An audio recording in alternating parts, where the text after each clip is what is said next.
Announced it. It's a thing now. So.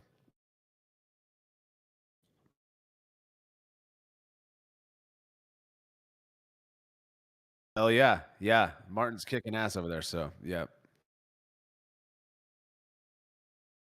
I am drinking the one and only finest pilsner. Uh, yeah. It's my go-to. Yeah, it's the I. It's funny because starting about probably 4 years ago, right before COVID, I realized that the overconsumption of beer every single night probably wasn't the best route for my life. Yeah, no shit. Pushing 40, and looking at my life and my weight and my feelings when I'm walking upstairs, and I thought, maybe I should cut it out a little bit. And so I've always liked Miller Lite anyways, and so I kind of always have a case of that around. And then now what's cool is I really appreciate when people send me beer, or if I make a batch that's really good, or I go out to a pub, which I still do often. I just have a higher.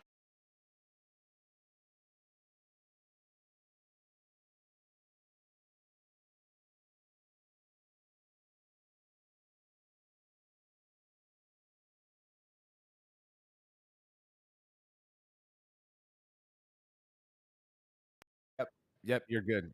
You're good.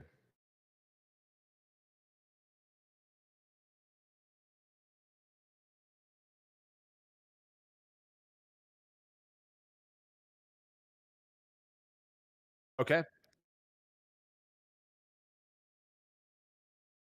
Oh, on YouTube. Okay, I'm on my way, people. Let's see here.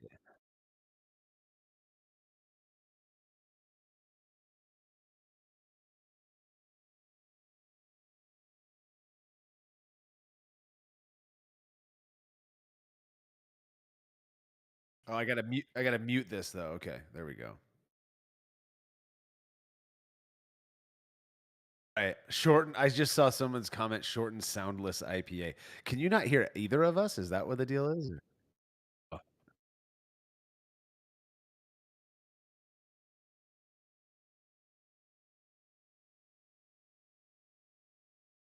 let's see here. I see Chris Ratty and Will no, Rady.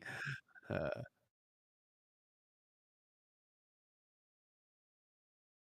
CH no audio. He's saying.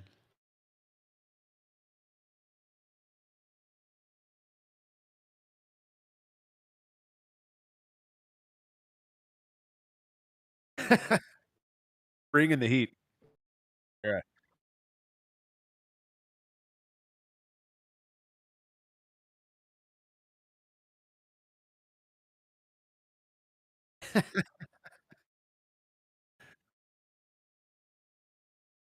Feel like I should relay the message, what you're saying to all of these folks. So 'cause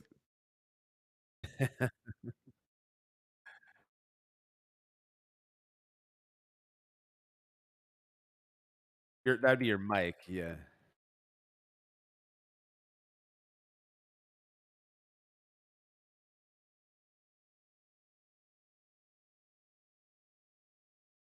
Okay. And we'll give it that. Audio input capture, parentheses 1. And what do we got? Anybody can join this, CH? I think they should be able to hear me now. What's up? Can you guys hear me now? Can you guys hear me now? Can you guys hear my special effects? My audio clips coming in.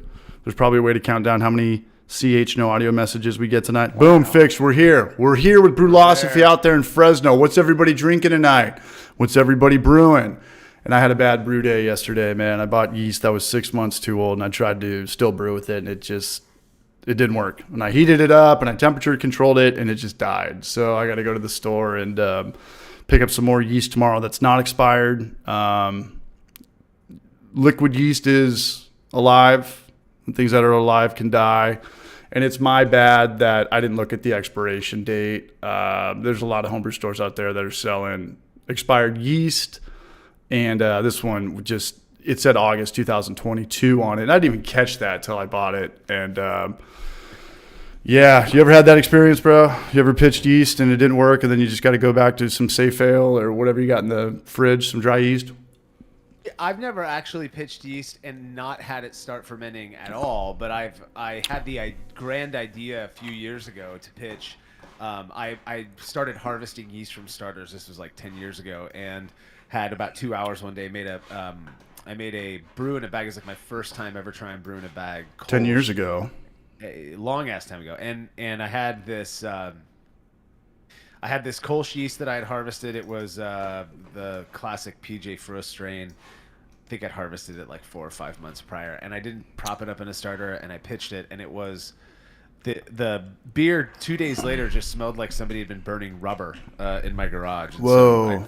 yeah, it was gnarly, and I guess that phenolic can do that, but that's my worst yeast story. I've been lucky enough to not have stalled fermentation. Yeah, if that's as bad as it gets, you've had a pretty good career in home brewing. Was that in the beginning? I've got other horror stories. That's just my bad yeast story. But that's that's a frustrating part of home brewing is when people brew and then they put the airlock on or the spunning valve on, and then in the morning there's no activity going on. Like, that sucks. That's a shitty feeling. Shittiest feeling, yeah. It's a shitty feeling. But you said that was 10 years ago. How long you been brewing, man? Started brewing in 2003. Picked up a kit on the recommendation from somebody. I'm willing to bet there were people in this chat room who were very, very young at that point. But I started brewing back then and just kind of did the whole extract and steeping grain things for years, and then jumped into the whole batch sparge thing and started Brulosophy and turned awful crazy. And that's where we're at today. Do you remember the kit? Is it still around? It was a lot of the pieces of the brewing kit are definitely still around. I've purposefully kept some of those things. I never broke that hydrometer, in fact. I still have the original hydrometer, which I think that's pretty impressive. And that is impressive. Still got the bucket that I was using then that came with the kit. And the recipe kit was an Irish red ale from this shop up in Bellingham, Washington. I was going to school at Western Washington University called North Corner Brew Supply, and I believe it's still around. So is the system still around? The system was not really a system. It was a 4-gallon kettle, which I do still have that. Extract with steeping grain. So I would do these small, like 3-gallon batches and then add 2 gallons of cold water. Or one of my first things that you're not supposed to do that I learned actually works really well is I would pour my hot wort over a 20-pound bag of ice, and that was right around the amount of top off water that I needed, and it would chill the wort really fast. Right. We got a subscriber. We got Will Lavelle. We got 50 people here. For those who do not know, this is Brulosophy. This is Marshall out there on the West Coast. And there's a link to his new YouTube channel in the description of this video. I've got 3 monitors set up right now. So I've got Marshall right here in real time. I've got the Streamlabs right here. And I've got an iMac over here with the YouTube playing so I can test the audio. We're good to go. We got the barrages in here. We got Jorge down there in Puerto Rico, Northwest Small Batch Brewing. What's up, everybody? Matt Wesser, Yeast and the Bees, Chris Radiation. So now that the cat's out of the bag, do you want to tell us a little bit about your upcoming February project with Martin, M&M's? Martin and Marshall? M&M's right there. I know. Martin and I have been, online friends for over a year. I was introduced to him because of the homebrew challenge that he was doing. Right. And he seemed equally as nutty as me with his commitment to doing that, and I liked his production quality a lot, and his voice is very soothing. And so a few months ago, he and I were chatting, and I kind of jokingly proposed how wonderful it would be if we had somebody with his, production quality. Talent, his production quality and talent, to do a YouTube channel for Brulosophy, because we just don't have the time, all of that stuff. And that turned into him agreeing basically to kill the homebrew challenge and pop over to help us out with Brulosophy, and he's going to manage the whole thing, and you won't have to stare at this ugly mug for too long. He wants me on a couple of the episodes, of course, but it'll mostly be Martin doing the same stuff we do on the podcast and the same stuff we do on the website. I think it's going to be a lot of fun.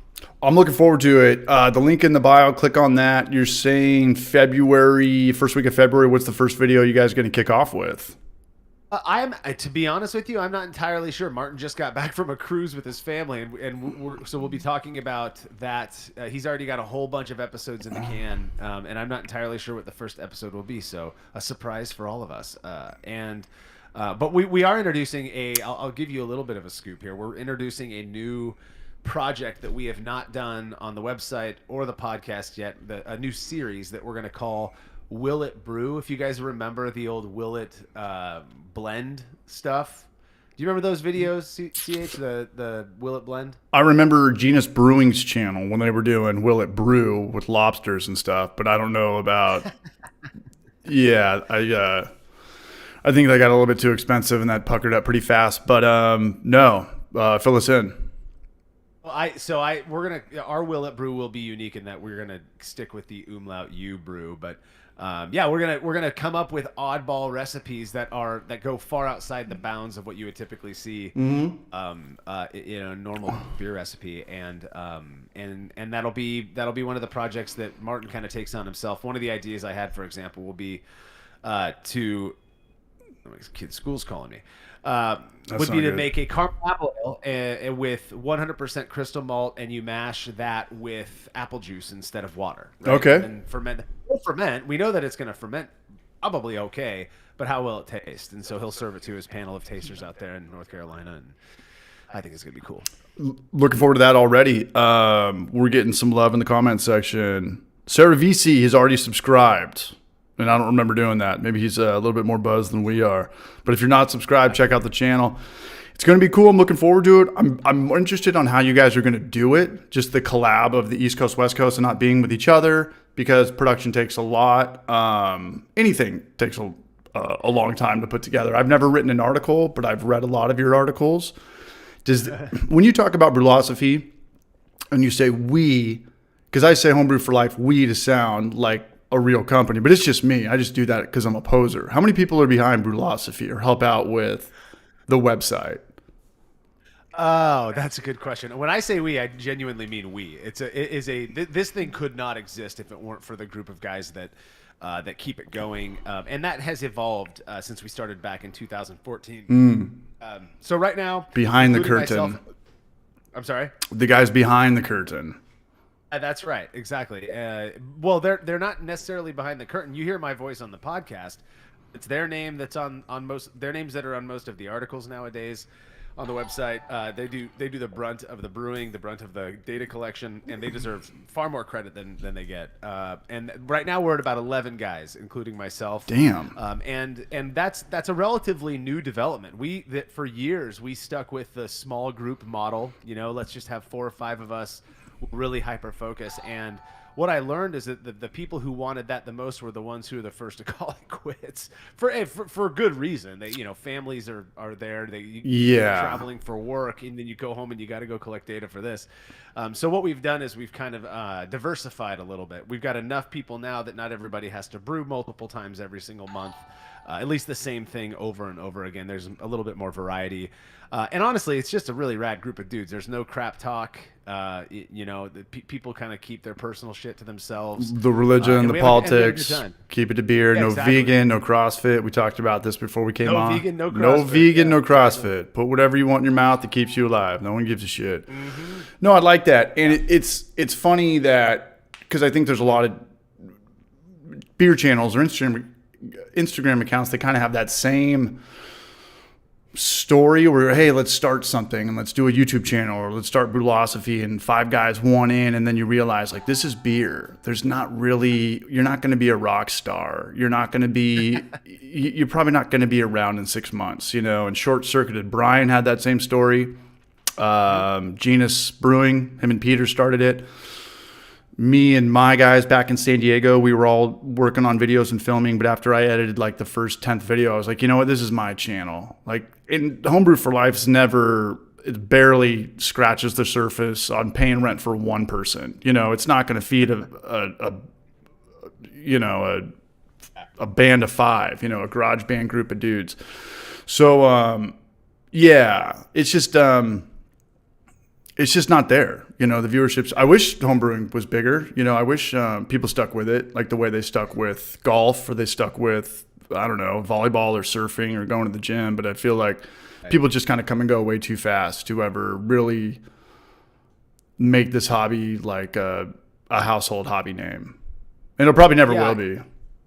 Well, it's interesting because I've been around just long enough now to be able to look back, and see the ebb and the how it's gone up and how it's come down. And we are definitely. I love Miller Lite too, Leroy, so much. We are definitely in a lull. I mean, I was talking with some other folks in the industry recently. One of them being Julia Hers, from the AHA, and I think a lot of people are real hesitant to call it a lull. But it is what it is, and I'm not one to beat around the bush. It sucks for anybody who's in the industry. If you could see our numbers today and we're bigger now. Technically, we've been around longer. We've got more shit that we're offering people. But if you could see our numbers today compared to just 5 years ago, it's not a huge dip, but it is definitely, on some levels, it's definitely different. We'll put it that way in terms of advertising revenues and all of that kind of stuff. It's just the case with right now, and we've got to weather that. And I think what's interesting to me is watching the people who are out there who are willing to deal with that, and we'll see where we get, in another 4 or 5 years from now. But I have a feeling that there are greener pastures ahead of us at this point because of where we're at and because of how big, in general, craft beer is staying. We're gonna have to make some adaptations. We're gonna have to embrace weird things that don't necessarily taste like beer, but that's okay. If you want to keep doing this, I've always told people that it's the community that keeps me here, and it really truly is. I'll go and hang out with a bunch of hard water drinkers before I go somewhere with people that don't have anything in common with me. At least we share that, and so it is interesting though. We're in an odd time right now to keep going like this. I mean, we've seen so many people, whether it's breweries or other media, content creators out there. You're seeing them drop off like flies at this point. True. And two things that I'm with you on that as far as where's homebrewing going. There's two things that I think are great that we didn't have in the past. 5 years ago, 10 years ago, I wasn't even brewing 10 years ago, but 5 years ago, there wasn't a lot of like online programs or night classes or brew schools. And now there's almost one at every college and stuff like that. I have a buddy who runs one. And B, it's easier to brew now more than ever. I mean, it was snowing here a week ago. I have an electric system. I was able to brew inside. There was no electric systems back in 2015. It was freezing cold outside. I'm from San Diego. If it's cold, I'm not doing anything outside. And you see those guys drilling the hole out in that ice and they're fishing. I wouldn't do that for $1 million. I'm not going to brew or barbecue outside. But you can brew indoors now. It's a lot easier to do. Brew in a bag. You can get straight to all grain. There's really no reason to do extract at all anymore. There's not. You don't need the 3-tier system that's going to take up the whole garage and 3 burners and 3 pumps. I had that system at one time. I hated it. It was a nightmare. Oh. Brewing is more convenient and easier to do now than ever. There's more things you could buy on Amazon. There's more, aside from the homebrew store kind of on the decline, other than that, the resources, equipment, techniques are all way better. Yeah. Cheaper, DIY, less expensive, less hassle. No, I couldn't agree more. And it's interesting. About 6 or 7 years ago, I said publicly, I hesitate to call it a mistake because I actually do agree or believe it, but I said that it doesn't make sense to me why anybody would start with extract when brewing with all grain is so incredibly easy these days. You can pick yourself up a 1-gallon kit and do it on your stovetop. It'll be cleaner. You're not going to have a sticky mess with all of the extract, little strands of liquid malt extract or the powder, flying around everywhere, getting all over your crap. It's just so easy, and you have so much more control and variability with the grains that you can get. And the shit that got thrown at me just for making that observation was pretty interesting. People are so. To me, this is where the psychologist in me kind of comes out. It really seems like people are just so welded to the way they did things as being the right way that they're kind of afraid to suggest that people do it different than they did. That's everything. That's cooking. That's auto mechanic stuff. Everything. Yeah, that's everything. Yeah. No, I agree. Yeah, it's it's interesting, and my recommendation still till this day, if somebody, I'm getting a lot fewer people asking me, hey, I want to get into this thing, whatever. I think that's gonna, again, I think that'll change. It'll increase again in the future, but yeah, my recommendation is still just pick yourself up 8 pounds of grains in a bag and a 4-gallon kettle and make a 2-gallon 2-gallon batch. You'll do fine. What are you brewing on these days? What's your system? The system that I've got is a system that was actually a sponsored system from SS Brewtech when they first released their 1V 240 volt system. God, Okay. that had to have been 6 years ago. And you guys are probably, if you follow along with stuff like this, they're finally releasing their SVBS, which is like the all-in-one system, their 240 volt all-in-one system. So we'll see how that goes. But yeah, it's a powerful unit, really slick, small footprint. It's great. I have a preference at this point for claw hammer stuff, just because I've brewed on that many times with Ryan Hansen, who is now he's now a contributor to Brulosophy. We'll make the announcement here. So, He's in here right now. What's up, Ryan Hansen? How are you, man? Cheers from Knoxville. We got That's right. 92 people in here right now. This is the fastest we've ever done that. I told you earlier. I said, hey, we're going to have over 100 people here tonight. It was 9 o'clock. He's like, is this live? Is this just typing? I'm going to go eat some food. Should I get another beer? And I was like, it's all good, man. We usually start late, and the later we start, it's better for the West Coasters because it's 6:30 your time, 6:40. 6:40, yeah. Yeah, East Coasters, they're used to staying up all night with sports and stuff like that. Their games are over at midnight and stuff. I don't know how you guys do that. We're football people over here too, and God, when games start at 5:50, 8:15 your time, and you're up till 11:30, no thanks. It goes into overtime on a work night. Yeah, and I've only been here for 10 months, so I'm not like an East Coaster or a Knoxvillian yet, but yeah, it was always a trip to me. It was always a trip. Like Monday Night Football, it's over at midnight. These guys get up at work at 5 a.m. West Coast has the perfect prime time for everything. 5:30 football, 3:30 Super Bowls.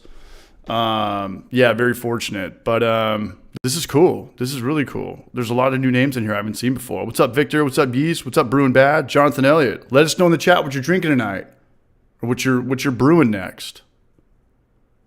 Ryan Hansen. Hey, thanks, Brewing Bad. I was literally just answering your comment on Instagram now. I got a couple things written down, sort of, if I could find what I've written down.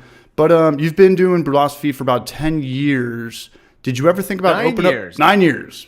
It'll be 9 years in February. And I actually, what's funny is I went back. There's a little bit of history that I never talk about.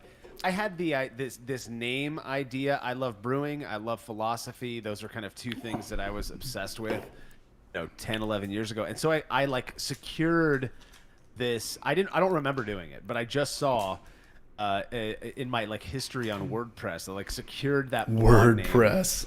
yeah, like website way builder before we actually started it. Yeah, it was wild, and so it was an idea that I had before I remember even having the idea. But it was 9 years ago in February that we published our first article, and we have 1 year left to consider at least maybe doing some sort of a 10-year anniversary bash type of thing. We're talking with some friends up in Yakima about that right now. Cool. And in 9 years, did you ever think about opening up a brewery? Because if you did, I'm surprised you haven't by now. Was that thought ever in your mind?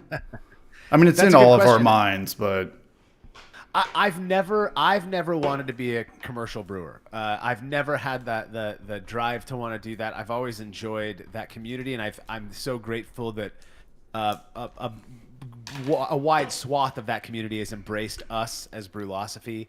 That's really cool, but I've never wanted that to be the job that I do. I'm sure a lot of us have volunteered in breweries, and after a couple hours, it's just boring as shit, or really sweaty, and I'm not into that. A lot of people love it. I love that people love it because I get to drink their art. But it's never been my thing. There was a time, maybe 5 years ago, where a friend of mine wanted to kind of collaborate on a Brulosophy-oriented brewery, and I was kind of down with that.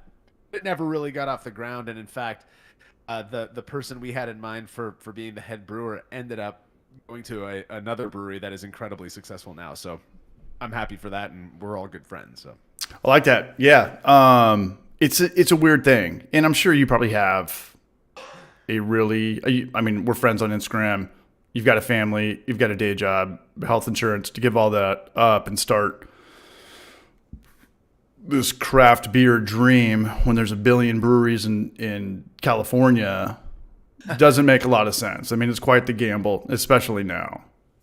Yeah, there's no way. There's no way. I spent 10 years in school altogether to get a degree. I'm not just going to set that aside. I think it's absolutely admirable when people do that. One of our guys, Cade Job, who hosts It's the a gamble podcast. He was an attorney, a divorce lawyer, and he put that completely aside and is now working under Tom Shellhammer up at Oregon State. I mean, it's just like that is an amazing ability to not worry about that kind of stuff. I still do. So I mean, you got to follow your dreams, your heart. You got to balance out quality of life, first income, and if that's what you want to do, and that's what you want to do. And exactly, maybe there's a lot of money behind it, maybe there's not, but maybe you don't care.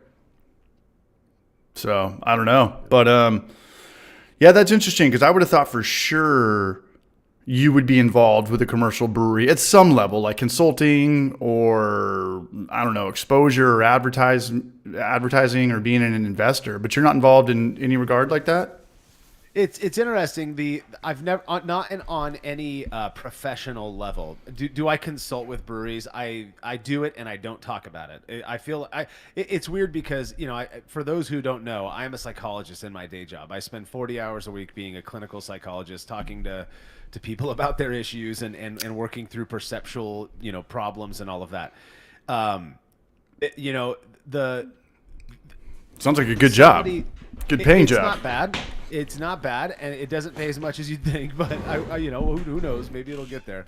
But when somebody reaches out to me from a brewery, whether they're big name or no name, and they ask me for some sort of a tip, I always start with, this is just my opinion based on my experiences. First off, I'm not going to make any promises.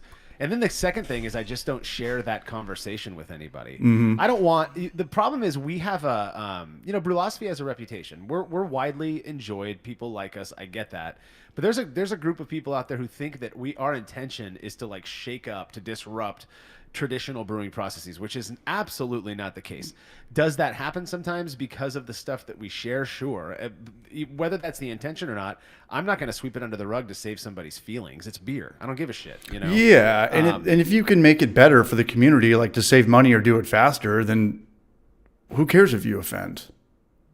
Who cares if their product is overpriced or this guy wrote a book and he has no idea what he's talking about? We just debunked that.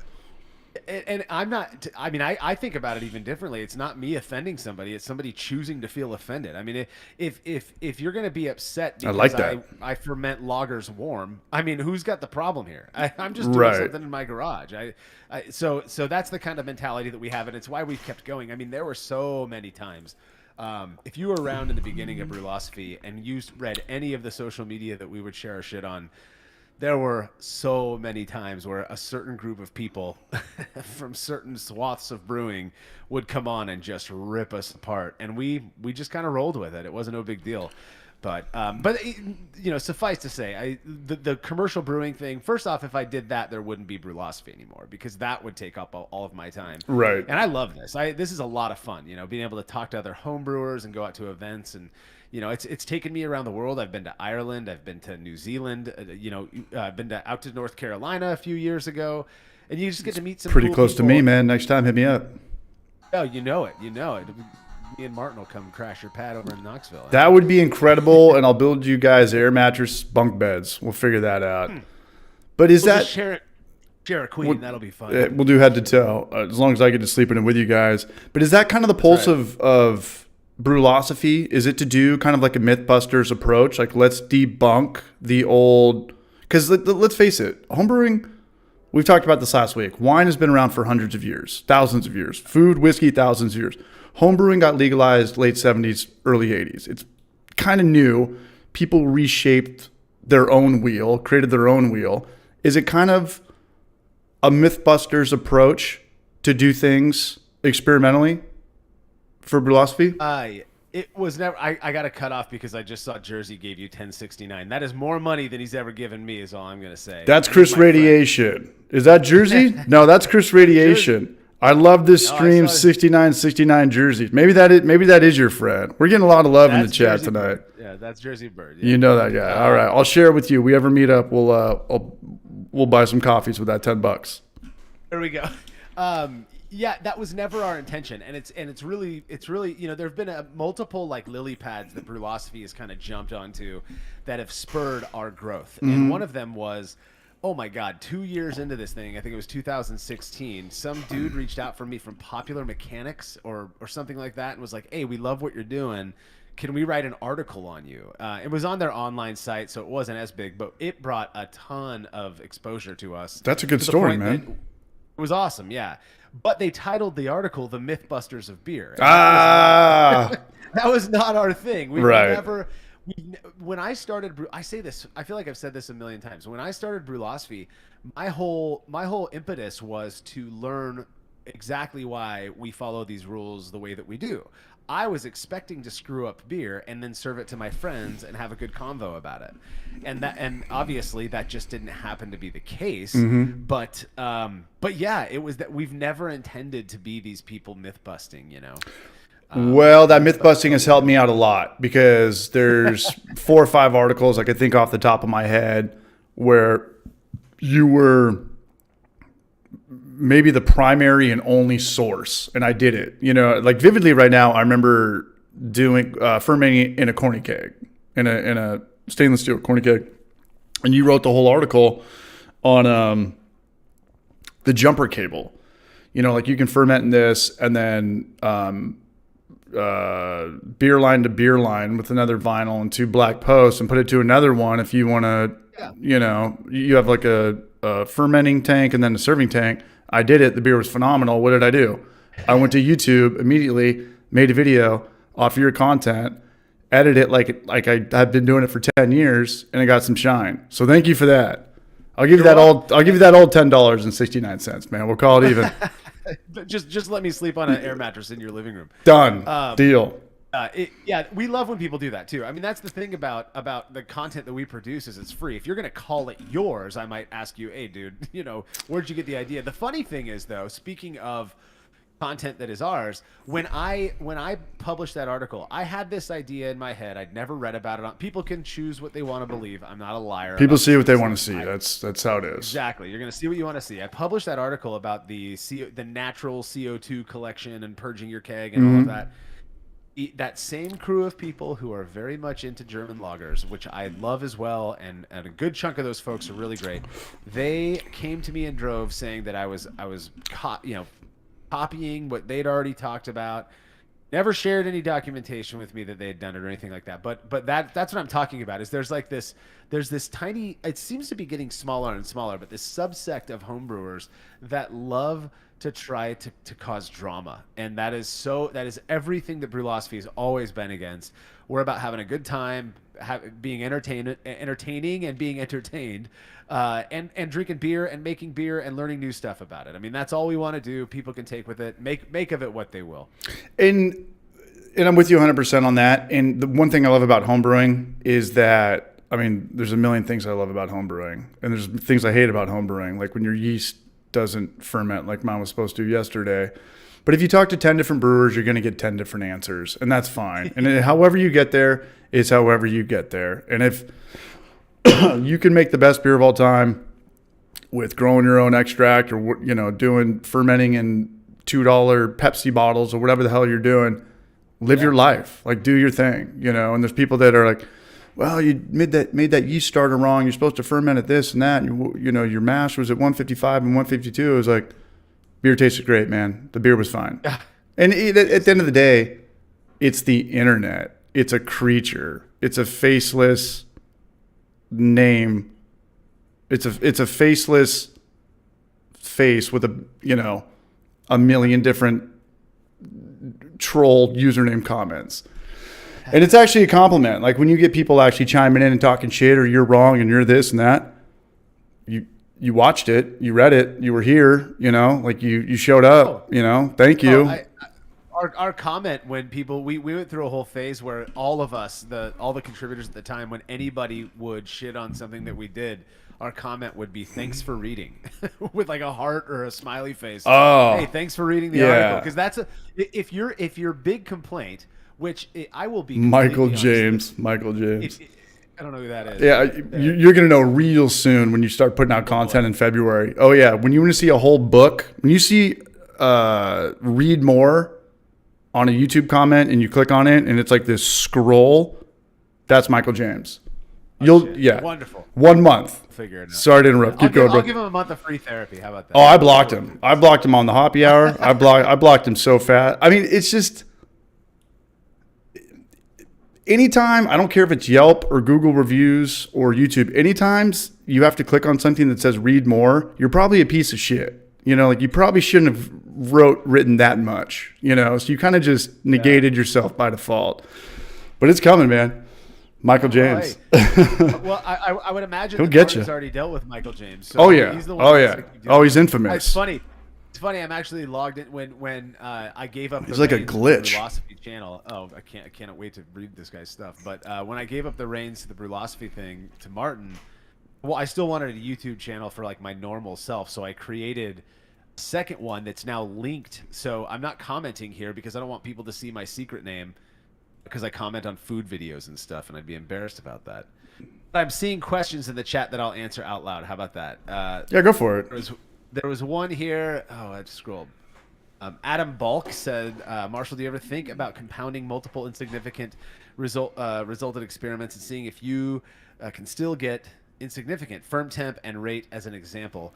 I'm imagining you're talking about non-significant. We were going to write an article about pedantic about the use of the term insignificant, which means it's meaningless when non-significant findings are actually meaningful still. So there's that. But I think what you're talking about is when we stack different variables, so multivariable experiments, and we're absolutely doing that. In fact, we were recently just talking about starting an entire series where we do a short and shoddy brew day, which for those who don't know is where we do abbreviated mash rest, abbreviated boil. We pitch really warm. We ferment warmer than we're supposed to. We just kind of throw caution to the wind in making this beer versus the same exact beer that's traditionally made and seeing how those compare. You know, the thing about that is I wouldn't be surprised if they were different, and that's okay. My question is are they both still good, you know? We'd have to have people rate, you know, their preference and all of that stuff as well. But yeah, that's something we're absolutely planning on doing, Adam.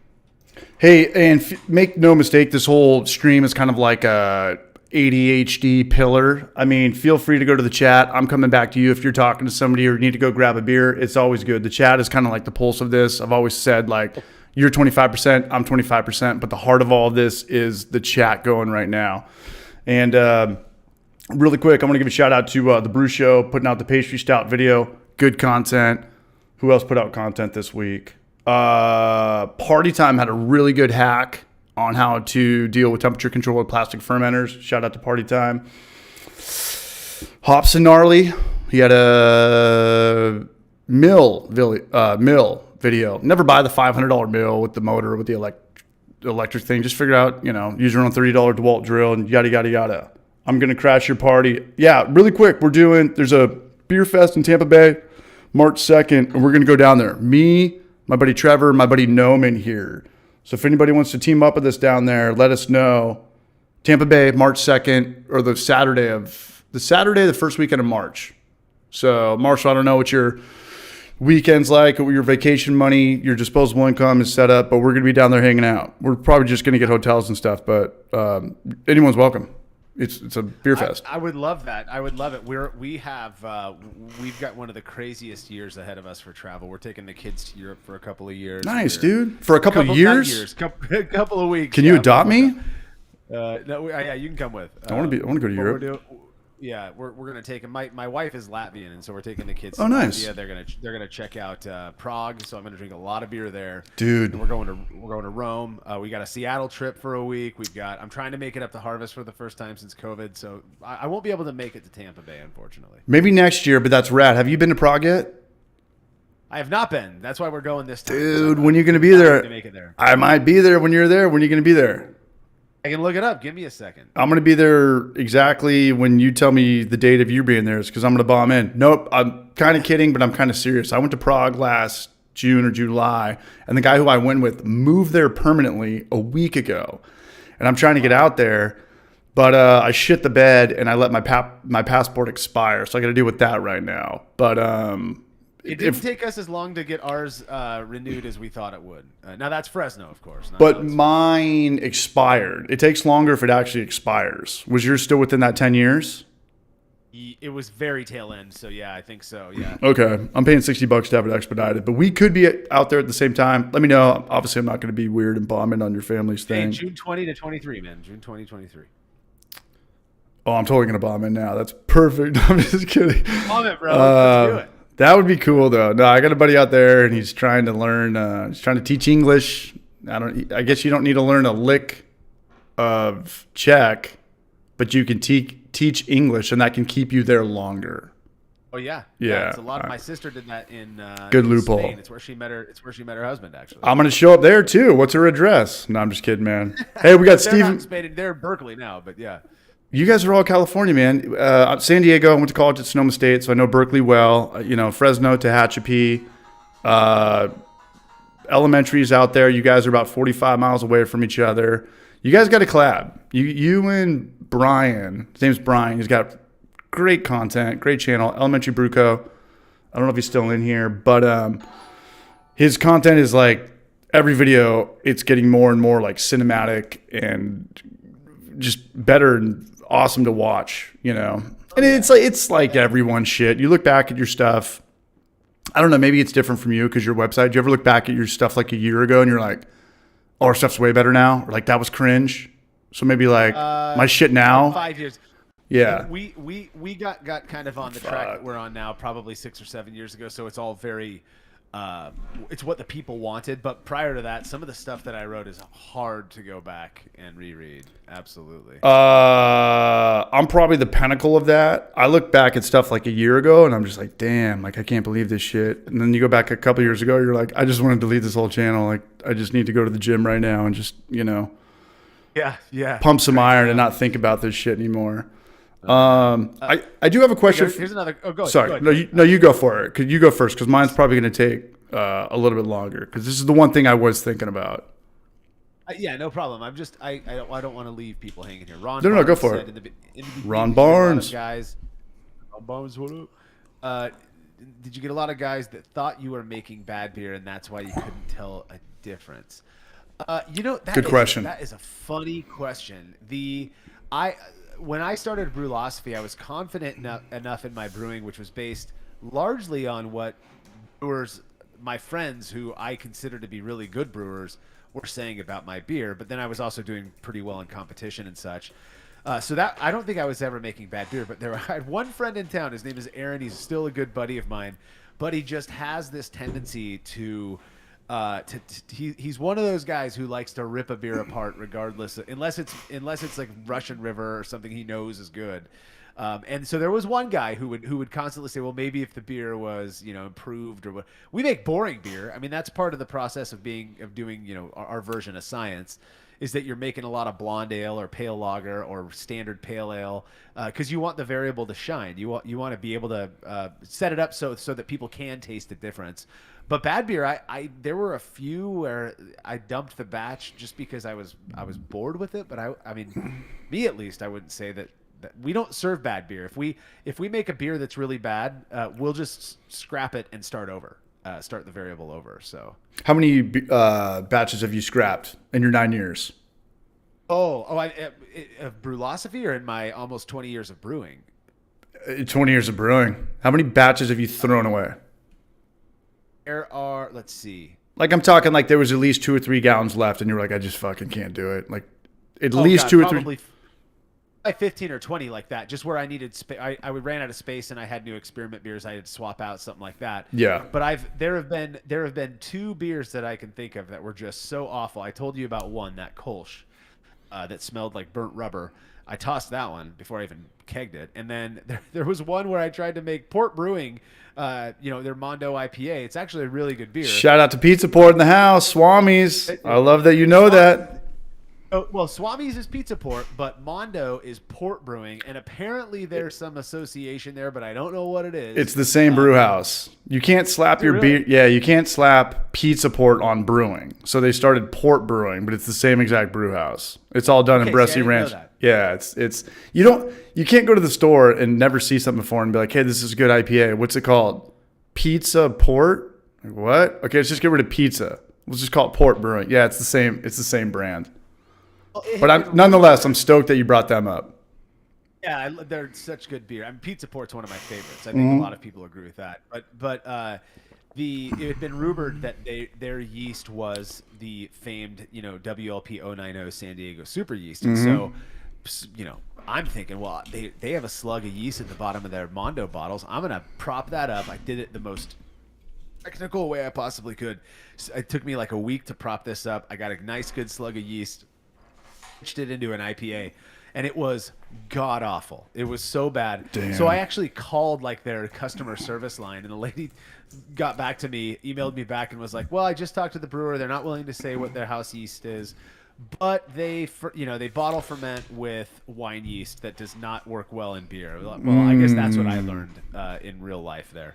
And I think that's a bad way to go about it. Sorry, but I think that you should put all of your information on the internet and let people know, try to clone all your stuff. I think that's going to make your beer or your brand more popular, because it ultimately comes down to execution. But I disagree with them in that regard. It's weird to me when I have local friends who are just adamant about keeping their their beer, ancient their Chinese secret family recipe. It's like, what are you going to do? You're not going to open up a brewery. Like, what are you going to make a YouTube video and no one's going to watch? Just tell me the recipe. No one's going to watch. Well, and CH, I could give you. I've done this with a close group of friends of mine. I could give you the same recipe, 10 different people. It's going to be different.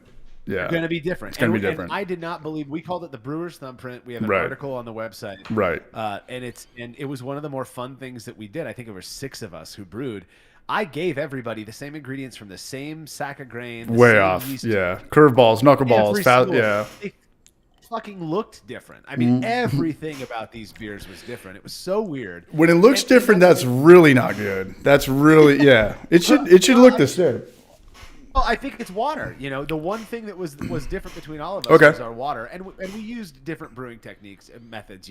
We had like a fly sparger, a batch sparger, a brew in a bag person, all of that. So different efficiencies, all of our water, yeah, exactly. Different efficiencies, different all of that stuff. So anyways, they're going to be different. So I'm all about share those recipes. The only reason we don't is because we give our recipes away to patrons. It's one of our incentives is that you have access to, at this point, almost 40 recipes that we've never shared publicly. So, but you could steal those and go share them publicly if you want. Comes down to execution. If somebody gives you the recipe for Pliny the Elder, you could go steal it. Good luck trying to make a fortune off it. Good luck trying to.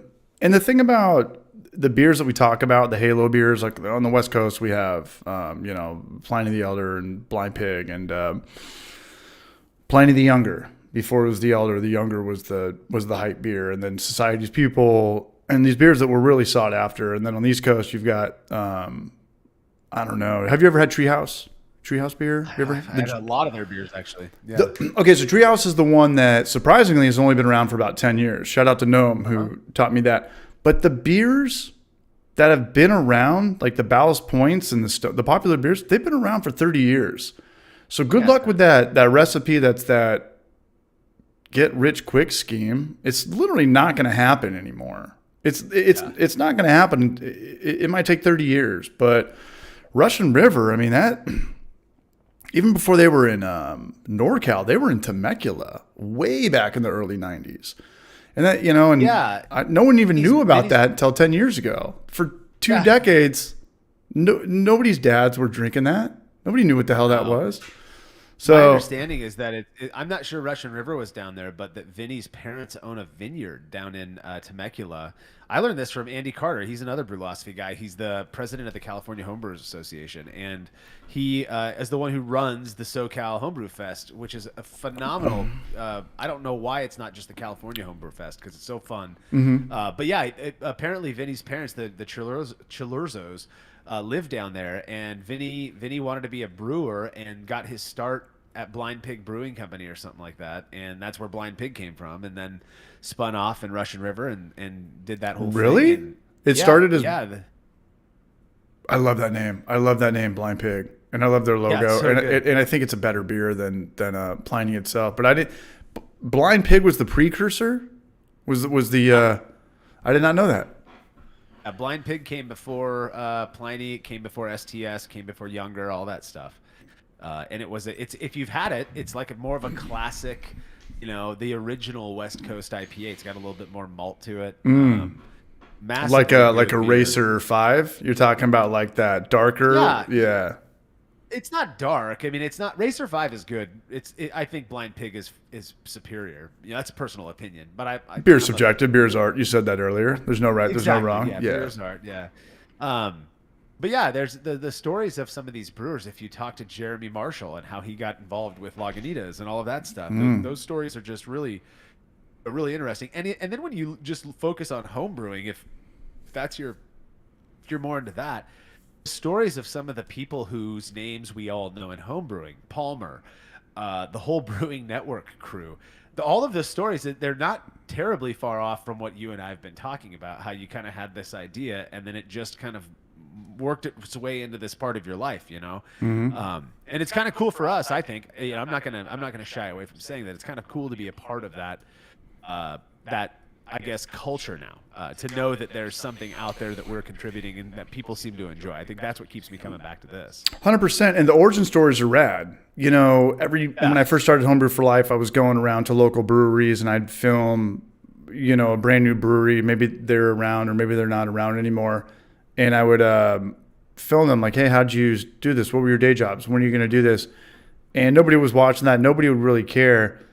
And looking back, like, I didn't even give a shit, But if you're talking about, like, the Ken Grossmans and the Lagunitas and the, obviously, Sierra Nevada Ken Grossman, and these people have withstood the test of time, and they were doing it when beer, like, wasn't cool. Like, homebrewing was not cool to do 30 years ago. And I was talking to, again, shout out to Noam in here, but we were talking about Treehouse, and he was saying, it's the guy's our age. I'm 38. I don't know if we're the same age, but the Treehouse owner, he's give or take 40, but his wife bought him some, Mr. Beer Kit or something, and it was on, and he turned it into, maybe top 3, top 5, top 10 prestigious East Coast craft beer brands of all time. That's a great story. I want to film that guy. I don't give a shit about the new guy down the street opening up. Like, I'll come back to you in 30 years and we'll make it happen. Hey, by the way, we've got 100 people in here right now. Do you know what a mandatory beer chug is, Marshall? Do you know what? And by the way, I think you need to drink a little bit more beer. I think, we could kind of go get more beer. Yeah, we get kind of loaded on. Okay with me being. Yeah. No. Go get 6 of those. Come right back and we'll chug a beer. You've got a something just happened. Someone turned on the light. Oh, that's my oldest daughter getting ready for bed. Yeah, we're doing family time. But before I go grab those beers, there was something that I thought I saw somebody say something that I wanted to respond to. Let's see here. You might have to go back a little bit. I'm gonna give some shout outs to people who have been supporting this channel. You do that, I'll go grab a beer. Yeah, do it, man. I want to give a big shout out Northwest Small Batch Brewing. Thank you. And he commented on my last YouTube short video. Dante DeLuca became a member. Anyway, you ask him how to infuse guarana. Was that batshit from the second Ace Ventura movie? Nonetheless, thank you, Dante DeLuca. Ryan names is tip 669. Popular number tonight. Spells his name like Ryan Sandberg. Shout out to any Cubs fans in the house. Brew Show, El Bra Show. Haven't caught the stream in a while. Been super busy at the brewery. Shout out to Marshall. Discovered Brulosophy pod in 2017, and is one of the reasons I went pro in 2020. That's a great story. We're gonna talk about that when he comes back. 2017 seems like yesterday, and you check the calendar, you're like, what? That was 6 years ago, man. It's like almost a decade ago. What the fuck? Leroy became a member. Jersey, that's Chris Radiation. Tyler Baginski. I'll show you my penis if I've ever seen in real life. Meso. You weren't already subscribed, Meso? I got a bone to pick with you, dog. The other one, Ryan Hansen, much love. Nicholas Mellon, much love, Braj, thank you. Will Lavelle, Chase Feacock, Donald Veeder, Thomas Holworth, and Caps Locked. And then everybody from last week, man. Stephen Plass. That was a stream last week. That was the birthday stream. Blackwood Brews, Juvenal Hernandez, Party Time Gnome, Stephen Plass, $104. That was crazy. Stephen Plass. Whatever you need. Show up to my house tomorrow. Have sex with somebody in my bed. Ron Barnes, Will, Stephen Bernard, Laxganger, Brew Cabin. Someone tells me that's not Brew Cabin, man. But this is cool. We got 102 people here. This worked out really well. Marshall, I like that this is the first time you've done this. Like, this is the first time you've watched a Hoppy Hour. You were like, what is this audio? What the hell's going on? What are we doing earlier? And it caught you off guard. And it's a lot funner than you thought, right? You're asking me that. Yeah. Yeah, it's this is the first time I caught the tail end of one time, but I didn't comment or anything because you should. It was just you'll get blown up. I'm gonna go rechange my name so people don't. Brew Cabin _ 2.0. Anyways, I did Marshall's stream a couple Saturdays ago on his Facebook page, and I didn't know that you weren't going to be in there. I didn't know that's how it works. Like, you're in the chat typing, but I thought it was going to be exactly like this. You are far more technologically knowledgeable than I am when it comes to stuff like this. Copying Martin's shit too. Yeah. I'm just trying to pick up. So with that, you left me hanging. I'm going to go to the titty bar. I'll be back in an hour. Martin, I'll hit you. What do I think about margins, Todd? What do you that's an inside joke. There was a guy on here that we got too drunk and we started kind of going off on each other. Don't even worry about that. Forget about that. I'll tell you off stream. Okay. But I do have a question for you. Yes.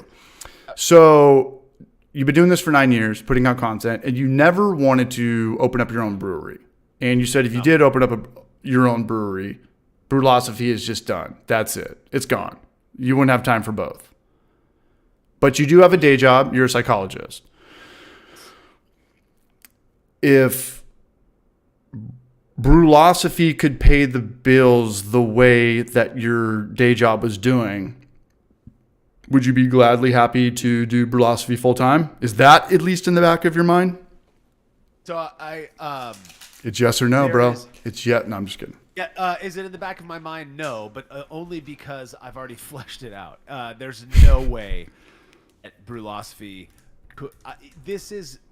I don't know how to put it. This is brewing, and there's just people think, oh, your only reason you've got ads on your site or that you sell advertising on your podcast is because you're loaded and you're just not telling anybody. No. No one's loaded. I drive a pickup truck. I live in a house that I bought before Brulosophy started. Same. I promise you nobody, and I know a lot of people who do this shit the same way that I do. Right. Big names that you're all aware of that I talk to, we are all in the same boat. Nobody's making cash off of this thing, that much cash off of this thing.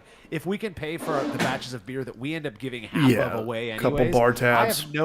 I have no shame. Exactly. Yeah. And when people come out to hang out with me because they're cruising up to Yosemite or something, it's usually me paying for their beer anyway. So, maybe I get away with doing that a little bit more often because of Brulosophy, but I'm not buying Porsches, I'll tell you that. No, and I get that. I understand the misconception of that. And not only that, but I think that you're at the point where you pick and choose whose brand you want to smear on your website, and how many times do you get emails a day where people are like, hey, we've got this new ice maker, we want to do that, and when you first get those emails, you get stoked. You're like, whoa, people are coming to me and this and that. And I think we have this honest vibe to us where I don't think you want me doing that shout out video at this point. Someone wants to come with a $1,500 wine cellar thing that you could put your beers in. Or if you that email. You get that email where the people are like, hey, we got an ice machine for $200. And I was like, it's a brand new thing. It hasn't withstood the test of time. I don't think you really want me making this video, and they're going to send you their 10 bullet points that are going to turn you into a lawyer or a salesman. Hey, it's made in America. It's FDA regulated. You're like, whatever the hell. And I'm going to use it and I'm going to be like, dude, you can literally just DIY this for $5. This is, don't buy this. You know what? This is trash. This brand sucks. Yeah. We have a very weird, this is the way I live my life, is I'm not a big fan of just blatantly talking shit on people or things or businesses or whatever. No. I don't see how that, I'm totally cool with other people doing that. But it's not my thing. It doesn't make me feel good. And so I'll tell people straight up if they reach out, if you really want to send it, most of the time I just say no because it's things like ice makers, which I love crunchy ice. Don't get me wrong, but I'm not going to write a review on that. Right. I'm not going to waste my time writing a review on something that 1%, No. less than 1% of our fans are going to buy. No. And we're talking about fridges that, what is it, 2023, where every fridge makes ice for free? Like, what's going on, guys? How much ice do you fucking need? Yeah. Exactly. Yeah. And so, I end up saying no most of the time nowadays to that, to the point where I think a lot of these businesses have learned don't ask Marshall, but when it's Can I make that a T-shirt? Yeah, don't ask Marshall. Don't ask Marshall. Don't ask. Don't touch Marshall. Don't ask Marshall. You can touch me all you want, just don't ask me. But yeah, there is this kind of mentality that I have. We try not to publish too many reviews in the first place, maybe 2 or 3 a year. Right. And when we do, we're only going to put effort into writing about things that we like. I'm not gonna waste energy shitting on a company when I'd rather email them privately and say, hey, here's what we think, dude. Right. It's not good enough for us to write about. And that's just the philosophy. In the beginning, people thought it was just because I was paid. I'll tell you what, I've never received money for writing a review about something. Have I received product? We all have. Right. That's a given. But Guilty the as product, charged. I have also sent back, I would say, 15% of the product that we've received, which is a fairly high amount. The product we've received for free, high-end, high-expense, high-money product, sent back or offered to send back. And most of the time, the people are like, thanks for your feedback. Just give it away to somebody. There are people in my vicinity here who have shit that we got sent to us for free that I just didn't want to write about. And if we don't write about it, we won't use it. If we're unwilling to stand behind it, we will not use it. We will not promote it. So that's kind of our way of going about that. And I like in 2 things with that, that was a great answer, and we're on the same page. More often than not, it's a brand new thing that hasn't withstood the test of time at all. So it's like whatever. And there's not too many videos on. And I'm sure the same way that we get views is the same, like the topics and the content strategies is the same way that your videos get more or less views. Like you have articles that do better and worse than others, and grain glass videos do okay. But when a fermenter or a product is brand new, that's a good video to do, or an article to write right when it comes out, because that's going to get some shine. But it's also like both ends are burning, like what. It's going to get some shine. You sent this to me for free, but I'm going to be honest. And I'm not being mean. I'm being honest. You, like you said, you take being offended on you. I don't try to offend people. Exactly. That's on your side. This thing wasn't calibrated correctly. This shit was leaking, Yeah. Yeah. And I think that's key, right? It's like, if you are offering to send me this ice maker for free, it is weird. Ice maker. I think there's a difference in the way right now YouTube is hot shit. It's like where everybody's going. And I've seen very respected people, folks like UCH who I've had come on our Patreon to do the thing. I really value these folks, their opinions, who are doing really short, you can tell, kind of real quickly whipped together pro or anti QAnon. I'm gonna let you guess on that one, Yeast the Beast. But these kind of shoddy videos, if you will, that are just real quick review videos, it sends the message to me that they just wanted this free product. They like, and I don't ever want to. I don't need that product. It's just gonna take up space in my garage anyways. To the point my wife's probably going to do a yard sale and get rid of it soon. Right. So I don't have this drive to just say yes to that kind of stuff because I don't want it. Right. And that's why I love our sponsors. We work with some of the greatest sponsors. Clawhammer is some of my favorite people out there. I think you agree with that. They're amazing. Not only that, Kyle and I are friends at this point, so yeah. They're just Kyle and Emmett both. They're just such cool dudes. And it feels good to know that you're supporting these people who are rad, but the product that we're not lying about it. It really is great, as great as they say it is, as we say it is. And we've got people like Yakima Valley Hops who everybody already shops at, so they don't need our support, but they want it. They want that association. We're homies now. We go back years at this point. It's just a really cool that to me is like who we choose to work with. And we just did a recent episode where we went over all the stuff that went down in 2022, whatever. And I went back and I listened to this part of it because I was like, God, how did I come across? And it sounded like I was telling people basically, if you don't become a patron or if you don't find some way to support us, then we're not going to stay around doing this, which isn't the case at all. My point being, there is this thing happening in homebrewing right now, and we are we're hemorrhaging homebrewers, and when you hemorrhage homebrewers, you hemorrhage support. If you like what we're doing and you like that it's free and you want to keep it that way, then consider throwing $3 or $4 at your favorite content creators, because that actually helps.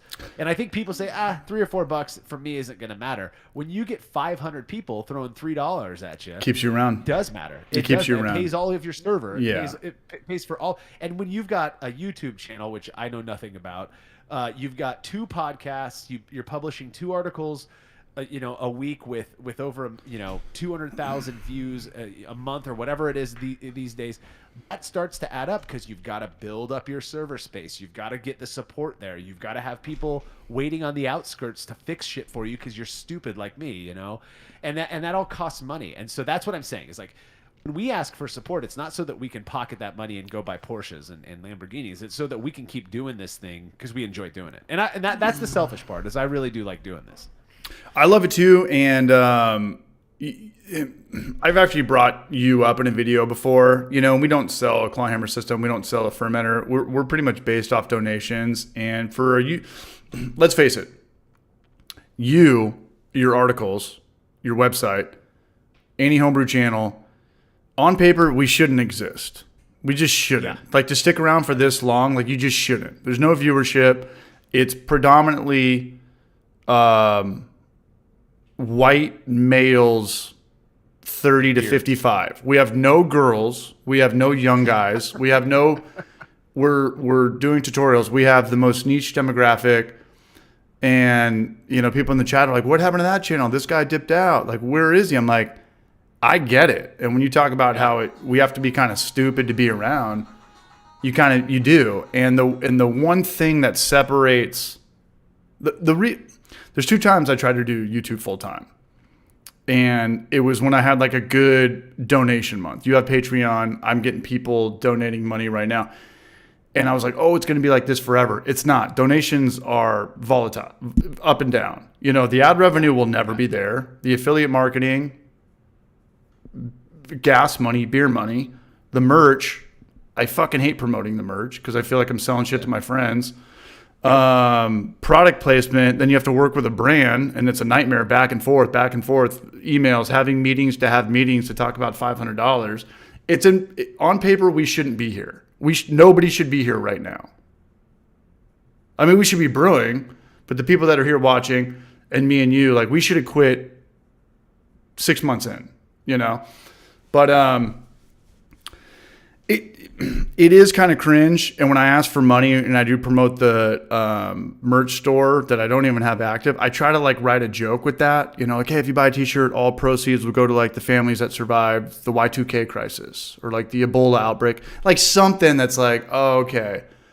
Like maybe like I reeled them in a little bit, as long as I don't like, push it too much or say like, you need to give me money. But you kind of have to have that to not quit and still kind of stick around.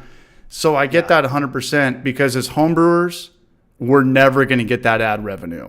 We're never going to get that. The people that are watching your video, the Brew Show's video, elementary video, that are watching How to Brew Beer, there's 10,000 times the amount of people watching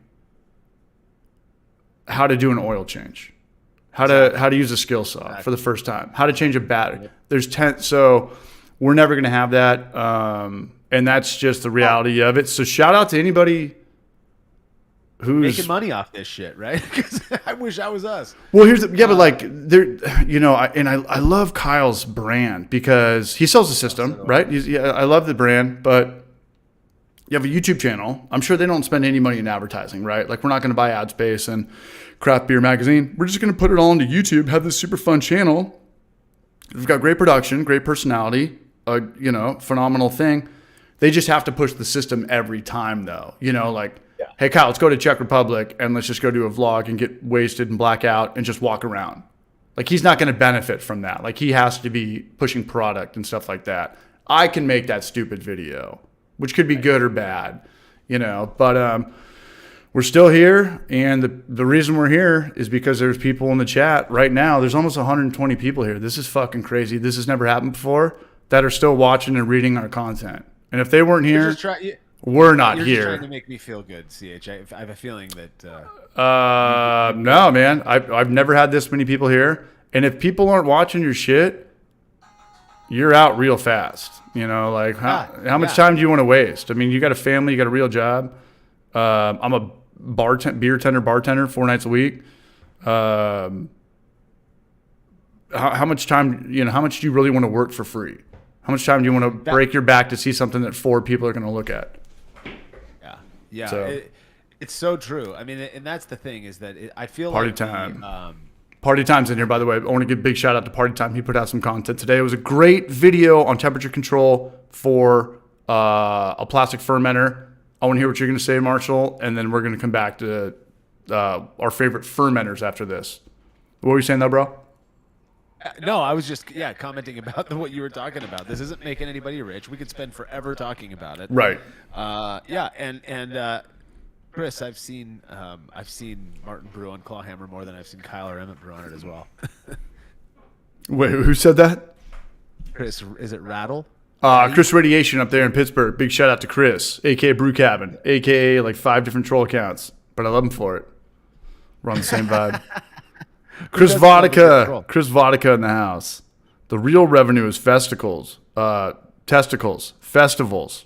BrashCon 2023, Tampa Bay, March 3rd. There's 2 things we're going to do. But really quick, what's your 2 favorite fermenters of all time? Like if you were to, I'm going to interrupt that. I'm going to tell you mine based off Party Time's newest YouTube video. And then the video the article that you inspired me to do. If I'm doing something fast, I'm going to ferment in a bucket. Maybe I'll do some temperature control. Most likely Kvike. And if I'm doing it under pressure, I'm just going to do it in a corny keg. Tell me I'm wrong. No, there's no wrong in this game. You know this. What's your go-to? My go-to is the Delta Brewing System's, they call it a firm tank. It's 8 gallons, which I think is badass. And so I like that. You can put a full 6 gallons of wort in there and you don't have any issues with blow-off. It's fully sealed and you can put a glycol coil in there. And so I have a glycol chiller that I use with that. So it's simple. It doesn't have too many bells and whistles. I don't get the whole emulating professional brewery thing. And so I just want a valve at the bottom, glycol on the top with a couple of ports so I can do my pressurized, push sanitizer out of one keg and into another thing. And those work great for that. If I had to pick a second, I would probably go the SS BrewTech brew buckets were great. I used those for a while, but they don't hold pressure. So that's why I went away from those. I actually really like PET carboys. They're like $23. You can see fermentation happening. You can get a $20 sterile siphon starter is what More Beer refers to them as. I used those for years and years, and I've never had a single issue. I still have them, like 6 of them in my garage that I'll use for cider or whatever else every once in a while. They work great. So Spidel's great too, Chris. I love that. I love Spidel too. And this is like, we don't need to do a review or an article that's 20 minutes long on a brand new thing. It's like, check out Delta, check out this stuff, like this is SS BrewTech bucket. What we're saying right now, this is behind the curtain. If we're talking about it and it's good and it's been used, go buy it, Yeah. What do you? Shit. Hi, Kyle. By the way, but you said something good too. Is Clawhammer in here? I see him. Damn, dude, I was just sending him in. My lawyer was going to send him an invoice for all my money back for all that free shit he gave me, man. What up? What's up, Kyle? What up? No, Kyle's my dude. But I like that you brought up that point where you got to kind of keep home brewing and commercial brewing separate, and it's not gonna make your beer better. I mean, it can buying all that expensive stuff, but I think it's you got to draw a line and just kind of call a spade a little bit, and not get that $1,500 conical on 3 wheels. Why does it have wheels? Why does it have wheels? You can pick it the fuck up. Why it's not a thing that you can. Dude. It's 5 gallons. Like, why does it? Isn't on? Because it looks like a miniature thing. Yeah. What do you got over there? So check this out. I think it's hilarious. When we first started out, Love you, Kyle. Our Shout out to Clawhammer. logo, yeah, shout out to Clawhammer, big time. Our logo was that umlaut U, and so this is a vodka soda in a can that is actually really good. If you've ever had High Noon, it's the same idea. Watermelon flavored, if you like the watermelon Jolly Ranchers. So that's what I'm drinking now. And I brought this really high class Miller Lite for. I guess you said something about chugging. Is that a one-off, or is that in every grocery store in all 50 states? It's a one-off. It's a one-off. It's a little warm, so it's a little warm, so it's the one and only. So, but yeah, these neutrals are really good, and I think it's funny that on the tab, if I might be able to show you, you can see there's the umlaut U there. We've kind of moved away from that. We've got a copyrighted logo and stuff now. So I thought you were German. When I first knew about Brulosophy, the first job I got, the first brewery job I was at was called Booze Brothers in Vista. And one of my good buddies is the owner and brewer over there. And we were talking about you one day. And he showed me Brulosophy. And I totally thought you were German because of the whole putting the, like Motley Crue, I thought was from Germany or something because they put the dots up there. Like, no, this guy's from California. Is that a smiley face or something they do in like West Bavaria or Suburbia or Serbia? Now this guy's in West Serbia. I think this guy's from Fresno. This is a California dude. Yeah, California dude. I just liked the umlaut because it looked like a smiley face, and we try to keep things positive around here. So. I like that. I like that a lot. I'm gonna go ahead, hit the head. What's your deal? Can you hang out for another hour? Yeah, sure. All right, here we go. All right, Tombstone Todd. All right, you're on the mic, man. I'm out of here from the. I am going to the titty bar this time. You're on your own, man. I'm gonna give you a taste of your own medicine. The mirror titty bar in I imagine you to take your shirt off in the bathroom. Oh yeah, I'll come back out with the coconut bra. Assholes popping out of the cake. I'll be right back. All right, we'll keep this thing live. Here we go. Tombstone Todd. Now's the point where all of you guys leave this chat and go join our Patreon or something, right? Just kidding. Let's see here. He's far better at keeping the mic rolling when he's alone, I'm sure. Did you guys ask any more questions up here? I'm just getting over a cold, as you can tell. So.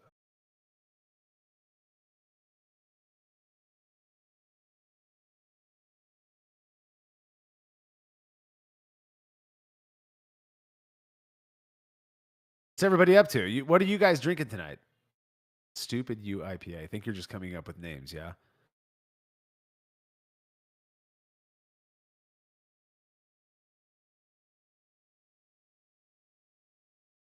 Star Clawhammer Supply is changing so many people's games. I hear from so many people who buy Clawhammer Supply because they hear that we're using that stuff and they love it. Zero regrets. Mike, I've actually got a Spike Flex Plus as well. It's out in my garage. I used that for about a year. I loved it. It worked great. I loved that it was you could pressurize it.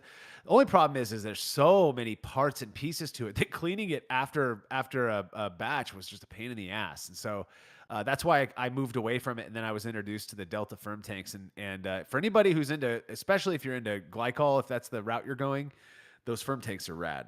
Super simple to use.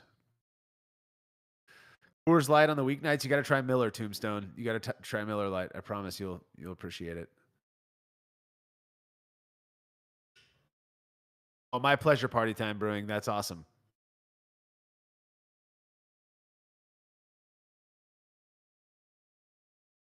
Favorite brewery in Fresno. Stephen Plass. It's actually Crow Wolf Brewing would be my favorite at this point. House of Pendragon is down in Sanger now. They actually closed up the tap room that used to be a block away from me is no longer there. The steakhouse that's next to them offered to pay higher rent, and so the landlord went with them instead. So they're now down at the brewery in Sanger. Tac Ops, yeah, Tac Ops is cool. They've got some water issues, I think. What are we talking about? Can you hear me? I'm back. Somebody asked, yeah, something just popped. I don't know how to use YouTube very well. And something just I just created a poll. I said, are you guys subscribed to Martin's new channel? Marshall's new channel. Sorry. Oh yeah. Okay, cool. Yeah. Totally. What the Homebrew Challenge is going to wheel you in, man. You're going to know a lot about YouTube soon, and it's fun. It's fun. And I don't know. The reason that I reached out to Martin and wanted him to do it was so that I didn't have to take one more thing on. I already edit 2 podcasts and 2 articles every week. Yeah. And then manage all the back end stuff. You can't learn anything new. I'm with you, man. I don't want to learn anything new. I just want him to do it and for us to have a good time doing it. And all that. No, I'm with you, man. Not to bring anybody down, but I talked to Ross today, the old Clawhammer co-host. He's going through some things. Got some more cancer stuff he's got to deal with. So I was hitting him up. I told him, you know what I'm going to drink tonight? We're going to drink Fat Tire. Give you a little shout out to where him and his wife or fiance work. He's got vibes better than anybody. He's in good spirits. I think he's moving from Colorado to San Francisco. And I sent him a picture of this beer that I bought, and it was cool. So, so Ross is no longer with Clawhammer. He's got some things going on, but hopefully we'll Here's Ross. Yeah. Whatever you got, whatever you're drinking, whatever you got in front of you, shout out to Roscoe. But so I picked up a Fat Tire 6-pack, and I don't typically. Not a bad beer. It's still good. It still tastes exactly the same as it did 20 years ago when I first started drinking it. You remember it 20 years ago? Yeah, that was the craft beer where I lived in Bellingham, Washington. If you went out, you got Mac and Jack's African Amber, you got Fat Tire. Those were the 2 beers that proved that you were a beer guy, you know? Yeah, were you getting the West Coast beers up there? You said you went to college in Washington. Were you getting the Stones and the Sierra Nevadas and was it Red Tail or Mendocino County or? We got Mendocino. Mendocino. Not much of it. It was mostly New Belgium, and then some of the Red Hook local stuff. Red Hook too big. Red Hook was big. Red Hook ESB. Pyramid. Yeah. Oh, so good. Yeah. And remember how back then the amber ale was just all the different amber colored ales were the so hype popular. Yeah. Yeah. And I still love them. I mean, I still love my first beer I ever brewed was Irish Red Ale because of that. You know. It's funny because if you think about beers 20 years ago, like I could vividly remember going into a liquor store when I was 18, seeing what's going on, and it was a lot of Pyramid. It was a lot of Pete's Wicked. Yeah. A lot of Pete's Wicked and Pyramid. Yeah, and Newcastle, that was like the brown ale, but we didn't even know it was brown ales. We just thought it was delicious, but we didn't know what like a brown ale was, you know? Still hella good. Yeah. I love Newcastle. I just don't. Fucking good. Dude, it's like dessert. I'll drink 20 of those without even thinking about it. It's not good. Yeah. Hey, I got to real quick. I just want to clarify to Steven. House of Pendragon did not close down. The tap room closed down, and the brewery where they've always made the beer down in Sanger is still there. They just made a tap room there, and so he doesn't have to ship it all up to Fresno now, or Clovis. And then somebody said, oh yeah, Steven also said Crone Wolf. They were new, I think, when I was there. They're about 2 years old at this point, maybe a little over, and they're kicking ass. Anytime you go there, they're jam packed. Just a killer vibe. They always have live music, karaoke, or all kinds of cool stuff going on. So we're talking about your favorite local breweries, or yeah. He had asked earlier what that was. Gotcha. Ryan, you should open it up right now. Fat Tire, dude. Let's do it. I'm drinking a Miller Lite because that's what I got. Are we gonna chug these? Is that what you said? Yeah, we are. We are gonna chug these. Really quick, I got to give a couple shout outs to Ron Barnes, always showing love, man. Stephen Plass in here. Stephen Plass, man, made my birthday. Will, what's up, man? Stay producing content, brag. I think he means barrage. The Brew Show, much love for that, man. I know we're kind of a little bit delayed on the shout-outs, man, but thank you, Barrage, and everyone else. Do you drink beers fast? Certainly can. All right, so they're not going to see. Maybe they are going to see real us. Time, huh? I think they will. They will. Well, there's a button that I hit where it does like this montage of people drinking beers fast. Should we race? Oh, we got Barbecue Larry in here. No new wine this year. Barbecue Larry, what's up, brother? Big shout out to Barbecue Larry. I hit him up about Tampa Bay. He's not going to make it down. But let's look at the poll right now. Are people subscribed to your channel? What did they say? Let's close that. What did it come with us? Oh, man. Shout out to the 71% who are subscribed to Marshall's new YouTube channel. The other 28%, subscribing to free content is Hey, effortless and it's free. It's free 99.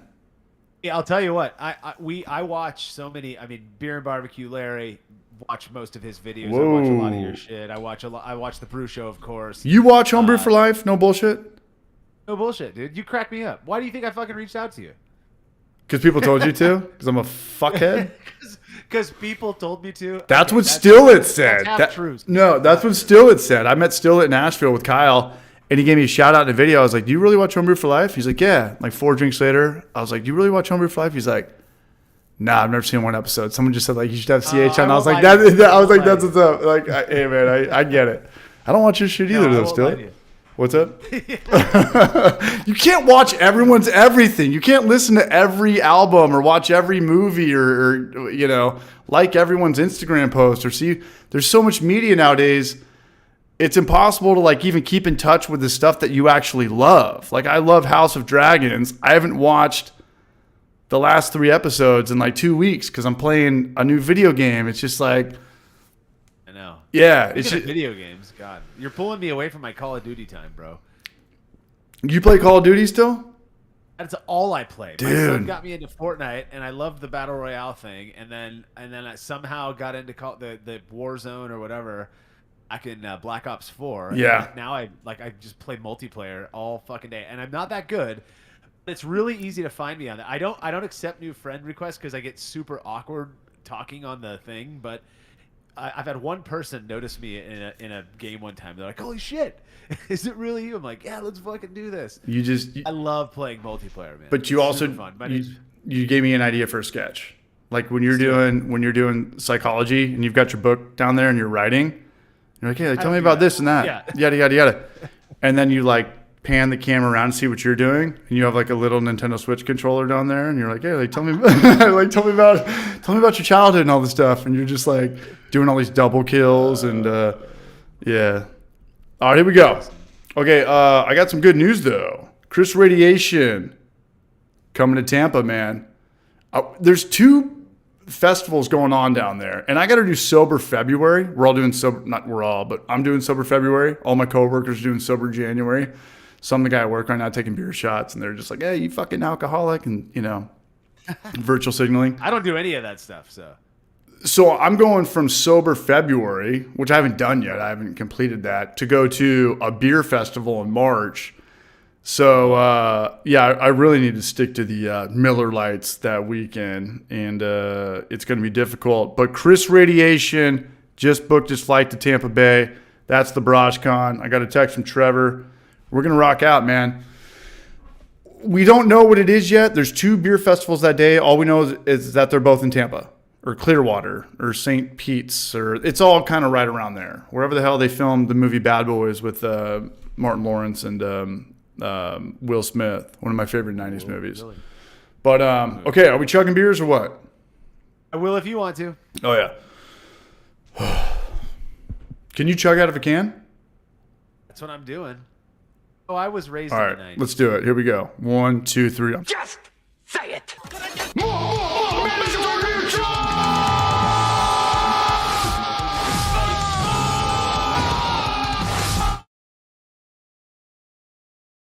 That was pretty good timing. Been a tie. I think we did it. Call it a tie. I think we did that. Yeah. Oh, man. Oh, we get to watch ourselves now on YouTube. Yeah, there's like an NBC montage that I used to put in the videos, and then it would kill my. It would get killed in the algorithm. Like everybody would click off the video. I thought it was cool. And Looked great. else I just did. watched it. Like on a real Homebrew Fly video, yeah. But no, man. So now we're just kind of shooting the shit. I had those 5 questions written down for you, but I don't know if you're stuck on an island and you've got one album you can listen to, one food, Okay. and one beer. What's your beer? What's the one beer?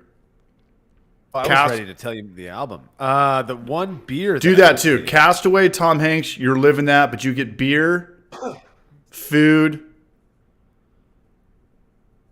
and one album. Does it have to be qualifying question here? Does it have to be a original album, or can it be a greatest hits record that made the charts? You know what I'm saying? Yeah. Anything. Anything. Open game here. Yeah. Okay, so I'm gonna pick the beer that I would pick would probably be. I'm assuming it's like a tropical island where it's a little bit warm. I would probably take Miller Lite. Now, if you're gonna say it has to be craft, I would take STS Pills from Russian River, or Chuckanut Brewing's. They have a German Pilsner that's phenomenal as well. You like your Miller Lite, man. I love it. It's also easy to drink. Won't fill you up, never lets you down. Was that their motto? Was that their motto? No, that's Bud Light. That's a Bud Light's. Fills Bud you Light's up, never lets you down. Won't fill you up, never lets you down. I like that. Party Time Brewing has a good question I'll answer here in a bit. But okay, so if it's not Miller Lite though, I would probably go with either Freem Pilsner or Chuckanut Pilsner or Wayfinder Pilsner. I would let whoever's coming with me choose out of those three. All three of those breweries are like my three top favorite breweries of all time. Best Pilsners, best lagers out there. Album, I would probably pick Lionel Richie's Greatest Hits because I can listen to that over and over and it never gets old. And I think Lionel Richie's a phenom. Okay. And then, yeah, I love Lionel Richie. And then Food. He good. We saw him live in Vegas a few years ago, and I'm telling you, the guy's a showman. And then what was the other one? It was Food. Music. Food. Oh, food. Jesus. I would take. I mean, I don't know how it would be possible, but I would just take sushi, and I would just eat. Dude, sushi but you're already going to be on an island. That's the one thing you don't want to care. take. You're going to I can fish. fish for it. Yeah, you can I thought there was fish. no food available. No. Like Tom Hanks' Castaway. Like the only thing you have around you is fish. Okay. So Even I if get you had an fish. island, there's still fish around you. Even if the only thing you have is that's fish. true. Yeah. It's true. So what else would Because I I take? would have said sushi, but you do the math. You got. You get good at hunting with a spear. You already have that, so you might as well It's all double up. sashimi, but you don't need no rice. You don't just need make no sashimi rice. the whole No. time. I don't need no No. rice. Okay, so then let's see. What would the other one be? God, I have so many favorites, but these 5 beers are starting to get to me. Hell yeah. I'm not a huge fan of like classic American fare, like burgers and hot dogs, so it wouldn't be that. I mean, you're I'd gonna get probably- burned out of anything, so it's got to have Anything, like yeah. Maybe like teriyaki. I guess I don't Japanese food though. I've already got sushi. I don't know, dude. Brisket, barbecue, smoked barbecue. That was my I love answer that. too. That was my answer too. Hell yeah. As of going Hell to yeah, Austin yeah. a couple months ago with Noam and Alias, I was like, dude, I could eat this shit forever. And you don't need to eat it we like barbecue all the time. Oh, you do? Are you a? Yeah. You know what's up? You know how to barbecue? And I'm not going to pat my own back. I do a pellet smoker, so a lot of people will laugh at me for that, but I love it. Fuck Yeah, we all do it that the time. shit. That's all I don't like give beer a shit. stuff. I don't give a shit. Yeah, It's like the brew in a bag of barbecue is pellet smokers. But that's the whole thing. It's like however you get there is however you get there. And there's guys out there that shit on you for having a system or this and that. And I get it. You know, all the odds was telling me you got to have the propane and the what do they call it? Offset propane tanks and this and that, or no one's going to take you serious. And that's cool and that's fair. Whatever. Yeah. But it comes down to the final product ultimately. You know. Yeah. They don't have that shit at half the barbecue places in California. They're still, line out the door. They're making a ton of money.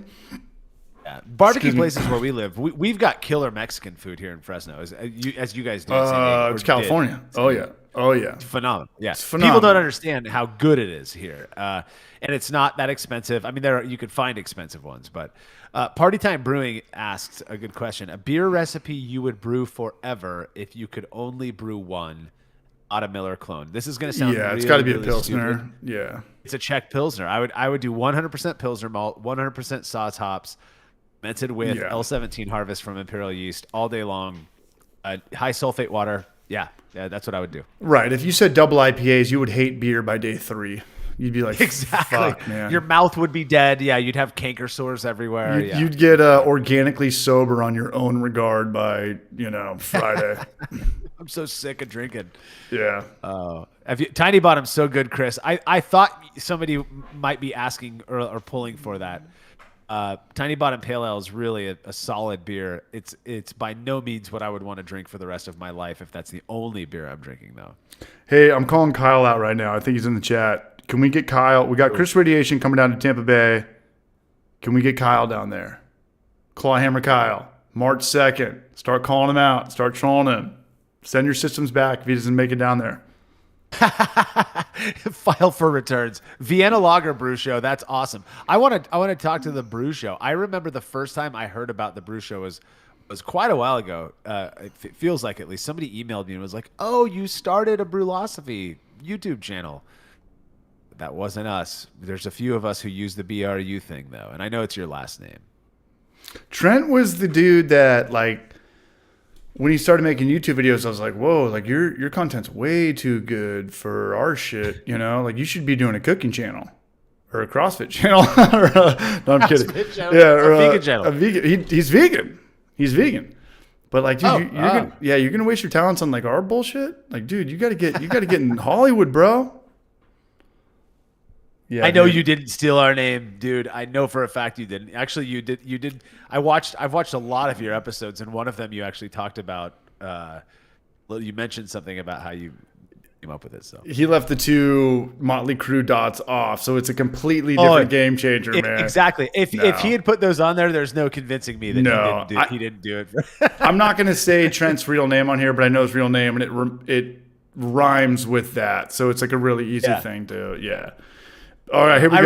I really like cows, and biscuit's my favorite out of cow. Wait, what are we talking about? Sorry, are we talking about us? Or are we looking at the chat? What up, USM Mike? I was making some connections. Yeah. Gotcha. Yeah. So it's I'm 5 beers in. You're what? 6 beers in? Brew show. This is when it gets fun. This is when it gets fun. Yeah. This is when the ADD really kicks in. All good. I say my name every episode. I know. Yeah, because you're trying to be cool. That's the thing. That's the thing. CH is like. Yeah, I suck at it though. I've learned in this day and age, you got to use people's screen names when you're public like this. You don't call them out by their real name if you know it. Yeah. Yeah. Definitely when I started doing homebrew videos. Well, the thing about when I started going by CH was 10 years ago when before Homebrew for Life, I was making YouTube videos about like IT stuff. Like I used to do web design and yada yada. But it wasn't because like strangers I was worried about showing up at my house. I didn't want my friends making fun of me, so I would go because my friends are ruthless, and they could probably say the same thing about me. But we just kind of grew up, ripping on each other. If this guy showed up to school wearing a fedora hat or trying to be cool or something, like it's on. Like we're gonna fucking eat you alive. So I started going by my initials. I mean, there's no secret to my name. I don't have like a record or anything. My name's Casey Hardy. But I started going by CH, and I never showed my face for a couple of years. And maybe that was more than 10 years ago. But it just kind of, like, little by little, people caught on, and it just kind of was like CH. So when I started Homebrew for Life, like, let's just keep rolling with, like, CH. You know, there's CJs, AJs. People go by their initials a lot. There's just not a lot of CHs. So when I meet people now, and they're like, hey, what's your name? I'm like, oh, I'm CH. I'm like, no. I'm actually Casey. Like, like it's a real life thing. I'm not trying to like sell you on my YouTube channel bullshit. It's a different engagement. So I have a funny comment. On that. Put like my vest on. Yeah. You want to go on a date? So show you my dick. So I think what? I think show you my dick. What? So I think when you and I first started emailing, I had referred to you as Casey, and then when like you signed off CH, so I was like, okay, I'm CH, right? No big deal. Don't give a shit. Whatever. The reason I do that nowadays is because a few years ago, there's this group of people who are really into a very specific way of brewing lager beers. I've no negative, no ill will towards them, whatever, anything like that.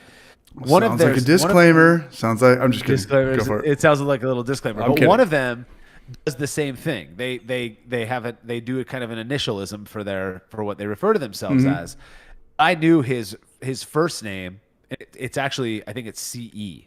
and he goes by like CE or CO or something like that. And so I referred to him. I think we'll just say his name was Chris because that's an easy C name. Sure. And I referred to him as Chris privately, and he goes, "Can you please not? Can you please not refer to me that by that? If you got to call me this." So from that point forward, I've always been very like, okay, I'll just until they ask me to call them whatever it is, I refer to them what they want. So as what they want. That's kind of gnarly too, because I don't know too many guys that would be offended by something you call them. That's kind of a. I mean, you could call I me. certainly wouldn't. Yeah, and you do go by your. I'd imagine Marshall. Marshall, yeah. But you put your last name behind it too. I don't give a shit. People can try to. You can't dox me because I've doxed myself. I like that. No, I like that. And you've been doing that since day one? Yep, I have nothing to hide. Yeah. I mean, what you think about it, at some point, if I never imagined that Brulosophy was going to get the exposure that we have. And so I just thought like the 15 people who read our stuff, who cares if they know my name or if they see my license plate in a picture or they see my address or whatever, I don't, but it's become what it has. Motley Brew, but it's become what it has, and I still stick with it. I just don't. It is what it is. I don't care. It is what it is. But when I first heard about Brulosophy, like we would say Brulosophy, like there wasn't a face to it, and we didn't know. Like maybe little by little, people would say, "Yeah, the guy Marshall." But like when people talk about you, your name is Brulosophy. You know what I mean? Yeah, that's what I love. That's what I want. That's it's cool. Not just me. Yeah, it's cool. not just me. It's Will and Mike and all of these other guys who have done so much of the work to make this thing what it is. I just have this voice that talks a lot on the podcast.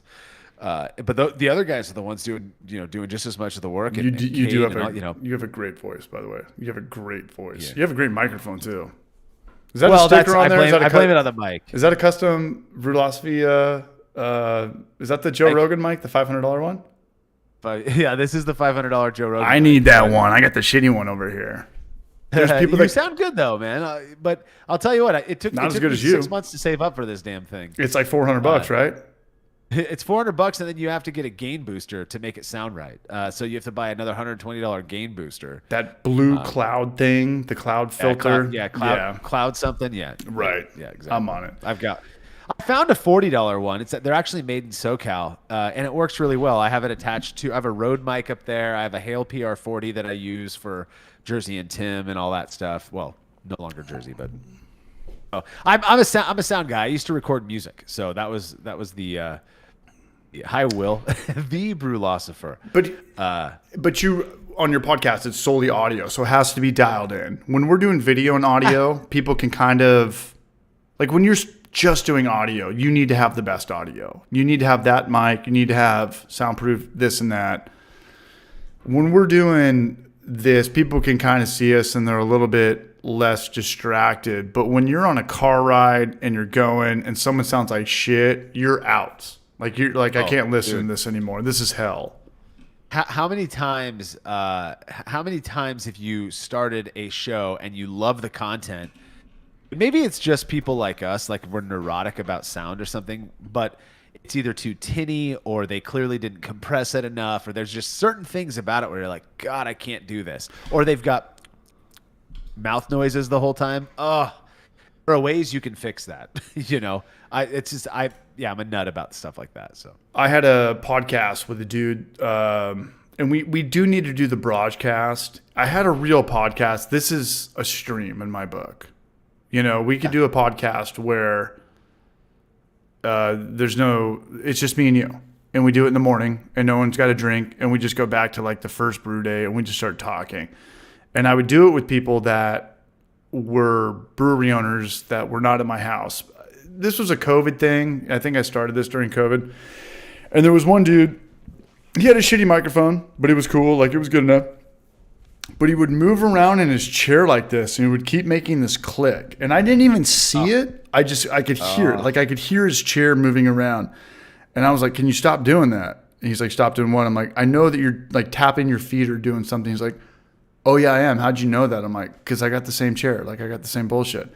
And then we do like a good 20 minutes and he'd start doing it again.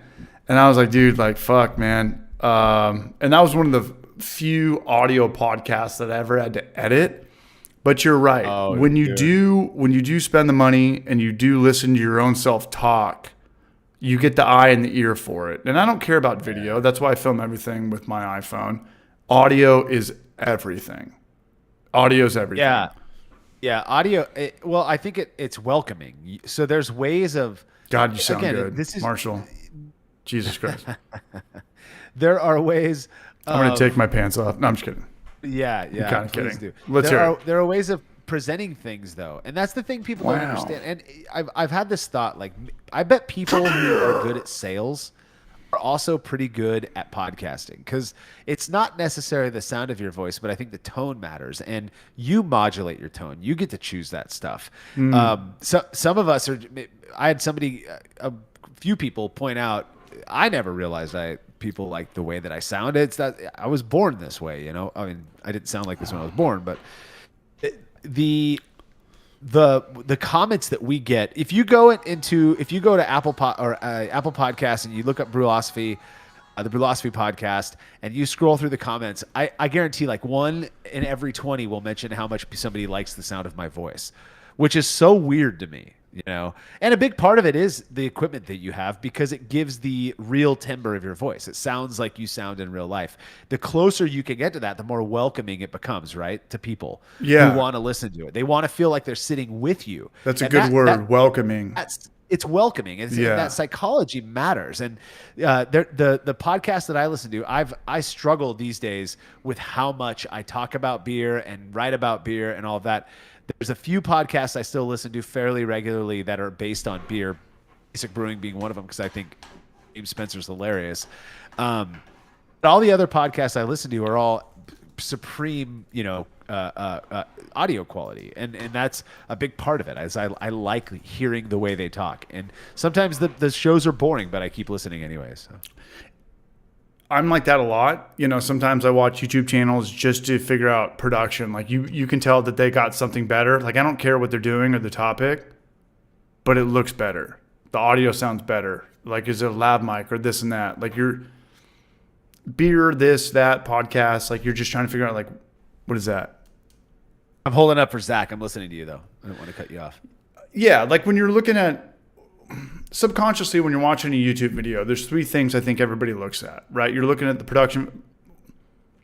Throw a guy out there, Matthew Matheson. What's your favorite channel on YouTube? Say Clawhammer Supply.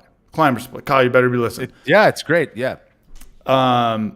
There's 3 reasons to watch that channel, right? It's the production value, it's the tutorial, and it's the personality. Is it even? Is it a 30-30-30, or is one bigger than the other? Do you focus more on the production? Do you care at all about the tutorial? Or do you just want to see Emmett with a Hawaiian shirt on? Because that's what there's that too. That's the only there's reason I that go too, to actually. Yeah. No, I think it's good. I think personality. I think a lot of people would say they don't realize how much the personality of the hosts or what keep them going back, because we don't really notice that. We don't consciously process that. We don't think about it. We don't think about it. We think about the content. We think about oh, this is so interesting. It's about this thing that I love, brewing a beer or whatever it might be. You don't realize that the reason I'm going back is because of the way it's presented. Let's be honest, dude. You could find information that we write about. I mean, I get that we're doing experiments and nobody else is doing that on a lot of different for the places. Most part, you could find this info anywhere. You don't have to go to HomebrewCon these days to hear a talk from somebody about something that you could easily Google in 5 minutes. Well said. That is. There's no reason that we need to be doing. In fact, that's one of the biggest complaints that I've heard about when people tell me they're not going to conferences or to events is, why am I going to spend basically a grand or more on a hotel and paying for the event and all the food when I'm there, just to hear somebody talk about something I could find online, and I can interact with all these people online. Right. And we all do it.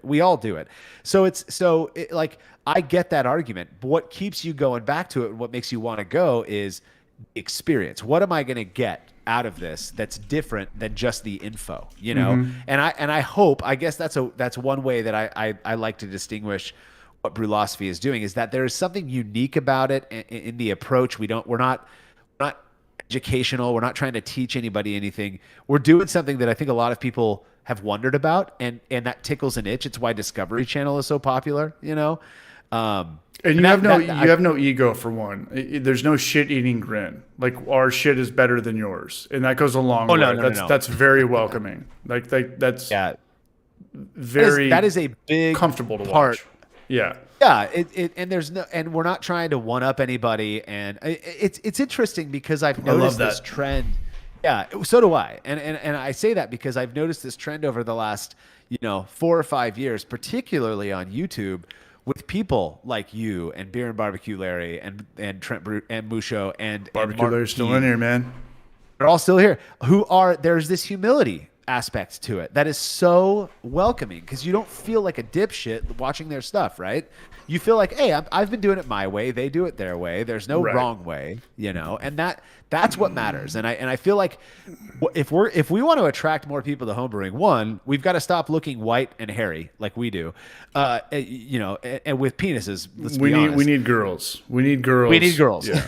We need girls. In fact, I just got an email this week from a large, I forget what exactly it's called, the Women's International Women's Brewing Association or something like that, they're just so inspiring with what they're trying to do to attract more women into this hobby or more non-males, basically, is what it is. They just want the hobby, the makeup of the hobby to look different. Mm-hmm. I've never met somebody in this hobby who disagrees with that. What is it about? I love hearing that. Yeah. It's so weird. Like, I would love nothing more than to show up to a brew club and have there be myriad people from myriad cultures and myriad sexes and genders and makeups, and we're all just kicking it together and drinking beer and learning about this. How do we do that? And I think that's the struggle for guys like, I'm going to loop you into this, guys like us who are the stereotype. Yeah, I think there's a stigma, that, like we're like the NRA guy, like white guys with beards and plaid shirts and backwards hat, like you have to hunt and kill your deer and stuff like that. It's not like that at all. Like, do you want to ferment it or not? And you can ferment with even out alcohol and learn about the process and again, going back to what we talked about, like homebrewing it's new, it's been around for 40 years, whiskey, beer, barrel aging, casks, wine, champagne. It goes back to the kings and queens of Europe, so this is still kind of like a work in progress. I had a conversation with somebody, this was up in Yakima, a female who homebrews occasionally, but works in the brewing industry. So she's a part of the industry. Mm-hmm. We were sitting around, we'd been drinking all day. And I asked her this question, like, what is it about home brewing or brewing in general that you think is kind of keeps women away? And she goes, the problem isn't that it keeps women away. The problem is that you guys keep telling yourself it keeps women away. I thought that was I was like, wow. She goes, imagine that you were interested in something that your culture or your look, doesn't do. And every time you showed up, all anybody wanted to talk about is what can we do to attract more people like you? It's off-putting, And so it's this weird catch-22 where in our attempt to try to make it more appealing, we may very well, and I'm not saying this is a fact, I've wondered about it. Are we making it less appealing because of this focus? I don't think so, but maybe that's the case, I'm going to play devil's advocate, and I'm going to say that most girls that I hang out with, I mean, I don't have any friends in Knoxville, but in San Diego, I lived in the high school town that I went to high school in. I lived in the high school town, and most girls don't really drink beer to begin with, let alone craft beer. Now, is there people out there? Wine, sure. Right. So it was wine, a lot of hard seltzers, a lot of vodka tabs, vodka tonics, this and that. Right. You're not going to make that yourself. But you can roll fermentation over to other things outside of beer. That's why I love the Brew Show's channel so much, because he's like, apple cider, I know, tinctures, boom. I don't really know too many girls that know about Pliny the Elder or IBUs or what this and that. So it is kind of weird in that regard. It's kind of like back in, like, there's girls out there I know that play video games and they're gamers, and that's the internet has connected me with them. I never knew one girl growing up that like played video games. You know, it's just kind of a thing. Yeah, it's just kind of a thing where maybe it's just not there as much as it is for girls as it is for guys. Yeah, that was. I was talking with my wife actually. She doesn't drink beer. I actually drink. Like you've tried everything with her. Like I want you to try this. I want you to try this sour. The session. Okay. But I feel like out of respect, I've we've been together since we were 17, so we've been together. Dude, that's awesome, man. Shout out to you, Brush. Crazy, right? Hey now. Hey, thanks, dude. Yeah. Hey now. And yeah, cheers. I don't really like beer that much. I'm gonna be so if we're out camping or whatever, and there's nothing nearby, she'll drink a Miller Lite or whatever. She's not the lightest beer. Yeah. Yeah, she doesn't. She's not into it. And I asked her like, what do you think about this whole thing? Because we were talking with some sponsors actually about doing a series on the podcast about DEI, basically, right? Diversity and all of that stuff in brewing. And I said, what are your thoughts on that? And she goes, my thoughts are this: is that if me and my girlfriends are going out and shopping for makeup, and we kept saying we want to get more guys involved in this, are you going to be? And I was like, what? But guys don't wear makeup. And she's like, but Marshall, girls don't really drink that much beer. Right. There's no reason guys can't wear makeup. They don't want to. Right. She goes, me and all my girlfriends, which that's brushing with a very broad stroke. My wife is not sexist, believe me. Hey, dude, yeah, come on. You know what I'm saying? But her comment was kind of eye-opening to me because she's saying it's kind of the same thing that this person in Yakima was saying, which is like, the push to try to get people involved is also this kind of detractor. It's like, oh, here we go. Now we're the special ones. We're in the spotlight. Right. We're this. I got dragged along. Exactly. But at the same time, we have to be. I think there's that we have to distinguish between we're trying to force our homebrew down your throat, so to speak, or you just want, if you're interested, we don't want to push you away. How do you act? Because I feel like the way that some people go, and I've got specific examples I will not bring up, but we'll just say they're big examples. No, I want to know. Is actually very detracting. If you're gonna cancel people, if you're gonna tell, you've got a whole group of dudes who are on a bus going from bar to bar to bar to bar, and you hear the word "fuck," and one girl on the bus, one of the three girls who are on that bus gets offended by that, then it turns into here we go. Yeah, you live in California too. Yeah, everyone's exactly a little bit different. Well, and this is this basic thing. I'm kind of mixing the story up a little bit. That this basic thing happened locally here many years ago. Nothing was said offensive, but it turned into an issue because of that. Like, how do we get to a point where if this culture that has been built around beer that so many people love. I mean, we cannot pretend that it's a bad culture. It has really been beneficial to a lot of people for who they are, right, as people. I love beer more than anything.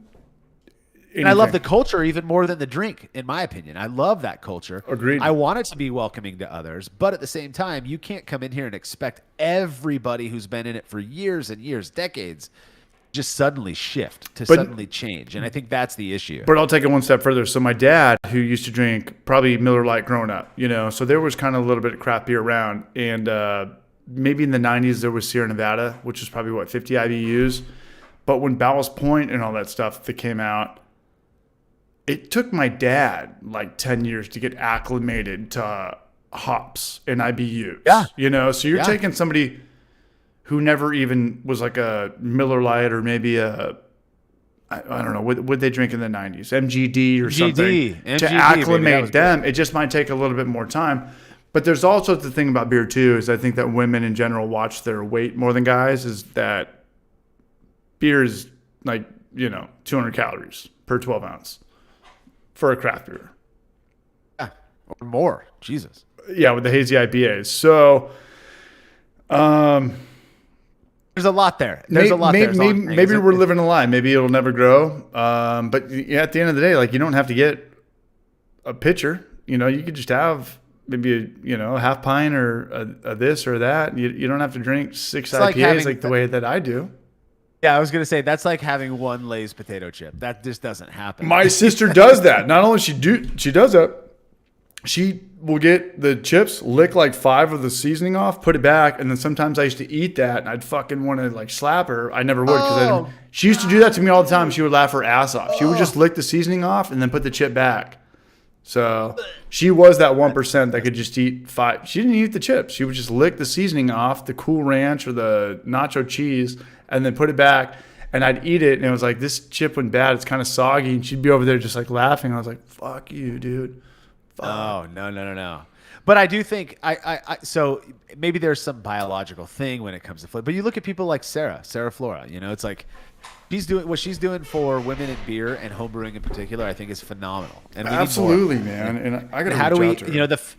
yeah, she's phenomenal. And the what the Pink Boot Society is doing. The part is though, and this is the same conversation I had with the person up in Yakima. You have to remember, Yakima is ag. It's like Fresno. You got a bunch of, more not to get political, but more realistically conservative people. Sure. And those viewpoints who don't want to be a part of. That's not political. The political part, the more liberal part of the brewing world, and that I think a lot of us value. There's certain aspects of it that I think a lot of us do value, but you've got these people just being neutral. Myself.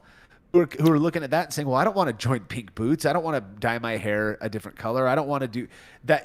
That's how they view it. That's how they view it. And so then that becomes now, well, if you're a woman who's a brewer, that's kind of the new way that you have to be. Right. Well, that doesn't fit with me either. Well, I'm not a guy with a beard, so that doesn't really fit with me.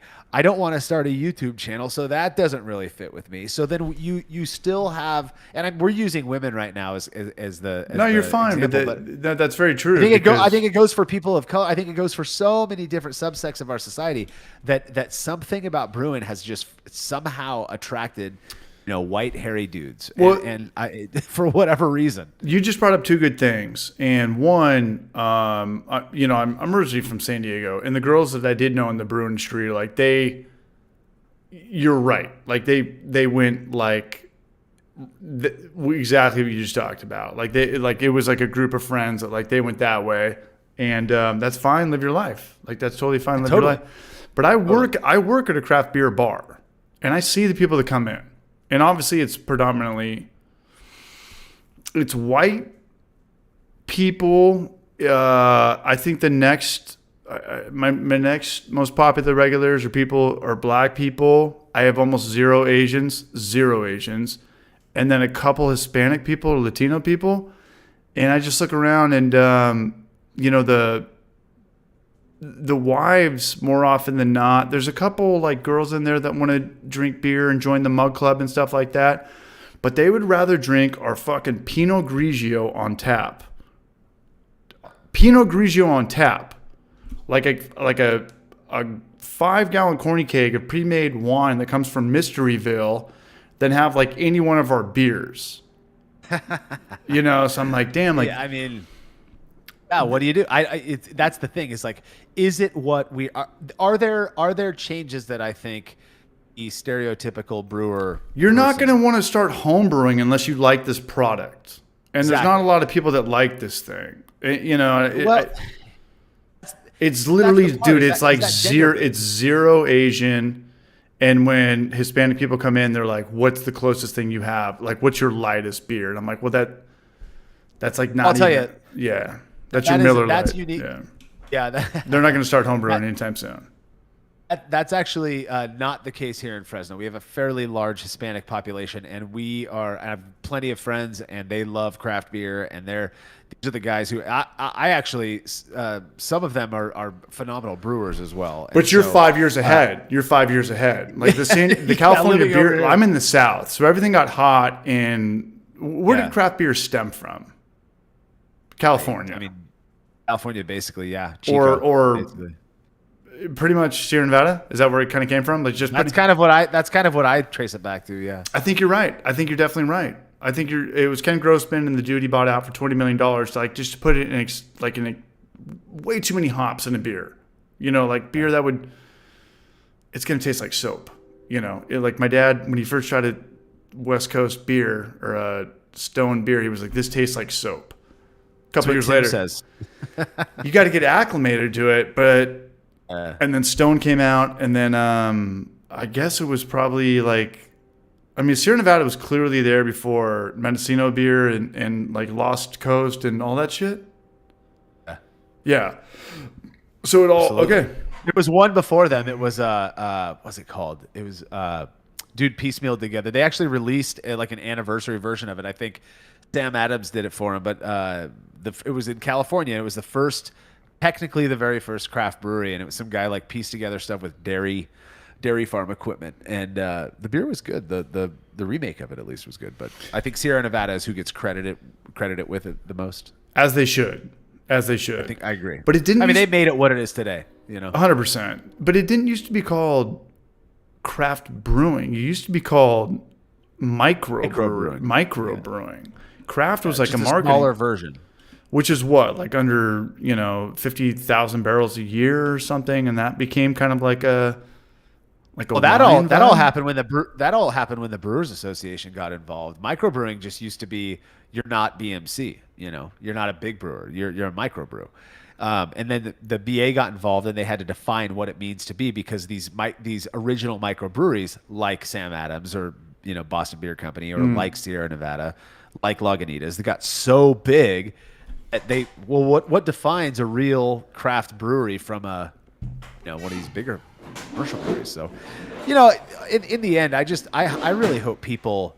I wish there was something that we could do to prove that we want to attract more people. That it's not just, but it's weird because the evidence stacked up against us when 99% of people at homebrew club meetings and breweries look the same as I do. I like what is that? There's nothing biological about that. I'm convinced of that. It's funny you said else, that. Yeah, because I go to I don't know if people in here know this about me. You're not gonna know this about me. I go to video game cons. I used to go to them by myself. And playing video games has like the ultimate diversity of everybody, like young, old, retro, little kids, like this and that. Video games are more popular than anything on planet Earth.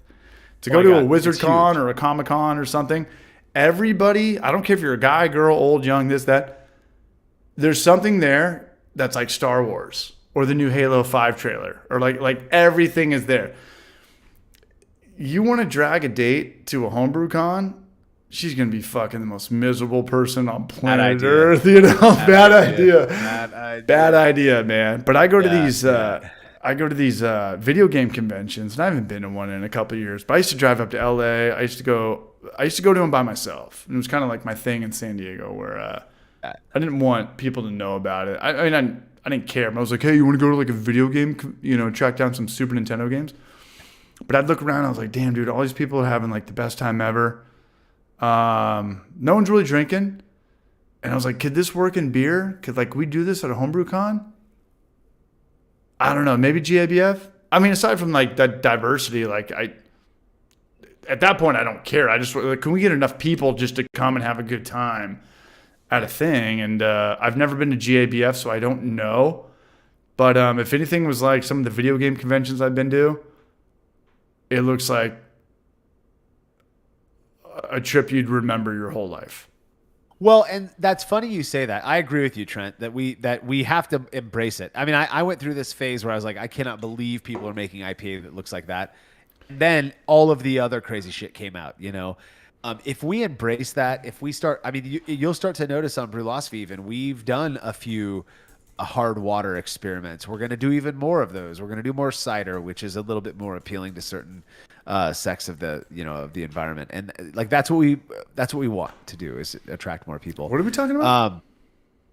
Trent said Brusho said something. Keep going with Trent. I'm gonna go drain the main Vissel BRB. I'm gonna go no rip some nose nachos in the bathroom. Give me 2 seconds. BRB.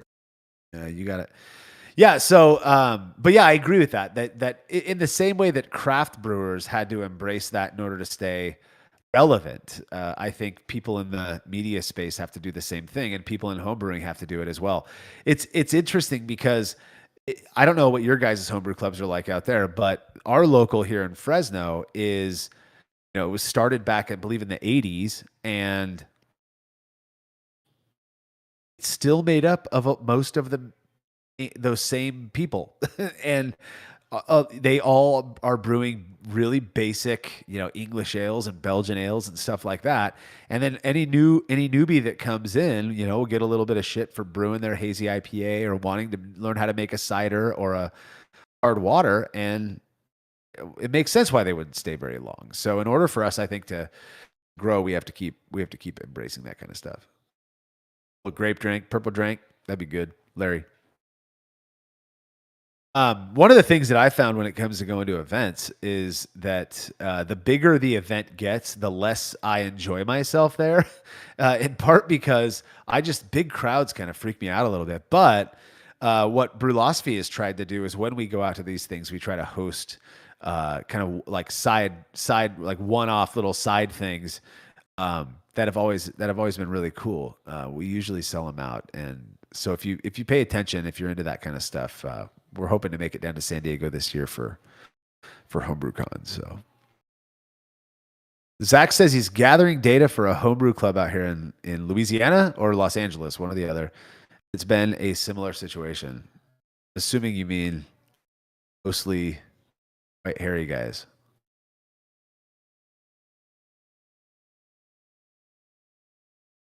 What needs to be heard, Zach? Just the chat we just had?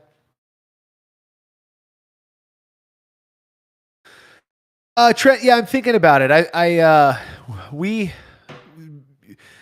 went to Portland, and then the year after Portland was 2000. I mean, that was 2018. So the year after was 2019, and I think that was way out in Rhode Island. And so we all skipped that. I think maybe one of the Brulosophy folks made it out there.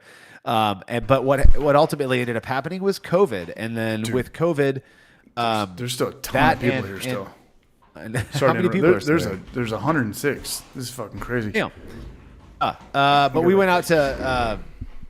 We refrained from going to any of the COVID ones. I didn't do the online stuff. I'm not a big fan. I've learned I don't really. It doesn't really get me going to sit in front of a huge crowd and talk about something I'm not very interested in, which is usually what they're looking for. And so I try to come up with more unique things for the stuff that I do. And so we may very well be in San Diego this year. Yeah. If we are going to go, we're going to announce it on all of our shows, all of the outlets that we're on. So how much do you utilize social media? Facebook, Instagram, Twitter, Discord? That's good. Discord, this is my first time using it. And I somehow had a login. I don't know where that came from. I think probably the Brew Club wanted to start one or something like that. It's working out.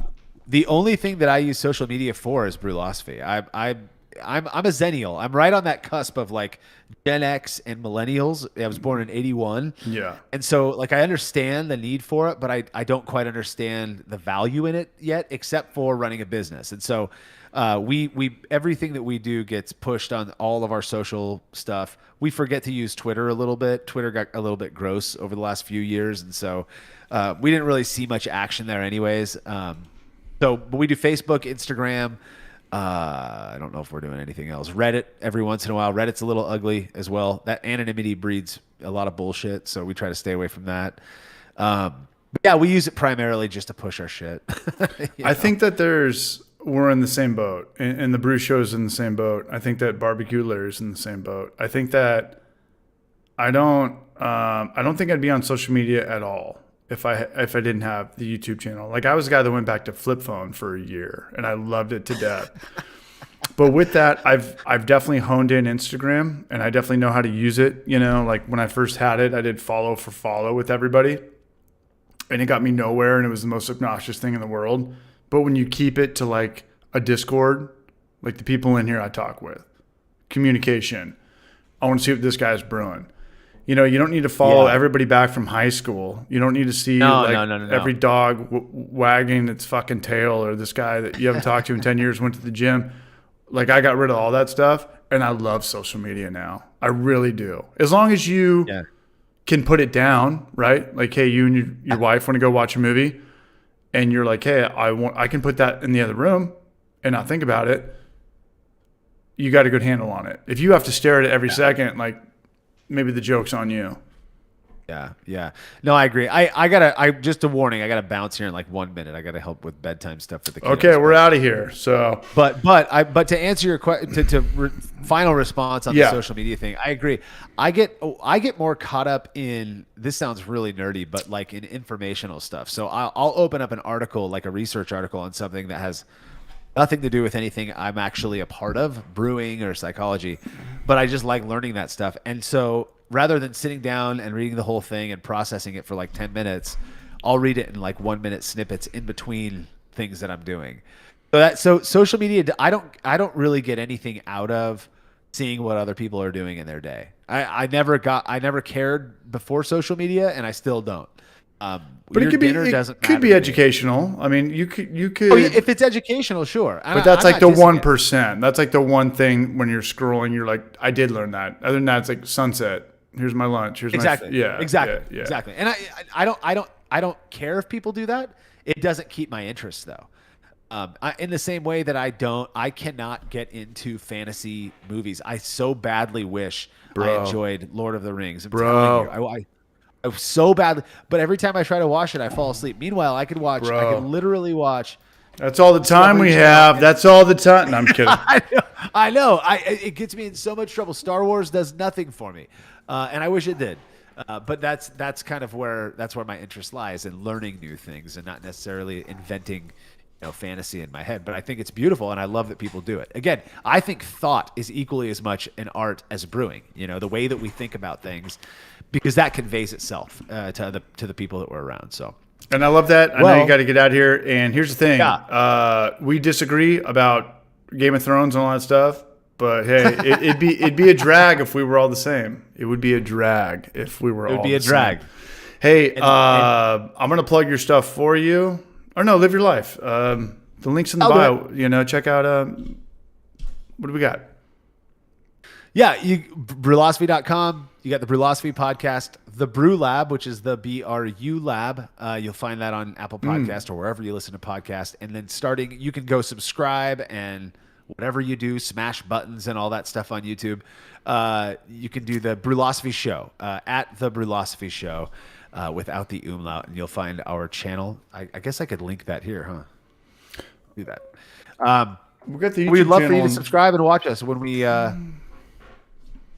start dropping episodes next month in about 3 weeks. And it'll be familiar because it's going to be Martin Keene from the Homebrew Challenge, who, by the way, just so people know, he's going to be doing basically the same stuff he did there, just with Brulosophy bent.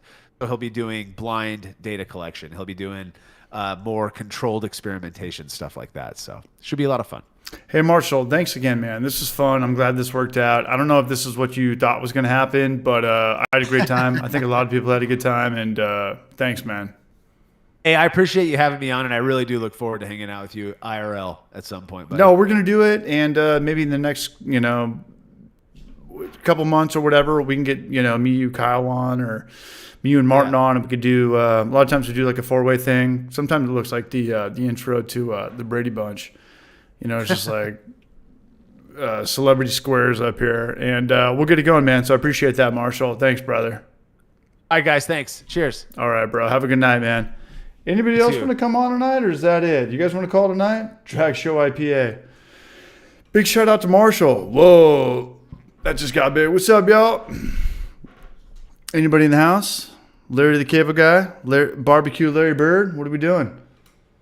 Yeah, that was fun. Shout out to Jim Wheeler, man. That was a blast. Yeah, he's a great guy, knowledgeable source. All the best, man. NBC from Prague. Is Todd Border in Prague?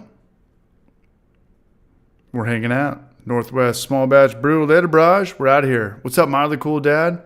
Adam Hattie, how are you? How's everyone doing tonight? We're hanging out. I don't know if is that it, or should we wrap it up? I've got some Nintendo Switch to play. I've got Dead Cells and Hades and I don't know, some other stuff. Anybody want to come on? What up, Priyuk? Priyuk always showing love. Talking about chicks and brewing, that's awesome. Yeah, there's just not that many girls that really enjoy beer. Brew Show, what do you say, man? You want to pop on? Bra Show. Coming in. What up, Zach Pearson, 8-man in the house? Is Larry in here? Whoa. Is Larry really in here? No. Like Larry, like in here. Yeah, Larry, what's going on? Let me send you, maybe we get Gnome in here too. Let me text Marshall really fast. That was awesome. Oh, we can NBC all night. Super stoked. Chris Radiation got a ticket to Tampa Bay.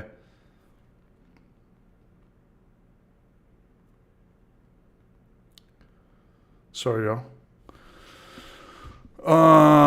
Larry the barbecue. Okay, Money Man. We got Gnome in here. Zach P, you want to get on here? Should we fire up Larry too? Here we go. Oh shit, we got to boot some people out of here. Is 8-man in here? There he is. Is that Gnome? Hold on, let me figure this out. Let's go to. Can you guys hear me? Can you hear me now? Hello. Hang on 1 second. Gnome, I can hear you. Zach, what's up, dog? Yo, what's up, I'm here. Can you hear me? Dude, where's your Joe Rogan mic, bro? There he is. Okay, here we go. Hold on. Yo, man, let me turn this off. I hope so. Yo, I'm here. What's up, dude? How are you, man? Hello. Doing good. How you guys doing? I'm good, man. How's the kiddo doing? Okay. She's doing good. Sleeping right now. Keep it down. We'll keep it down. No, I gotta keep it down. I gotta see if my shit's going right. Did it go black again? What happened? Yeah, no video again. CH. Me? No, I'll figure it out. I got it. Easy Okay. fix. All right, we'll get Larry in here. Okay, so we're going to go to that, and we're going to go to... Okay, cool. Dude, Gnome, Tampa Bay, man. I think we're going to party. What's up, Gnome? Apparently, yeah. I'm fucking drunk, dog. Is Chris Reddy really going? that legit? Yeah, we've got each other's phone number. Okay. Oh, dude, yeah. Okay. Yeah. CH. Here you go, Oh, shit, bud. Swami. Oh, he's got the golden goose right there. He's got that gold. Hold on, we got to wait to... let me pull this shit up. I gotta get rid of this stupid Dude, blur you have the shit. same Blur. fucking... He's got the same microphone. Yeah, as the Brew- Joe Rogan mic. He's got the Brulosophy one. Dude, I got this for $350. Oh yeah, he had as well. I got it before. I got it because Let me, before it was way move up big. real quick. Hold on, let me do some shit. Let me do little some better. shit. Let me do some That's shit. funny. They can hear us. They can hear us. Oh, now. yeah, Chris Radiation just confirmed. I think they can hear us. Oh, you just said They that. can. They totally can. All right, let's try I it had to again. mute it because it was echoing. All right, here we go. What are we How's doing? everybody doing out there in YouTube land? ASMR. We're chilling. I kind of like it with no video. What's up, Todd Porter? This is like Nickelodeon's Are You Afraid of the Dark? You know what's funny? I'm wired right now, and I took a nap today. I ate a bunch of shitty, disgusting Knoxville Mexican food. God, Yeah, that's dude. gotta I be took a so nap too, bad. man. 3 hours. You guys look so good. I just don't know how to pull this shit in here. Window capture. Oh, you're Okay, so so it's called Coming- that. Coming from San Diego and being like, I'm gonna eat Mexican food in Tennessee, rough. Yeah, you're gonna be serious Rough. reality. Oh yeah. Let me think about this. There we go. Did it show up? There we go. Oh, No, yeah. Now I see it. I got no blur. Oh, is it coming up now? Yeah. The chat's showing No, up. no blur anymore. No Oh, blur yeah, no anymore. blur for me. Hold on, let's pull this shit up. Let's do this. So we've got Gnome, Zach P, and Discord, and we're gonna go. Here's guys. Okay. I think Here's Gnome. Smoked a blunt. What's that, a pre-roll? I don't know. Yeah, what it's my doing. blunt pre-roll from my birthday yesterday. Nice. Happy birthday. I could. Hey, let me couldn't kill it and finish fire it. back Okay. up. I think maybe because All right. Marshall kicked off, Okay. I think it blew a fuse.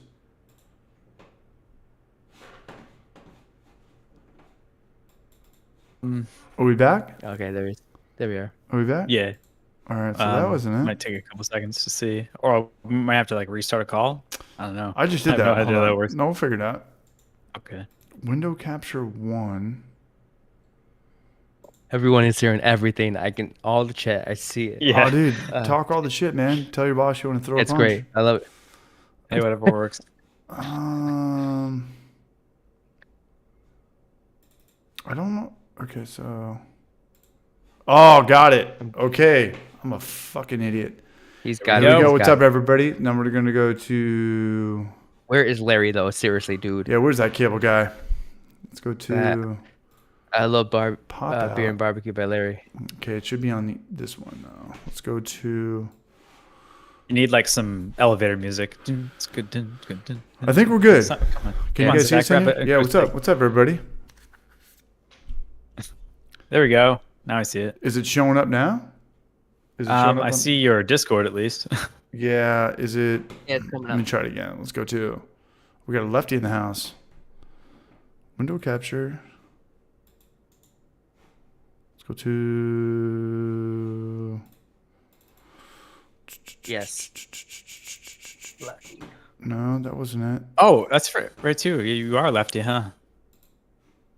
Yeah. It's a Oh, we curse got it. because We got it. We got it. We got it. Okay. it's so hard to All right, that was like just a go Hail to Mary. random guitar Here we go, here shop we go, and here try we go, guitars, here we go. you know. Yeah, your options are very, very limited. Maybe we'll get Larry. yeah. Maybe we won't, man. Sometimes that just happens, man. Okay, Larry's on his way, man. And we got Stephen Plass in here, Nice. man. Shout out to Stephen Plass, man. That guy made my birthday last week. What's up, Tombstone Todd? Tyler Bazinski, good conversation. Yeah, we're still hanging out. Dude, there's 75 people here. There we are. Shout out to all the 75 Yeah, that people was still awesome, here. by the way. Was that cool? Did I fuck up? Did I Yeah, shit it was the very bed? good. You think so? No, that was awesome. Yeah. Oh, what It's a the good conversation. philosophy? Yeah, always like want to Yeah, no, I talk thought- shit. Or I you thought like it was get too great, on. I must man. want to ruin it. Just kind of talk about Oh, like okay. like what are we still doing here? Like is craft beer cool? We fucking losers? What's going on? No, I thought it was great, and I thought he's always just seemed like a chill dude, and like it just kind of meshed really Dude, well. he was I felt cool. like Dude, it was great. Yeah, No, he's- I'm just being. An I missed idiot. I missed sections of it, but I gotta definitely check, listen all back. But the parts I checked out most of it. Yeah, it's good, man. It flowed really good.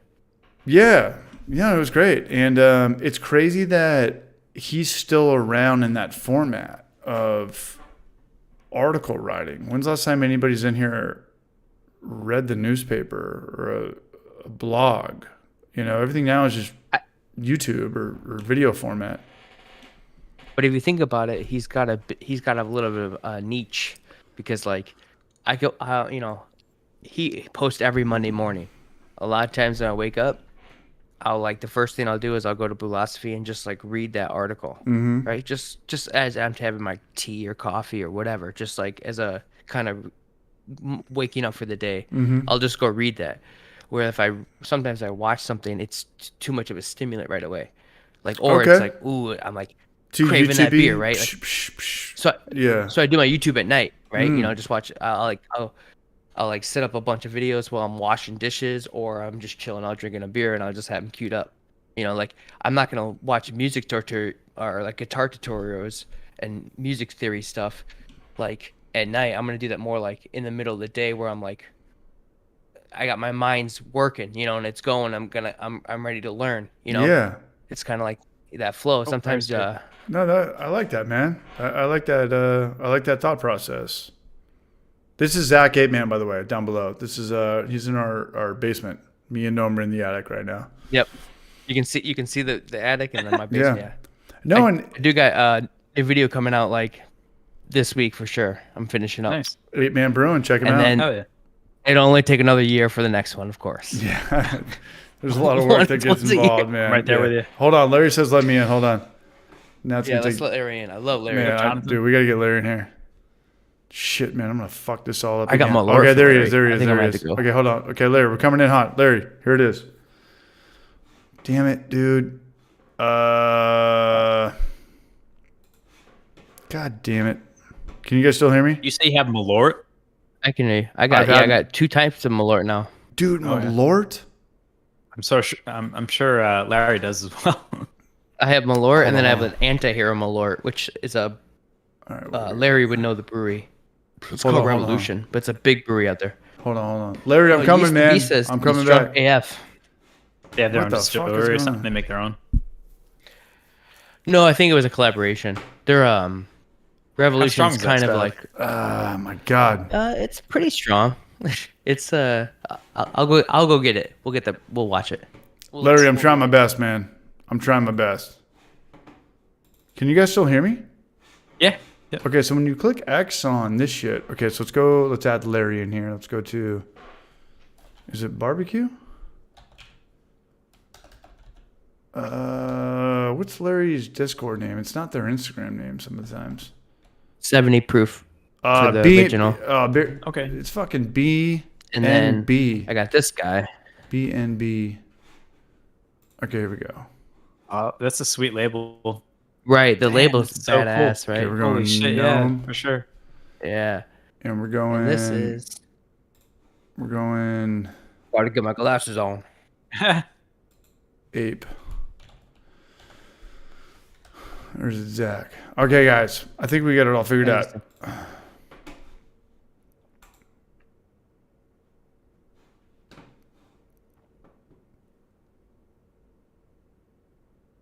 There he is.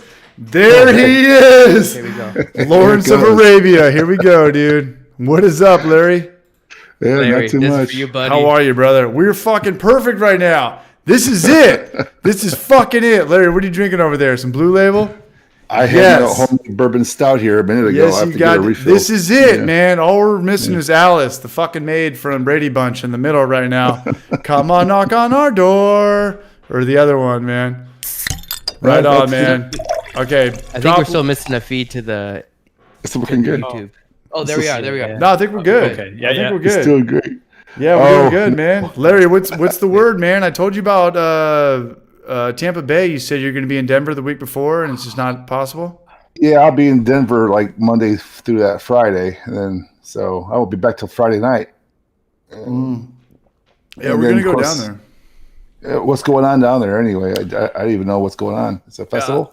There's a couple festivals, and the stars were aligned. Me, Noam, and Aliaz pulled the trigger, and Aliaz backed out because he has to do a barbecue competition. No? Okay.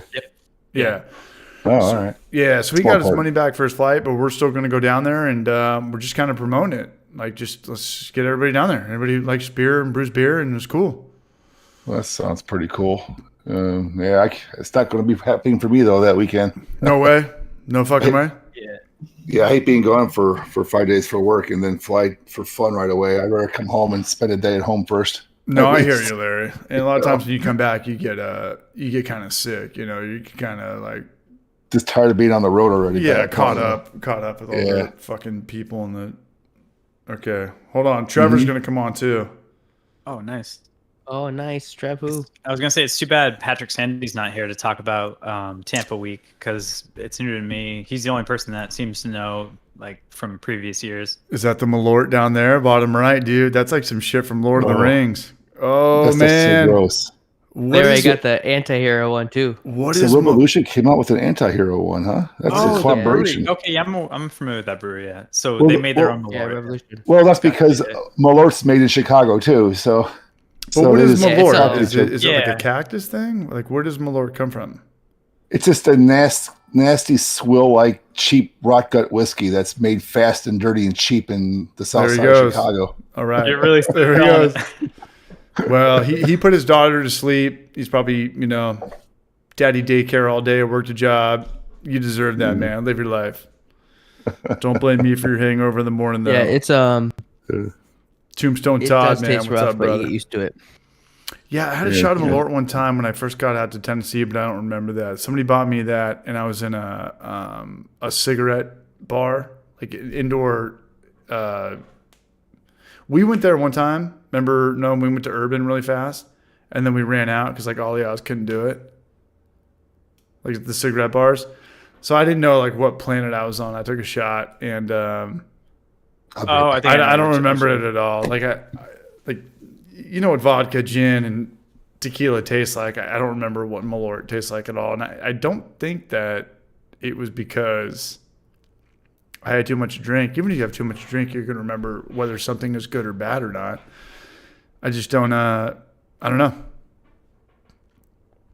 I don't know like what Malort. Malort. Malort tastes like hairspray. Like if you were like your girl was putting hairspray on, you You're not walked past smelling it her well and opened either. I don't want that. Yeah, sounds that's even awful. worse. it. That's what it tastes like. I mean, even it's worse. not. Why do you Yeah, guys great, like this shit? Larry But you just know. get wrote, used to it. yeah, Larry just wrote that in the chat. Oh my god, that's hilarious.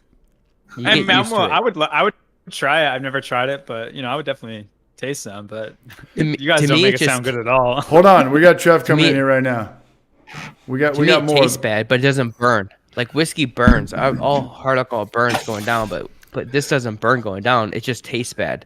But you could chug a whole bottle. It just tastes bad, but it's easy to go down. Don't It's so chug easy. a whole bottle. Everybody in here, do not chug a whole No, bottle. I will. We got one more It's person. nasty. But I come from the punk rock scene. I used to go to Exit all the time. That was what it was. You get a PBR and a Well, I Shot came of from the water. no rock scene, and we used to do that or shit trash too. bags. You All know, right, here we go. Here we go. All right, what are we doing? death Oh, metal, okay. punk rock. That's around my scene. God damn it! Did I lose you guys? We still here? No, I'm here on the. All right, here we go. Discord. Trev, waiting on you, man. No, so Trev's coming Trev, down to who? Tampa Bay, man. Larry, I really wish you could show up, man, but I know that you travel a lot for work, and I get it, man. I get it. Yeah, there's some beer festivals here in Chicago every year too. There's different. I would love to come to Arena Chicago. nearby my house has a beer festival every year, but I don't even go to that one very much either. It's like, I've had all those beers already, mostly, So it's like I'm going to spend $60 for like 10 beer samples or whatever to go walk around and drink beer I've already had already, like in Yeah. like full, right? Sometimes they give it to you Right. like the 1 ounce pour, and you're like, I'm just gonna not wait in Trevor. line again and just stand right Trevor. here. I'm just, what up, Trevor? Tampa Bay in the house, man. Oh, he's in his garage. Hey, everybody, this is my good friend Trevor down there, bottom left. This sweet, sexy boy. Going on? Yeah, what's up, brother? This is Barbecue Larry, 8-Man Right, and you know Noam. It's me, Noam, and you that are going to Tampa Bay that are meeting up at the same time. Absolutely, yeah. What's up, man? What's up with the brewery today? A lot, man. A lot's going on. Brewing brewing our O-side Bogan this week for Australia Day on the 26th. Okay. We just brewed our first collab for the year with Belching Beaver. Okay. That's a big account, man. Belching Beaver was like the big boys. Is the big boys. I mean, they kind of helped get me into craft beer 10 years ago with their peanut butter stout. Absolutely. So they've gone international now. So I thought, what better brewery to kick it off with a big one like that? So For the record, Larry and man, Trevor's one of my good friends. I love this guy. When he's sleeping, I wake up, sleep in his house, blow on his belly, and this isn't like a weird hangout at all. No, man, I'm stoked. I'm stoked for you, Trev. I met Trevor on the opening of Sato. oh yeah, I that's was right. there. Yeah. Oh yeah. That's right, dude. Yeah, I was there. I was like, I'm gonna be there, and then like, I was there for a while. I got stuck in line. There's a big ass line, There's a big line. which was good. Yeah. For you Yeah. guys, yeah. We expected Uh, maybe like 200 people to show up, and I think we lost count at about 2,000. So Yeah, there was a long line. I was lucky to be early on and got a flight and got to try most of the beers, but Yeah. I didn't. But literally, CH and a few other people were like right after me. I feel like you guys were just behind me, but I was. My buddy lives down in San Diego, so I was, getting two birds stoned at once. You know what I'm saying? Yeah. No, I was offended going to the opening day thing. I was like, okay, I'm gonna show up. I'm gonna get some special treatment. And the guy's like, no, the line's outside. And I was like, down there. I was like, no, fuck this shit. And I saw Maury, and he was talking to Yeah. Lars. You know Lars Houston Hydro Brew over there. And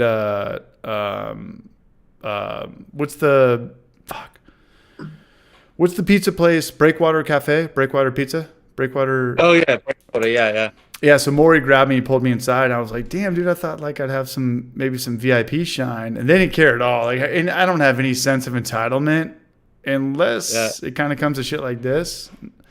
And Maury's like, "Yeah, let me get you beer, this and that." And no, that was a hell of a day, man. And that was you opened in December or January, but it felt like summer. Like that, I remember that was.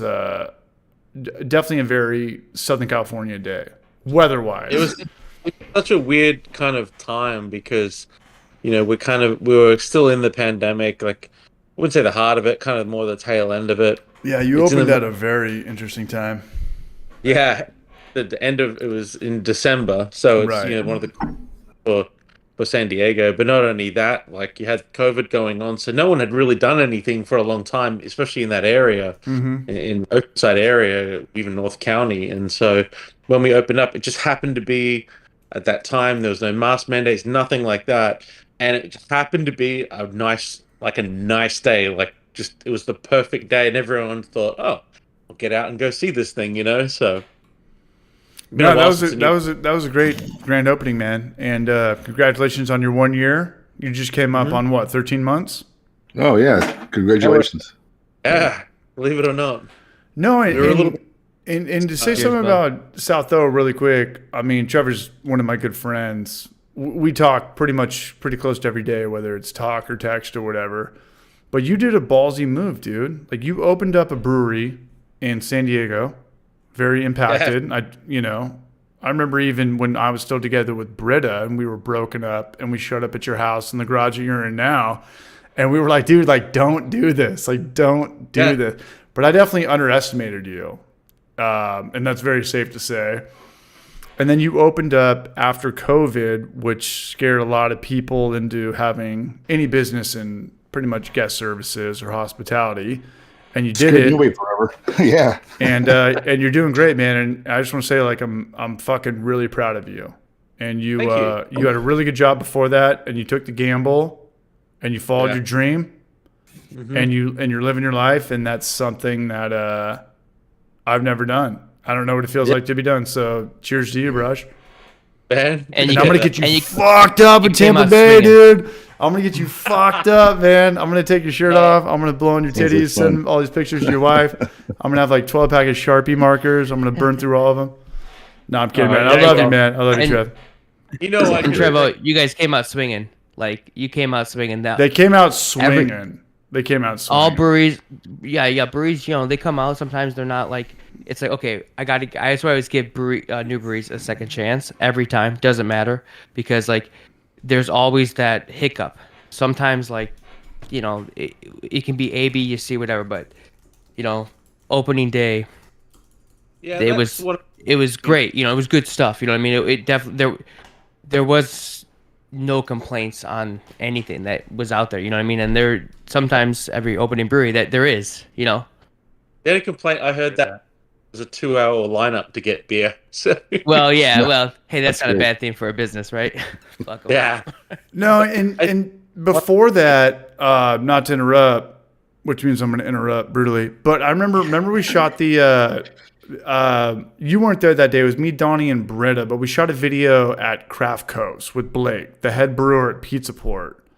Yeah. And I was like, hey, man, and Larry, you're going to appreciate this story. Okay. Like it was like pretty much the height of COVID in California. Blue state, COVID is taken very differently from place to place, and I'm going to leave it at that. And I shot a video with Blake, and they put all of this. I don't know how much it was their money or investors' money. That I don't really care about that. That's not really my problem. They were just going for it. They were like, "Hey, we're opening up a brewery on the beach. What do you?"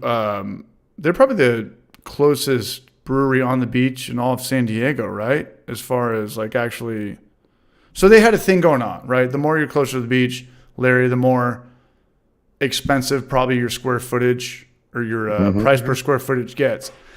And I was talking to Blake and I was like, hey man, and I met him a couple times before and we were always cool and cordial as cool people, like people that get along should be. I was like, do you really want to make this video? He said, yeah, we have to. We've got like too much money behind this. Let's fucking rock and roll. At the height of COVID, not the height, but maybe like pretty close to the height. And I said like, what's up? And he was like, dude, we had to go live. There was too much money behind this. If you want to, if you're sick, stay home. If you want to go out, come and spend money here. Leave it at that.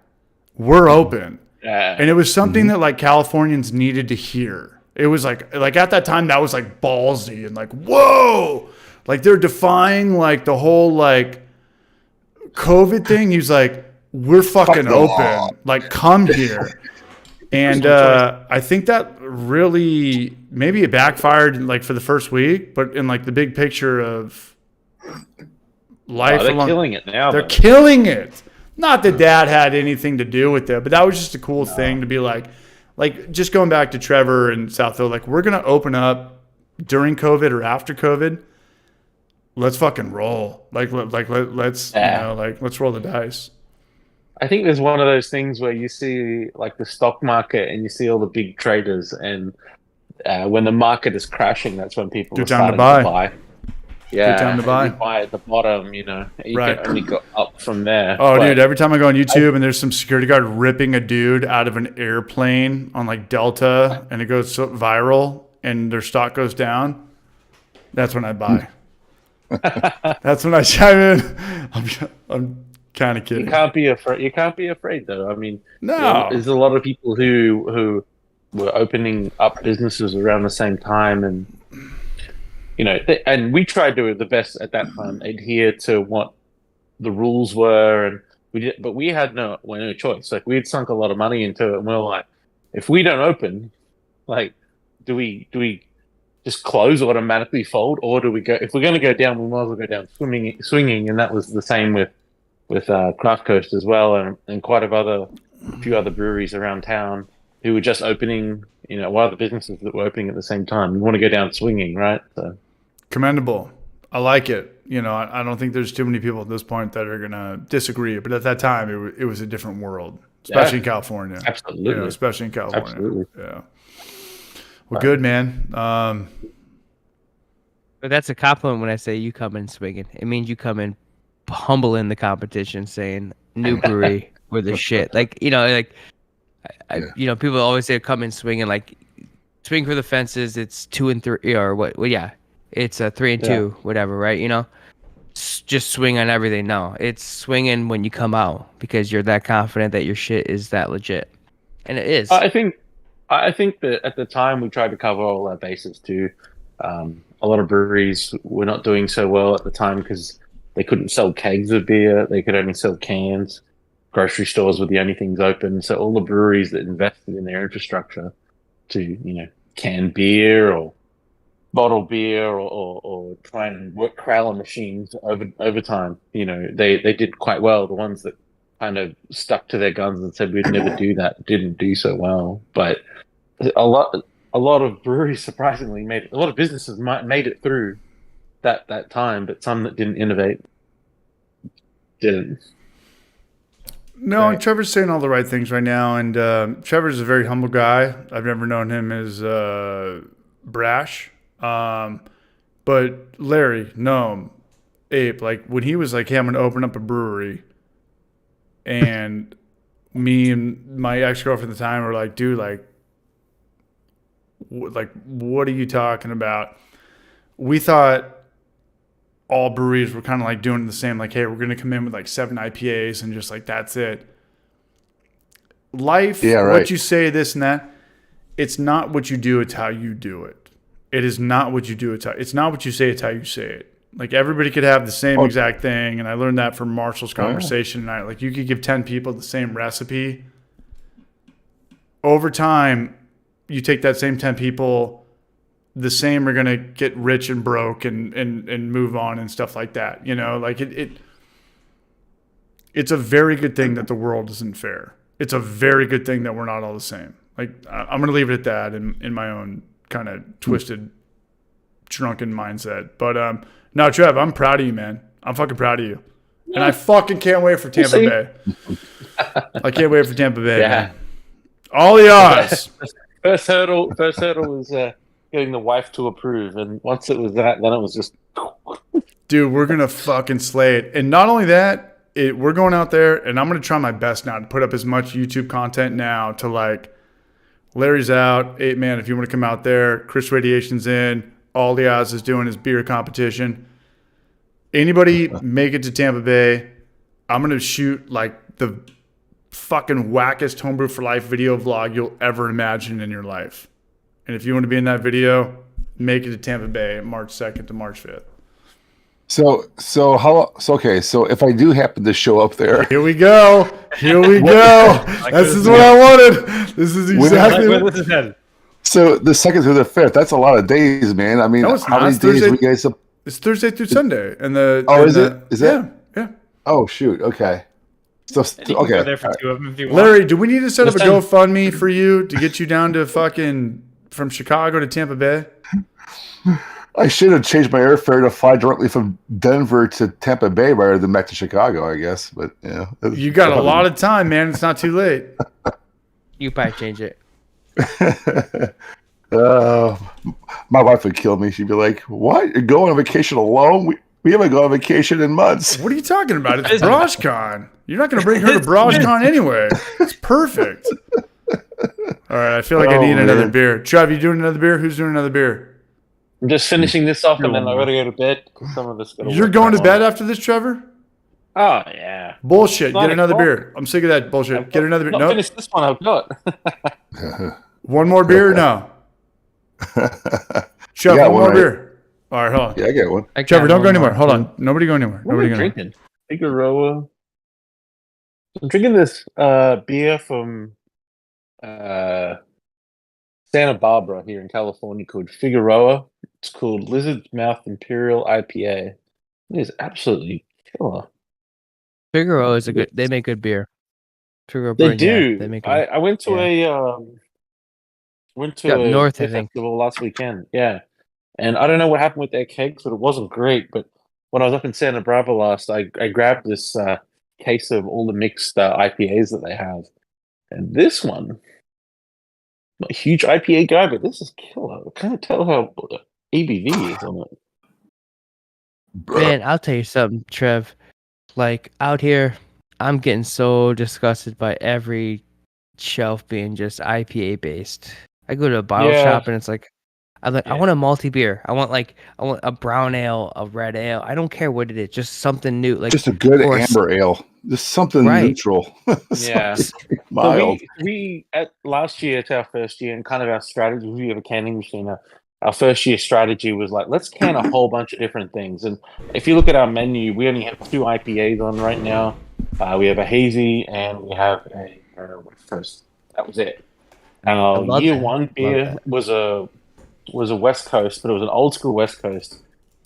And what do? We got all the hops that we had throughout the year, and we double dry hopped this one West Coast. It was like a very clean West Coast, and I think learning a bit of the knowledge throughout the especially San Diego is that IPAs, love them or hate them, they sell and they sell every day of the week. Here, in I San love 'em. Diego. I love them, Trev. I Yeah. love them, and I always drink them. But sometimes I want a multi beer, and it's kind of Right. disappointing when you go to a bottle shop, not a brewery. I'm talking about a bottle shop, and there's not. It's like no. I just want one multi beer, and there's nothing. It's Yeah. like Imperial Stout, like Imperial Brown Ale. Yeah, there's no You know- ambers Yeah. or nothing anymore. Yeah, I just We- want. Yeah, we have all over the top simple stuff. amber. Yeah, just Yeah, give me some- a decent tasting pale ale. We talked about that Yeah, earlier. right, we, right. we all grew up Yeah. on Newcastle. Like I can't even find Newcastle anymore, and I love Newcastle. You're right. I haven't Red seen it in ale a long that tastes I haven't seen it in a really long well time. in kegs. I see it all the Canyons time. wasn't so Actually, good. Newcastle. You seen Yeah. Newcastle? I haven't seen Newcastle like Yeah. in Walmart or Target or anything. Me either. So Can't do Lagunitas it. took over the brewing and for Newcastle, and I like the new Newcastle. It's if you can find it, Yeah. it's mostly in bottles, and they do it in 24 packs. But yeah, it's Lagunitas. So if you have Lagunitas IPA, you should find Newcastle. Your whatever. Cause Okay, same distributor. Yeah, What's that? Lagunitas Okay. is brewing. Cigar City, I think Newcastle now. Cigar I like City that from name. Florida has a really good brown. Trev, I got a question for you. After that, I've got a serious question for you. Oh, When you opened South O, was Yeah. was the idea to have a canning line for opening day, or was that supposed to come later? And for people that are wanting to open up their own commercial breweries, well, answer that question first, and then I'll just say it. Like, what's the high and the low end of commercial canning lines? Because it comes down to like RPMs, like revolutions per minute. Can you get one for 10 grand or 30 grand? And what's the high? Like 100 grand? so it just depends. So I'll only speak to our situation to start with. Our situation was COVID at the time. People were opening and closing all the time. The breweries that did really well were the ones that canned and bottled. Mm-hmm. Now you have bottling. You have bottling and canning, like mobile canners and that. They're around. Third but party. at that particular time. That was what We, Culture did. Yeah, we couldn't get booked in for like 6 months because COVID was on and everyone just booked it. Oh, So for see, us, people don't know wanted about that. canning to People be don't, sorry, people awesome? people in here. People didn't know that a lot of small breweries get third party multi canning, but that they're backed up. Like maybe there's more money in that. They're backed up. And at Okay. that time, the service was really hard to get, and cans were really hard to get. The labeling was really hard to get. Like, so we sat down. And we're like, okay, let's go out and buy our own canner. So we did a bit of research, and we found a place in Texas who makes some American canning. American canning, I think they just call them, and they made a one-headed filler. And this thing was like the state-of-the-art tech at the time. And What's a one-headed filler mean? So when you have like the big commercial canning line, sometimes you'll see like 4 cans or 6 cans go in, and they gas them, and then they change it, and then they fill 6 at a Sanitize time, them, and those machines are running. You know, they could run 30 to 50 cans a minute, and you're just pumping beer. For us, we needed something a hell of a lot smaller because we have a smaller footprint for our brewery. And something that we could wheel around, and this thing was perfect. Like it's on like a tabletop, so we could roll it around up to the fermenter and do it. So we could do like 50 cases in, I don't know, 3 hours, or 70 cases in 3 hours. While that, you know, if you're looking at Stone or Cigar City or, you know, Bud or we're going to Cigar like that, City. Funny you said that. Forever. Yeah. Anyway, That takes forever. But for us, we invested in that option. Not only one, because if we got shut down after we opened, we could can and put it into all the grocery stores and liquor stores and whatnot. But the other thing too was that we used it as a marketing play too to get in as many liquor stores. So now all of a sudden, not only are we can sell cans for people to go as they have a few beers, something to eat, and then they leave and take a can with them. But if they're at the local grocery store or liquor store, I can get. So now we're visual and everywhere. So, you know, we've gone through about, in the first year, I think we went through about 50,000 cans. congrats, 50,000 Raj. cans, I think. Hey, now. So, Wow. yeah. So that's in our first year, and you know, we've just got picked up by Total Wine and a few other chains. So Congratulations we're like, on do the- we need to on buy the- a bigger. Trevor just got a Beverages and More account. Big shout out to you, Trev. That's a huge account, man. Awesome. Cheers to you. Do you guys have good. Bevmos out there? That's You guys amazing. You guys Yeah, got we Heard do. of them? Yeah. You got Bevmo? Yeah. So Larry? No, not here. No. No. So Larry, Binny's would be what is a Bevmo out here. So counterpart. the Binny's out there is Oh. what Bevmo is out here. Yeah. Is it the same company or just the same size type of thing? Good question. Same idea, not same Same company. but same superstore. So idea. they're- thing. so they're- okay. Yeah. So they're yeah. competitors. No, not Oh. because they're not in the same market, right? It's just like they have. It's a big store with craft wines. Spirits, whiskey, and then spirits. craft. Yeah. Yeah, and craft. a cigar craft breweries inventory in one local. corner for all the cigar Yeah. guys and stuff. Yeah, totally. Yeah, that's Bevmo. Yeah. Bevmo has is the same thing. Bevmo and Binny's are like basically the same, just two different areas Just of the different country. Yeah. companies. So parts of Trev the just country. got Yes. into the Bevmo, so that's a huge account, man. So It's a huge account, and more wine and bev or whatever. That's our total Wine, wine yeah. and bev. Total Wine and Yeah, Bev. that's a big company out here. That's a good account to get for California's sure. big. Yeah. We just got I've heard of that. California. No, what do you have out there? Is it like just Costco or Sam's Club? I mean, do you have like a big warehouse that just sells alcohol, like Bevmo? Well, we can't. That sounded bad. Do you have a big warehouse that just sells alcohol? Yeah, Bevmo. Yeah, come on Well, down. so people know we Down can't the buy street to alcohol kids. at, like, convenience stores or supermarkets or anything like that. We can only buy it at liquor stores. So there's that. Which state Rhode is Island. that? Rhode Island's a different vibe. Oh wow! Oh wow! Yeah, it's a Yeah. different vibe. It's a different vibe. Yeah, it's totally different. Yeah. So like, I'm probably the wrong person to ask. It's very limited in terms No, of. you're Like, the where we perfect can person to find them. ask. I mean, where is it? Like where does the Bible Belt or the, because every state has its own alcohol jurisdiction and stuff like that. And I just want to know like where BevMo gets cut off or doesn't exist or. Okay, yeah, fair enough. Yeah, we're the opposite.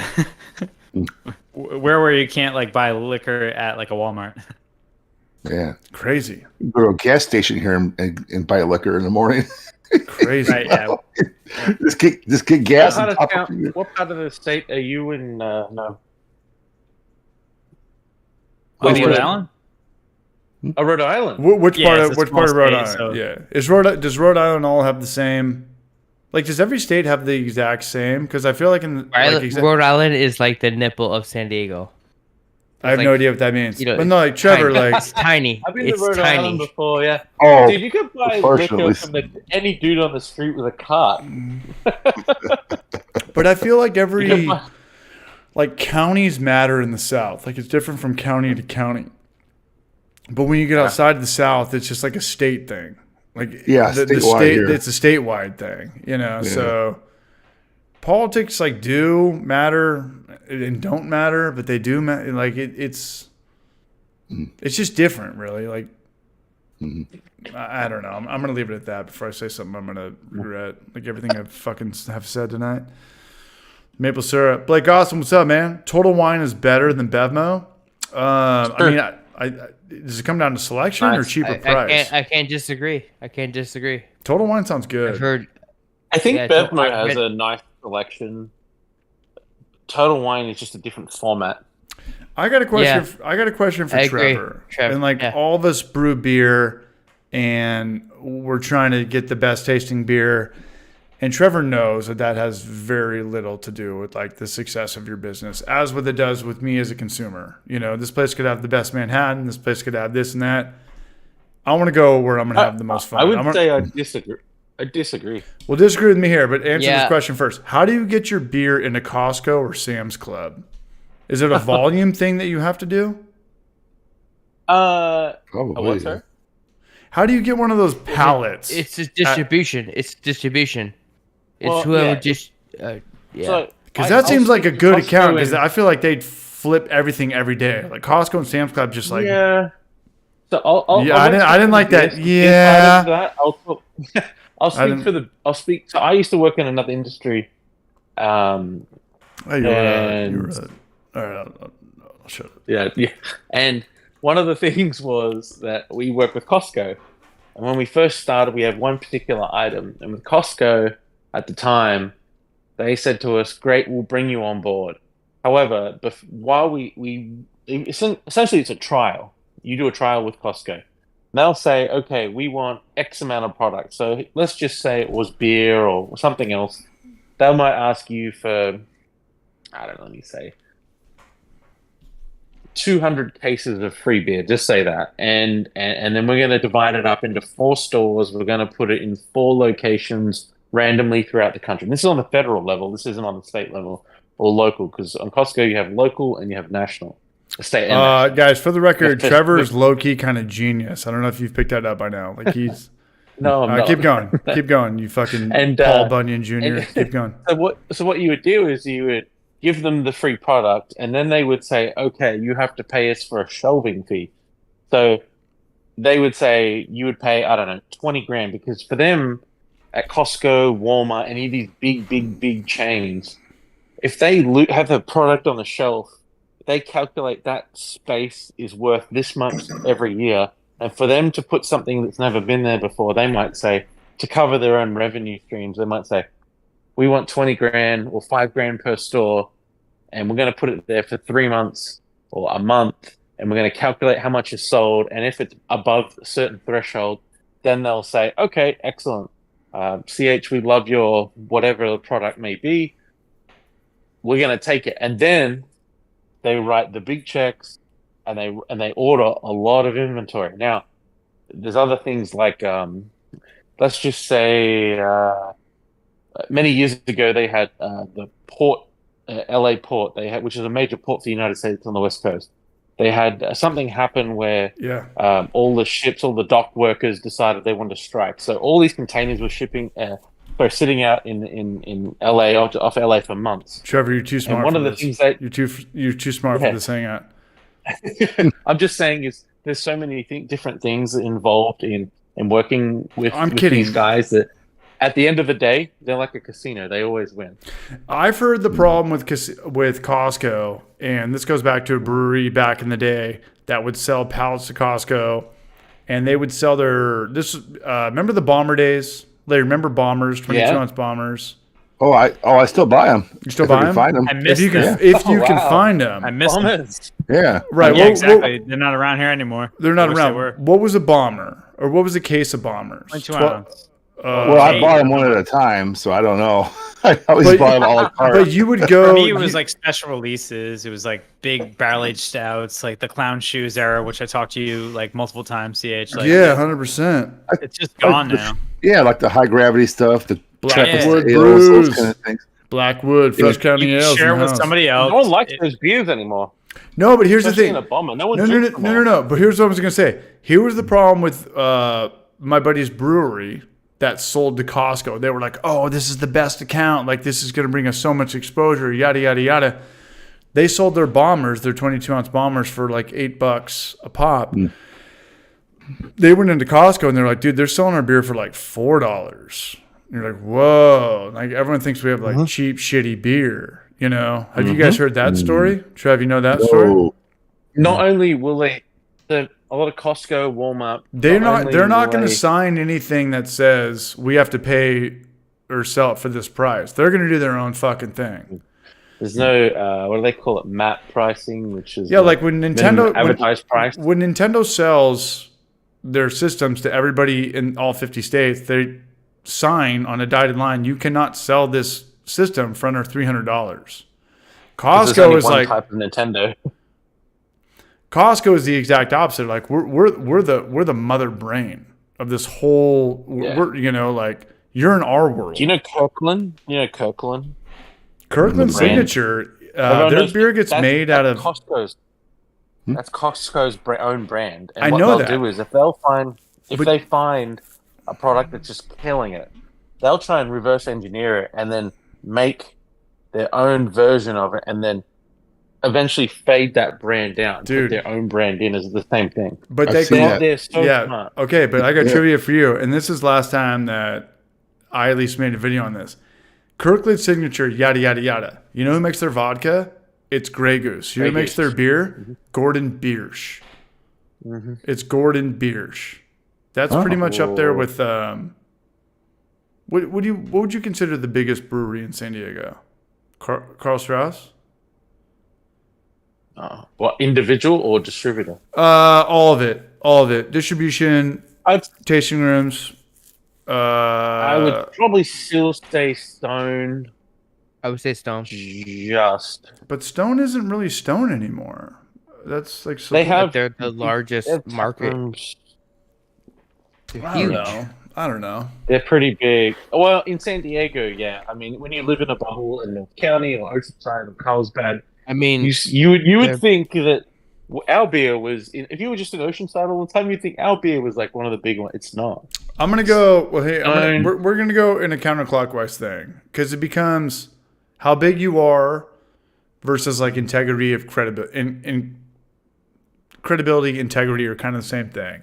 Larry, biggest local brewery that never sold out that you will always have their back for life in your hometown. My hometown that hasn't sold out. That's big that we would know about. That you would know, yeah, because I go to a bunch of smaller ones still in the suburbs nowadays. But I don't know, man. I'm kind of a homebody. I don't do a lot of dining out at these brew pubs. Yeah, but you would still know, Larry. Like what are the cool guys that never sold out and did their own thing? Even though you don't buy it or drink it, like there's one in Naperville, which is a west southwest suburb here. This place called Solemn Oath. Solemn Oath. Yeah. That's your answer? Yeah. No one knows that? Yeah. Okay, I'm going to go with Pizza Port. No, what's your answer? Big, but like Treehouse, like big but not. The trio sold out, didn't they? So Don't tell me that. my answer is probably gonna surprise you, but it's Sam Adams. Nah, yeah. Bottom right. Bottom right. Hmm. Pizza Board 2. 8-man. Me. So I'm gonna say this. I'm from Chicago, Atlanta area, like Larry, and even though they're in Indiana, I'm gonna say Three Floyds because Three Three Floyds. Floyds. bigger. Everyone loves Three. Okay. Everyone loves. Three, Everybody Three loves Three Floyds. Floyds in the South. Yeah, they've never Yeah, but Three sold out. Trevor, The you. I mean- Gumbo? What's up? They have the, what's that beer they have? It's like a hard Zombie gumbo Dust, or- Gumblehead. Gumblehead. That one. I've had Alpha that one. King. That's Yeah. pretty good. I love Yeah. Zombie Gumblehead. Dust? Gumblehead is one of my favorites. Bobby Dust. That's I have a clone recipe on my channel That's from one like of the best pale ales There you go. ever. Larry, It's just delicious. Yeah. me very and you flavorful. have a very similar recipe for Zombie Dust, and I made mine before I saw your video, but they're pretty close, and yeah, we got it. we got it it's- down. We got it down, but yeah, you're. I wanted yours for sure because I think yours is. What's I the one use I'm thinking mixolonin, that melatonin malt. Oh yeah, me too. Oh, I I'm think thinking. so. I'm thinking of Yeah, yeah. Space Dust. I always get Space Dust and Zombie Dust Space confused. Dust is sold out. calcium, Space right? Dust, Yeah. Very No. meh. At least Yeah. in my No, opinion. everybody I know in the South reps Three Floyds. I think I love it. Like it's cool that these breweries are still around. Like they haven't sold out to Budweiser. Three and Floyds is stuff. great. They also expanded. They have a distillery now next door, and they have a restaurant there, which just plays heavy metal all the damn time. But the food's pretty good. Trev, But coming I'm down a to heavy you. metal fan, I- and I love the I know Trevor wants to get out of here. 5 Southern California breweries. Stone All right. or California. Sierra No, Nevada, I think, Stone. Who are the biggest California? I'm gonna go with a brand that hasn't sold out that does really well. I think They got to be big, for a long Trev. time They is- got to be big. They got to be big. Deschutes.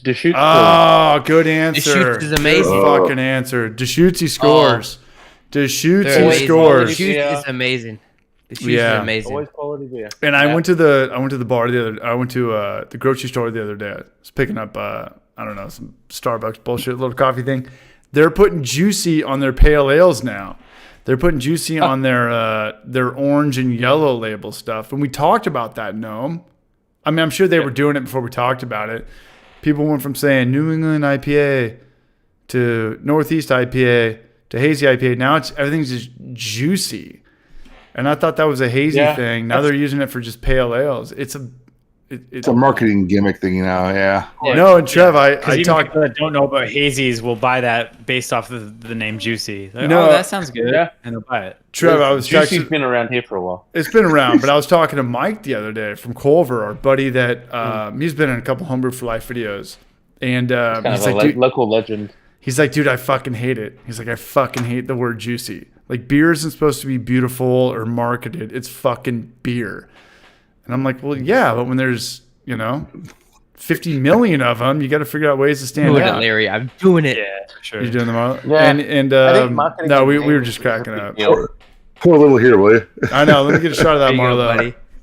Let's go. Trev, you got to get out of Cheers here, bro. to the rest I of do. All right, Trev. Hey, have a good night, man. Yeah, we'll probably. Take care, Trevor. Yeah, it's 12:30 Cheers, on Trev. my end. Good All to right. see you guys. Trev, I'll text you in the morning, man. Thank you. Thanks again, bro. Cheers, guys. Love you, Have a good Trev. night. Later, Trev. Bye. Cheers, Cheers, man. Later, Good to brunch. see you. Bye. All right. Hey, dude, we still got 60 people here, man. Do Come it. on, knock on our door. We've been waiting for you. We are waiting for you. I got Malort to throw down your throat. Can I, and you let it I don't think I need a Malort. Can I, somewhat explain why I picked Sam Adams? Because that seemed to go down. Why like, Sam really bad. Adams after they've owned the world?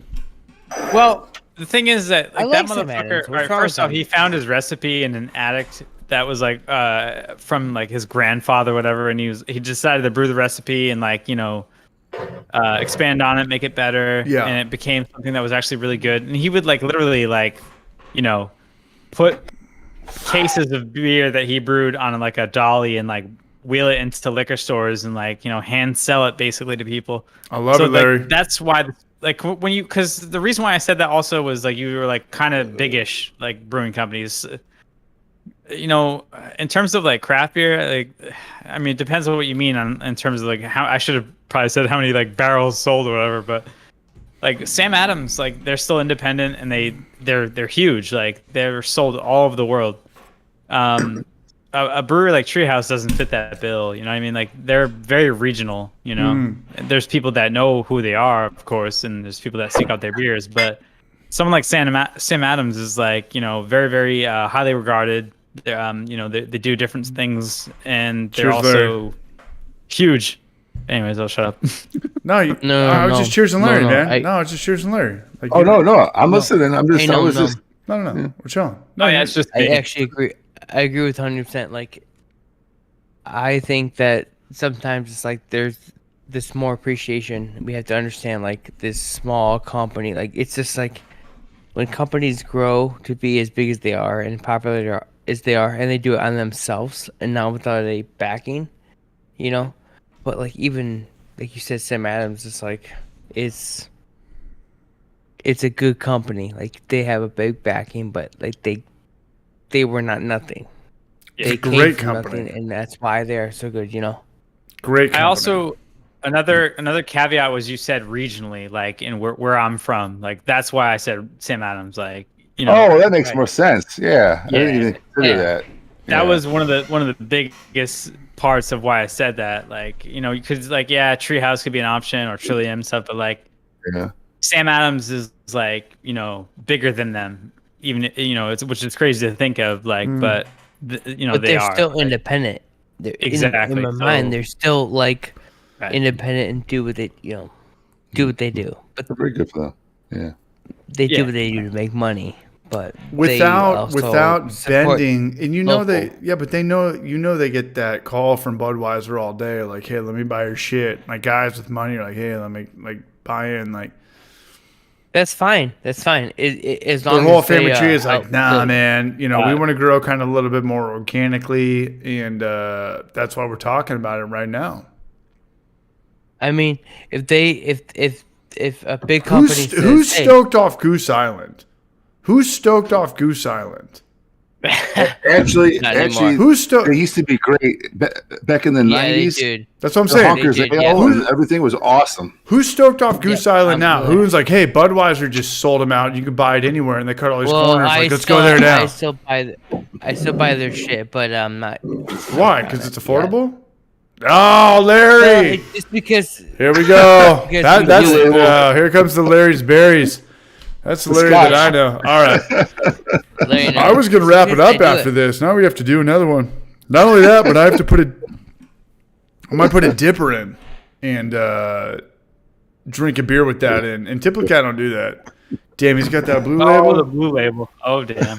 Here we go. Yeah, I get the. I don't know I still how got you the do it, box man. too. Yeah, I couldn't even smell that stuff. and Blue continue label's this a little bit podcast different or than whatever. Goose Island. Yeah. A Yeah, little bit different product. No, I but could smell that and be like, I'm done. I'd be having to walk away. fresh country in the house, man.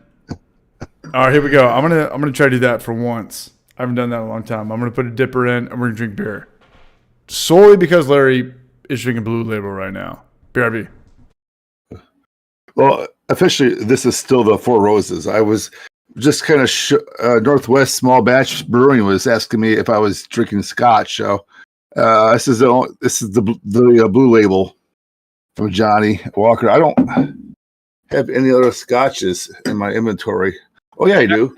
I have a question. What's the ABV on that? Is it different than like your standard, like 40, or is it like higher strength because it's like I have no like higher quality, so there's more evaporation. I have no idea how that works. It's just smoother. It's just Same so ABV smooth. though. Yeah, well, it depends. I got bottles which are 80 proof, 90 proof, 95, 101, 110 proof. There's It's a little just, difference then. Yeah. yeah, but it's just the different. It's just like homebrew, man. There's just the different grains Of and course. processes Yeah. they use. I just And, wasn't sure if it was like kind of standard. What's the one on that one though? on the Four Roses I'm drinking now. Yeah. This is 45% in alcohol, and this is Okay. so that's 90 proof, Got you. Yeah. and this Still, that's a Johnny little more Walker. potent than your standard. So yeah, I don't know. your I got standard is like 101. 4% alcohol. I mean, I got a Maker's Mark special edition that's 101. So Yeah. I don't know. Jesus Christ. Just a I don't know how variety. you guys do that. Because like my ongoing thing is I can't drink stuff like that. Like I would get wrecked instantly. So this is the Woodford Reserve Double Oak. That's 90.4 proof. Yeah, I mean, I could go on and on. Thing. I have a whole Man. collection back over here. That looks amazing. I used to have more scotches though, but I started off with scotches, and then I kind of drank bourbons, and then I started to like bourbons just as much as scotches. And then since the bourbons are regional, they're here in the Midwest versus traveling overseas from Scotland. Kind of been buying really high quality bourbons for probably half the price of the higher end scotches. So that's like, sure, it's a good value. Yeah, like I said, I'm so far removed from that world. Like I if I smelled that, I'd be. I don't know, I just don't like it. I don't enjoy hard alcohol at all. I can appreciate it because I, love to like age beer in those barrels, but I don't know. I can't do it. So I do have two scotches. This is a Chevis Regal that I got as a gift. It's 80 proof, but honestly, I used to drink the Highland malts, the scotches when I first started whiskeys, and I started doing the Lowland scotches, and I went through the Island scotches or the Isle scotches they call them, or whatever. And in fact, I got a book on scotches somewhere right back here. Look, I'm gonna be honest. I don't really like beer though. I got Michael Jackson's Complete Guide to Single Malt Scotch. Michael Jackson? Oh, so he did. Yeah, he did like hard alcohol too, right? On top of like. Oh yeah, beer. Yeah, dude. There's all these old labels and stuff. Yeah. Dude, I can't believe Chris Radiation's coming out to Tampa Bay. I'm fucking so Yeah, stoked. that's awesome. Yeah. I hope it grows. I hope a couple other people show up. We'll see how it goes. I feel bad about it's that. a beer vet. No, Larry will be there. I'd bet that Larry's going to be there. It's 2 months out. It's a Tampa Bay beer festival. If we keep talking about it, Larry, you're going to be pissed if you don't make this one, man. We have. Dude, I drive down for a thing in Knoxville, man. We should just meet back there. Yeah, but this is an actual beer festival. Tampa Bay is way bigger than Knoxville, and if we have enough people that know each other, we're the cool kids all again, Oh, yeah. It doesn't happen to me that often. Every day of the week, so. Say it again. It's like Tampa Beer Week, so like every day of the week while we're there's something going on. Yeah, Noam, did you look at both those hangouts? Yeah, so one is on the water and one is like kind of in the open in like some sort of park. Let's go with the one on the water. It should be a no-brainer. Exactly. But there's also, but the one that I looked at was that it was like a beer guild. The guild thing's a weird thing. Well, so real quick, here's the thing: the one that's on the water is the day before, and the one that's in the park is both days, the day before and the day of, or however you want to call it, the day of and the day next. But so we could technically go to both or one. Like we have to basically pick or figure out what we're doing, But I think it's all pretty close for the most part. And I talked to Trevor the other day, like, we'll rent a car, which is probably a horrible idea. We should just Uber everywhere. But I don't think we're going to go wrong. I think we're going to fucking kill it, man. I think we're going to kill it. Like, Tampa Bay has got to be like a San Diego, right? Like 10 times the size of a Knoxville. Like, they film movies in Tampa Bay. They don't fucking film movies in Knoxville. I don't know. I have no clue, to be honest. Well, but Knoxville had the 1982 World's Fair, so it's got that going for it. Scruffy City, man. That's my Johnson, Tampa Bay. Yeah, we're going to be down there in 2 months. Pretty much 2 months almost from this weekend. Yeah. Larry, you can swing this, man. Don't make me set up that GoFundMe, Larry. Don't make me set that up, man. I know you have a job. I guess I could pack extra clothes for my work trip. What's that? Said I'll pack my fun clothes with my work clothes for my work trip. Yeah. Let me tell Chris Radio. Yeah, don't book anything yet. We're thinking about getting hotels. We're still trying to figure out some hotel stuff. What up, Miha? Constantine Dustbound. Good morning, bros. Cheers. Where you from, Miha? Sorry if I'm saying your name wrong. I still say my name. Miha. Where's Miha? Oh, Uh, there he is. Constantine. Yeah, I don't know. Constantine. I don't know what the breakdown. Morning, man. Well, it's morning. You must be on the other side of the world, man. Yeah, sometimes we get some different time zones in here. Hey, thanks, man. For sure. Cheers, Braj. Yeah, because I'm wearing my pajamas, basically. This is where I was going to go to bed in until I joined the call. Yeah, but Larry, that looks like it's sunlight coming out from that window behind you. What's going on with that? Oh, that's just my... it's not a window. It's got more Blue Label. Okay. I got glasses and stuff in there. Shit, I don't know too many people that have a light in their cabinets. Okay, all right. That's hilarious. Oh, here. I'll change the color of it. I thought you went to a different time zone. No, Okay. I'll change the color. Oh, Romania. Shout out to Romania. Never been. Anybody here been to Romania? No. There was Guam earlier, I believe, and also shit. There we go. I just turned it green. I saw that, Larry. It's good to see people that aren't the typical regions chiming in. I love it, man. 8 a.m. where he is or her. Hey, man. Romania in the house. It's 8 a.m. where he is at. Shout out to Mihai. the avatar. And man, I'm sorry if I'm pronouncing your name wrong. Some people get offended when you say their name wrong. Some people don't. No. I don't know. That's Romania. That's pretty cool. I got a good friend who fled Romania under Ceausescu back in the 80s when they killed him. They got the hell out of there. I don't they came know. here as like young kids and stuff. That might He be. had a great story about it. Is It was that awesome? It was like a dictatorship in Europe. Yeah. He was a communist dictator running Romania at least through the 80s, if not in the 70s. I don't remember how long, but there was a revolution. He got put up against the wall and shot. That didn't make the American books.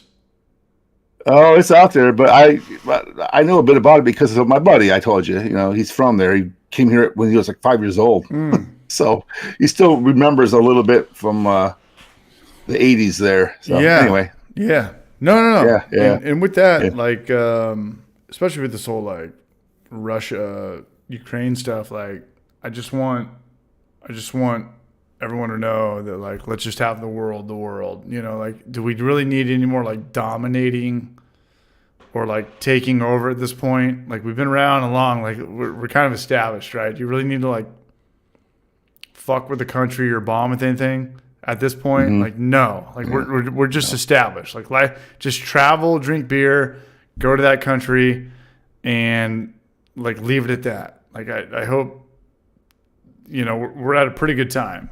We're at a pretty good time. 1,000 years ago, people would be like, hey, like, go, like, kill that guy. And you're like, what? Like, yeah, we're going to war against, like, Scotland or Ireland. You're like, we are? But you have to, like, we live in a pretty fucking good time. Yeah. Nobody conquer anything anymore. Fuck this Russia-Ukraine guy. Fuck the Russia guy. Stop conquering. It's not going to make your life better. The countries are divided. There's border patrol. Like, let's just leave it at that. We live in a good time. We live in a good time. Yeah. Like, do we really? Is like anyone's country or anything going to be better if we're like, hey, let's just like go take Canada or Mexico? No. Like, let's just leave it where it is. The chips have fallen. Who knows how long humans have been around or are going to be around? Let's just go from here. Work your job. Save up. Go on vacation.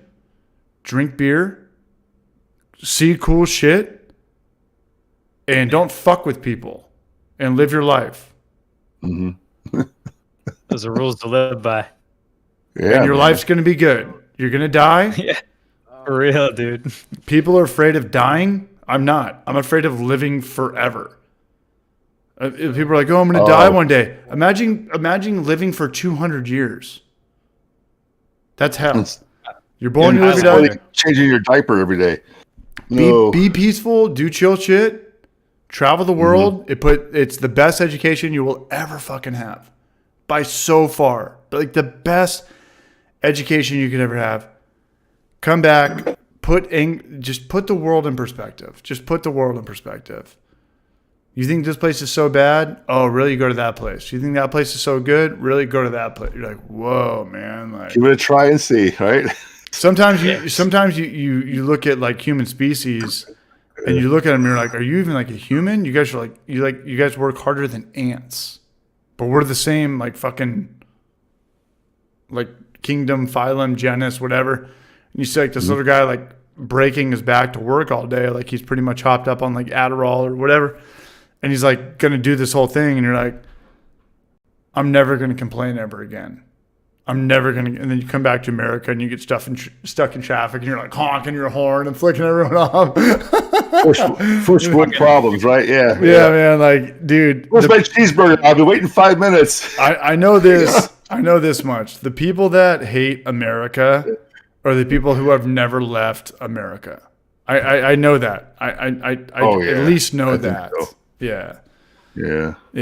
Because every one of my friends and neighbors who fled oppression in Eastern Europe and other places come here, and they tell all the tales of lessons they've learned the hard way. It's like don't repeat them here. I'm like, I don't plan on it. Hey, Larry, I really want to go to Indonesia, but the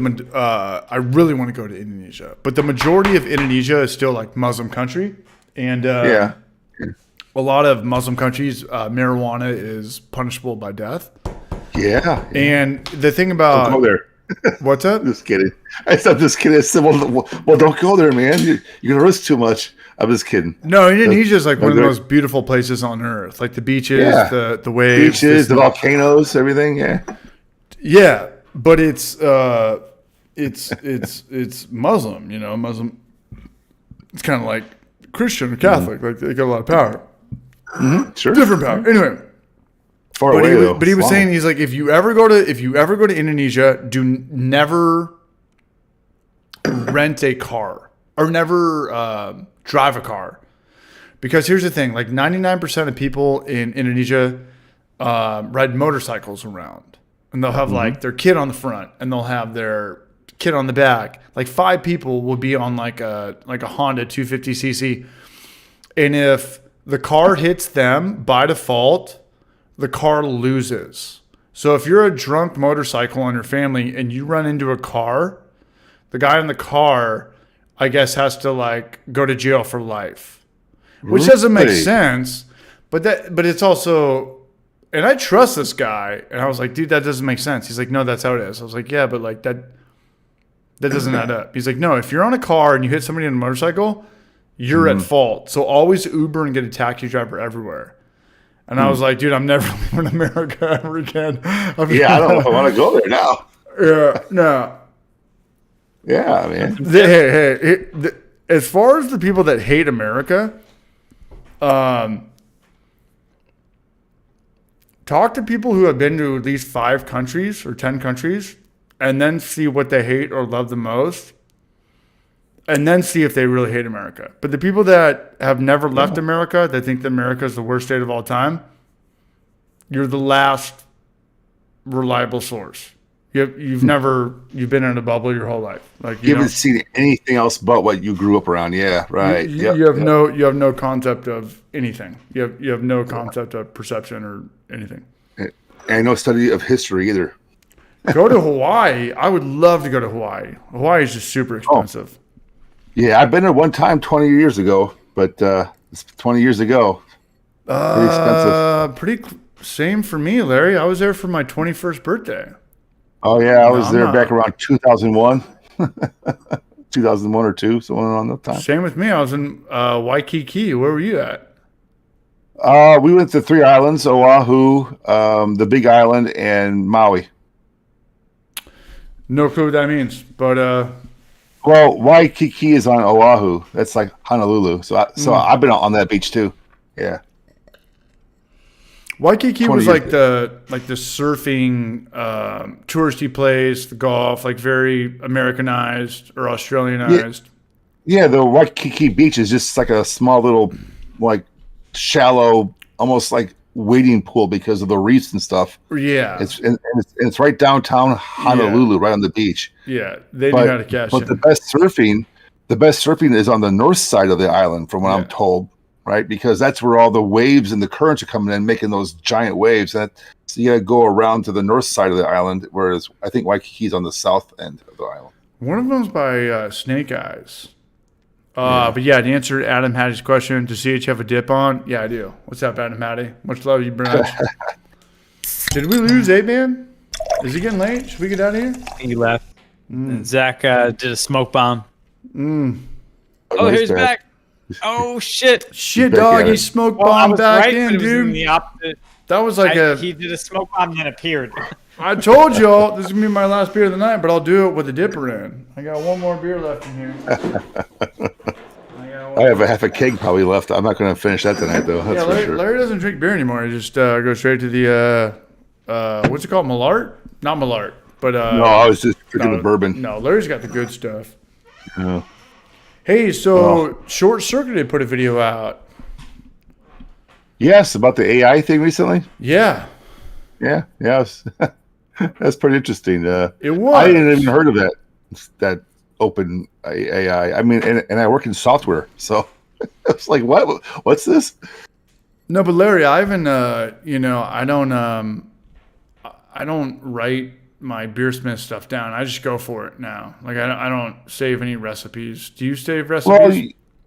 Well, because I'm an engineer and I like looking at statistical trends over time. I actually do design recipes, record everything, and have them for posterity. But if I wasn't so concerned about looking for trends and things, I would probably not carry either. Yeah, because after a while, you get used to. It's like cooking. You don't have to look at the cookbook no more. You go, okay, that's that style of beer. I could use this much of that, so much, and you whip it together. Yeah, I mean, how many times you make spaghetti or an omelet, we're like, I need to look at something for a point of reference. You just do it. You just kind of know it's these basic ingredients, this amount of time and temperature and all It's that just shit. muscle memory. Yeah, I mean, but I can't help myself because I do have this legacy of this homegrown brewing spreadsheet that a lot of people use, and they kind of want me to help them ensure that whenever I post a new version that it's accurate. So I try to use it, and therefore it makes me record stuff as part of that usage to make sure that the estimates and the actual measured values are actually in alignment, and make sure that my math is not wrong in that thing. So I got a little bit of pressure more than an average home brewer. Understood. Because people use my spreadsheet, but No, I get that, and that's fair. yeah. And But I appreciate you doing if I was that. free, if I was free to run, I would just by now I'd be like, okay, that's an amber ale. That's this grain, this percentages roughly. Make it up. Maybe I'll make some handwritten notes on a napkin, just some generalizations or something. No, but Larry, that's what got me out of that whole thing. Because when I first started brewing, I was like, you have to have a quarter ounce of Alzaca and this and that, or the recipe's going to be off. And then one day I was just making making lasagna, making spaghetti, and I was like, just eyeballing everything. And it all turned out good, and it was all the same. And I was like, maybe I should just do that with beer. Because back in the day, I'd find a hot pellet that would fall out and go down the garbage disposal, and I'd reach down there. I was like, I need that. I need that 1 ounce. It's going to make the difference. It's like, does it really matter if you're making pancakes in the morning and you grab this much butter or that much butter? It comes down to execution and repetition. It comes down to everything comes down to repetition. It really does. Repetition, and also if you're not hung up on making the exact same beer every time, or the same food recipe every time, like me, like you said, you just make some omelet or biscuits and gravy. It's like, okay, this a little bit extra of this and a little bit extra of that, and you kind of eyeball it and you go with it, and it won't be exactly the same from day to day or weekend to weekend when you make it, but it's still good. You still like it, and who knows, you might discover accidentally that maybe a higher percentage of one ingredient or less of another made that next recipe, food or beer, taste even better than the last, and you go, wow, now I know I like this better than what I did before. No, I'm with you, Larry, but I'm going to take it one step further. And no, I'm an 8-man. At what point do you think the recipe is out of your control and you think it's on the farmers, right? Hey, you can have Oh, So ingredients, Maury yeah. and Trevor brew every day, and they brew the next batch of beer. And this is a big difference between YouTubers. YouTubers, I'm like, hey, let's make dill pickle goza or how to spend $100 batch. That recipe isn't honed in. No, I'm like, Maury is brewing the same batch of beer every week and trying to get it taste better and better and better and better and better and better. But at one point, like, maybe it was a bad farming season, right? Like, aren't hops also kind of like grapes? Like, it didn't have that much rain that year, or it didn't have, and then now the customers are complaining, Right. and like, this is different. And you're like, dude, I can't control that. Like, we just And hops buy. and grain too. The grain harvests are different from year to year. But I think the thing that's the thing Particularly that's and sorry. especially considering like, you know, how hobby beers is going.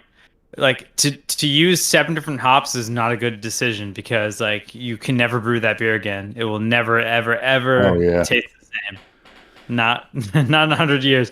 And that's for a hoppy beer, no? That's for a hoppy beer. Now go for a malty beer where everything's based off your 2-row, maybe that 6-row that this didn't come in that year, you know? Fair enough, yeah. And again, that's why you go like by their spec sheets. Like brewers will like, you know, look at the extract numbers, like in, you know, they know more than we do. Like we're just like, you know, using 10 pounds. They're using like, you know, God, no, like, you know, 1,000 pounds or whatever for a batch. Like, but for them, they're looking at extract percentage, moisture percentage, like a lot of different factors. That's like the shit that home brewers don't really think of. You know, for us, it's just like, you know, whatever works. As long as we can like nail it within like, you know, 0.002 or 0.003 of gravity, we're happy. But no, and I think you're onto something, Noam, and I would take it one step further because I think the people who have less control than us is the winemakers. They're like, we have to have really hot summers and really wet winters to get that perfect grape. But no, the people that have the most control is the distillers, the people making whiskey. Because if that batch sucks, what do you fucking do? Yeah. Run it again. They're Run it concentrating it again. anyway. Run it again. Yeah. You know, but if you're talking about like, you know, do you think beer will ever get to that point where it's like, you guys heard about wine, right? 8-man, like, oh, that 2017 of Cabernet Sauvignon or this and that. Do you think beer will ever get to that point where like, oh, you ever heard about that New Zealand hop? 2015, that was a good year? Wise, Maybe? no, but Maybe? barrel aged beers. No, I yes. haven't heard that. No. Also, then Larry, it we might still be has there, a Larry. shelf life. Sorry, what's up? No, I'm just apologizing. Well, like hop forward beers, no. Like, you know, I would say hop anything forward that beers, has, yes. like, I'm sorry. Go ahead. I would say hop forward beers, yes. Well, what was your original question? Like whether it would like, Will beer ever get to like, hey, if you had that like West Coast IPA, like will we start seeing years on beer? Like in wine, like a big market was like that was like 2014 was a good year. Again, like hoppy beers, that's the last thing you want is like vintage, like, you know what I mean? For it's almost exclusively sour beers and like, you know, barrel aged stouts, barley wines, like mixed fermentation beers, like unless I'm like completely missing what you're saying, I'm sorry. I'm saying like there's a good crop season where the crop was phenomenal. And that happens in wine all the time. And I think that hops are the new grape. Why would that not happen in beer? Do you guys pick up what I'm putting down, or am I fucking retarded right now? By retarded, I mean, I'm hearing you because it's all about the harvest and of every totally. Like wine comes down to like, oh yeah, but you have the 2016, but you haven't had 2017. That single cap vineyard, this and that. Yeah. I don't think. That's what I'm trying to say. That's what I'm trying to say. Yeah. I don't think that's as important because like grapes are all the ingredient of a wine, whereas hops are just a very small by weight percentage of the average beer, right? Well, that's another plot twist. Like, what do they use in? What type of water do they use in wine? Like, do people that brew beer put a bigger emphasis on water than wineries do? Because wine's way more expensive. Well, the water is inside the grapes. They don't generally add water to grapes unless the sugars are extra high in them. So they don't You know what I normally mean? dilute them. There you go. Northwest batch is. Yeah. He probably thinks we're all fucking idiots. Do I have to take this one down, or are we good? 8-man, are we good or no? What's going on? He doesn't even have his headphones on. Oh, he drank all that Malort. Oh, he's fucked up. It's that Malort, man. I'm telling you, it's crazy. Is it really? It's This is how me. Is he sleeping? No, it's I think he's dozing off. well, you know, we've We're all been there. I've been there, man. And I'm not even kidding. I really have been there. This one's coming down. I'm with Adam Hattie. Yeah, he gone. Yeah. Keep going. Yeah. Joe Rogan, like, clip, like, whoa! Like the Joe Rogan, like, whoa, he got knocked out. It must have been that grape drink he was putting down in that bottle of Malort. I'm with Ron Barnes. CH, is there a way you can like shut his cam off or? Yeah, I'm with Mihan. Yeah. 8-man, bro, stay with us. Is he checking his phone? Is he measuring his penis? I don't know what's going on. Because I've done both man. today. Come on, bro. Yeah, like, pump some life into him. How do you do virtual CPR? Is there a way to like ring a bell on his computer to wake him up or something? Like a remote control? I tripped over my fucking heater last week. I'm definitely taking. I'm taking this one down. I don't want this guy to feel like an idiot in the morning, and I would feel like a fuck. No, we all love him, dude. It's all good. That's what I'm saying. blow his He's back face. off, or is cam off? He might be measuring his penis. I don't know. Like I did that earlier. I don't know. There he is. Oh, here we go. Signs of life. Larry, do you have any virtual? There he is. Okay. But he can't. But he can't hear us without the headphones. There he is. He's back. Zach. Larry, there he is. Zach. Zach. He's back. All right, yeah. Ole. Oh, there he is, man. Dude, There we go. Dude, you just. Oh yeah. He got the Bro, you fucking just took a headphones. 4-hour nap, man. Yeah. What's up, brother? Yeah, it's the year 2056. Welcome back. Yeah. Hey, bro. You know, this whole stream, the name change. Yeah. You might have heard of the fifth element. This is the sixth Called the element. Malort. Yeah. Here we Malort. go. Yeah. Malort. Yeah. Okay, here we go. There he is. Dude, are you 100%? You literally were out for like 4 hours. You were gone for like 5 or 10 minutes, man. Dude, I got 3 more gray hairs in my beard. I don't even know what's going on anymore. Oh, shit, there he is. Are you related to Jack Black? Are you like one of his nieces or nephews? Oh, your mic's off. Oh. Yeah, we can't hear you. Yeah. You can hear us. I know you can hear us. You have another button to touch. I know. I've done this. Hey, well, I'll do another. Because of that, I'll do another shot of pickle juice. All right, here we go. Second wind.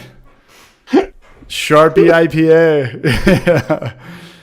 8-man, we can hear you. We can see you and you can hear us, but we can't hear you. Dude, these streams are getting better, man. No, these streams are getting better. Man. Who was last stream? Oh, dude, you know who's coming on next stream? Adam makes beer. Yeah. What's that? Adam makes beer. Larry, you follow Adam makes beer? Is that like Adam ruins everything? That Adam or some other Adam? Probably. No, I don't. I don't know. I don't think so. Yeah. Oh man, see that Bruce, Malort man. is evil. Have you not heard of pickle juice beers? Come on, man. All right, I'm gonna take my first sip of beer with a dipper in it. I'm gonna see if I can pull off this fucking southern vibe. That's hard, man. What do they say? The key to pollution The solution to pollution is dilution. I think I'm immune to swallowing enough of this dipper shit at this point. But I'll tell you, I got fans. I'll tell you guys this much. I've got goals. Look at that. Yeah. I'm getting text messages from people laughing at us. No one's making fun of anybody. Man. Oh, 8-Man. Abort. Oh, dude, he's doing the thing. Abort. He's 8-Man. We can't hear you, 8-Man. You're doing the sniper thing. When you're drunk in your desk and you're like looking like you're sniping because you have one eye open because you're seeing doubles like Doc Holliday, it's melatonin time. Yeah, look at Nove.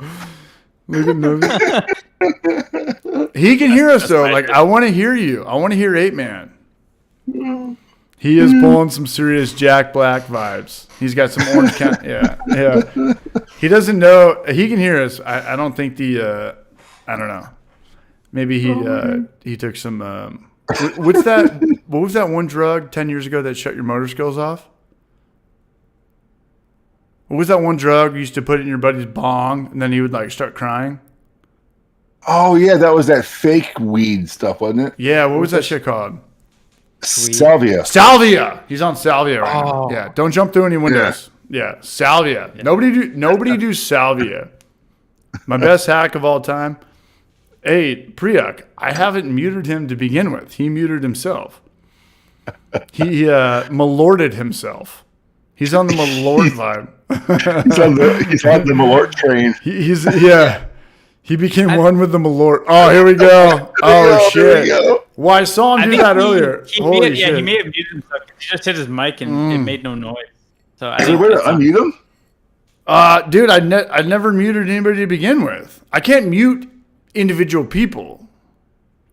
Larry, if I tried to do that, that would fuck this whole thing up. If I tried to figure out, hey, how to like figure out Streamlabs, we'd all be going to hell earlier. Lord, That's okay. That's all right. we all worship my Lord. He's trying to unmute himself, which is a great name for a song. Anybody who ever wants to write a song? How to unmute yourself or how to mute yourself. Yeah, I'm with Petey McEnroe.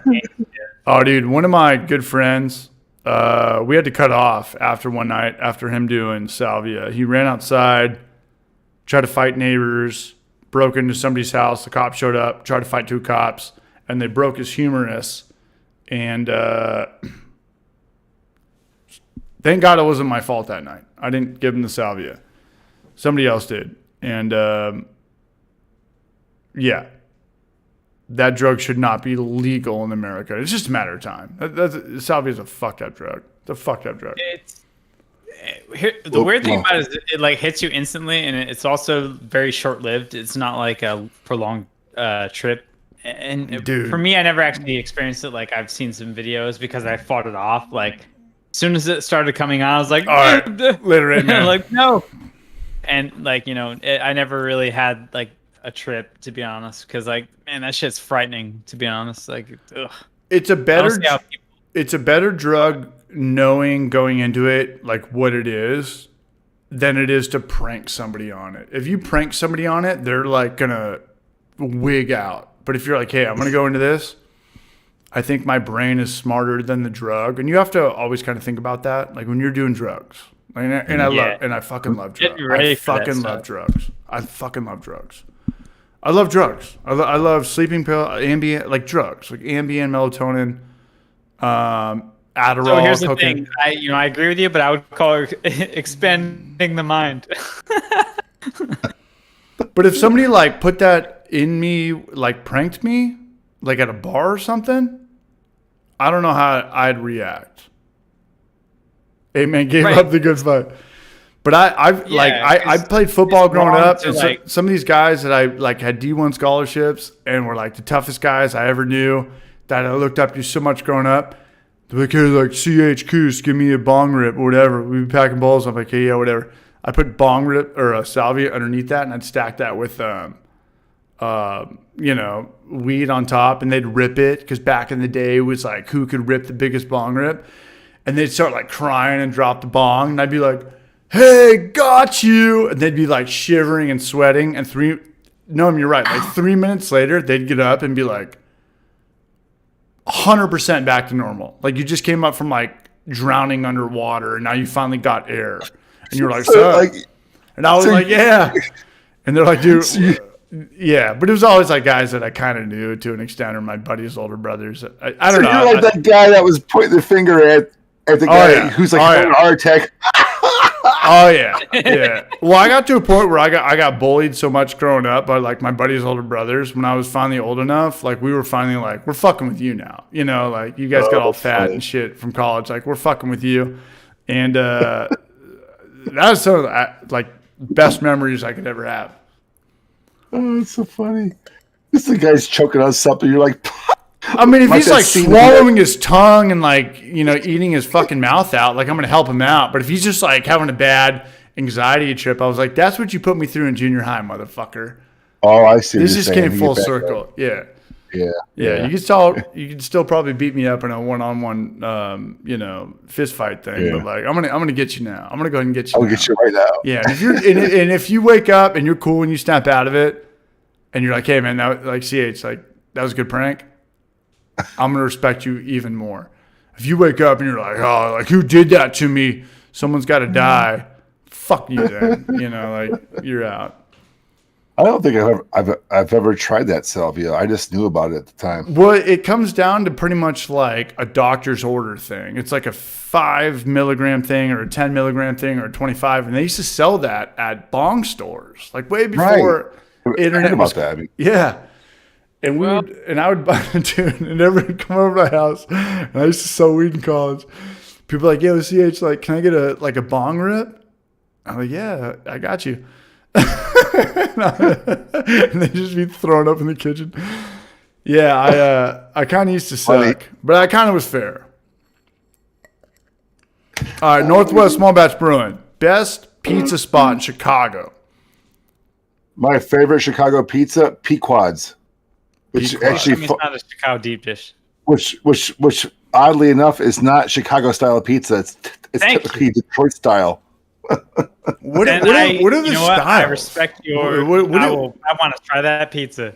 What are the styles? It's like, oh, it's the size of a swimming pool, and you cut into it, and it's delicious. No, it's not. Yeah, but if you use a ladle to fucking eat your pizza, fuck yourself.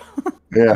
So my favorite thin crust is a chain of called Aurelio's, AUR whatever. But so there's a thin crust chain called Aurelio's that's really good. It's really good. Deep dish, there's like Lou Malnati's or Gino's East or something like that, right? And then for like pan pizza, Pequod's. Okay, but what makes it different? Like, why is it different from Chicago or New York? Seek it out, enjoy. But is it the crust? Is it the marinara? Is it the sourdough? Is it the water? Which style? Your phone or the audio got cut out for a second. Are you talking about the Detroit style? Yeah, like what is Chicago deep crust, where it looks like a cake? Dish. It's like it looks like soup, it's basically. It's like a pie with like just tomato mush. It's like it makes no sense. It's like a giant pot pie in a way, right? But it's largely a corn oil or cornmeal kind of dough. So it's like a butter crust. It's flaky and it breaks away really well. But then it's like your topping. It's like cheese toppings and sauce on top. So it's like that's every pizza. Yeah. Well, a lot of pizzas have cheese on top, right? This is generally they put the cheese down below and the sauce on top, and it's about an inch to an inch and a half thick. It's like a quiche. It's like a quiche pie. Yeah. Okay. Right. Yeah. And so what's like New York? New York's like thin crust? It's like thin. So New York pizza is usually cooked super hot and super thin, and it's served in big greasy wedges that you fold in half to eat.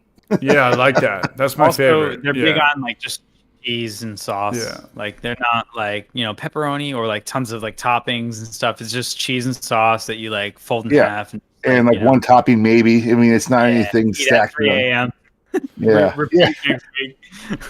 Dude, I honestly couldn't tell you like what's better. I think both those things sound equally delicious. They're all good. It's just on your mood, But variety is the key to the spice of life, right? It's like I don't want to eat deep dish every day. I don't want to eat thin crust every day. I don't want to, so I shake it up, right? Right. Just go So around the everybody in horn. California just kind of like rips off that vibe, right? It's like, do you want to go Manhattan or you want to go Chicago? And then they just kind of go from there.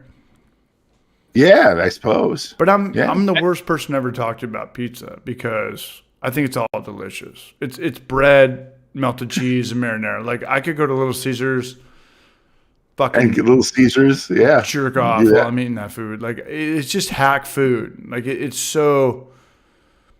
It's not like uni. It's not like the catch of the day. Like it's always going to be delicious. That's why there's every. You can't go wrong with pizza. Like you can't. No, that's fuck why it up. every Like, but like even every bad grocery pizza's store good has like pizza. frozen fast food pizzas because like you still can't good. go wrong. It's still good. Yeah, it really is. And it all comes down to regional. Like there's always like ingredients, there's different aspects and shit. But like which that's what makes it cool. Like there's some pizzas that are like way too like doughy. Some pizzas that are way too saucy. love where, that. Like, I you love take a that. bite and you like almost burn your like chin because the shit just drips out. Like this, that's what makes it unique and different. Like, and just like how we talk about beer, where like the same 4 ingredients, but like you give it to someone else and they're gonna come out with a different product. Good Pizza Good is metaphor, probably- Noam. That was a great metaphor. Right. It's the Yeah, same it's 4 probably things. A better Right. representation, to be honest. Like, Right.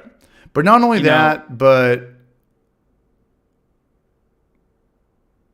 I just had it and I'm fucked up. It just hit me. I'm fucked up. No. it's all good, bro. Oh, yeah. No, I had something cool to say. Oh, no, I know Maybe I some did. good places around here. You guys come around? Oh, no. to this area? I found it. I dug Okay. deep. All right. The only food that's good to eat the next day is pizza or Italian food. Everything else sucks. Every leftover Mexican food, sushi, gross. Barbecue, never. Not even close the same. The only thing that works the next day is really Italian food. And I don't know why that is.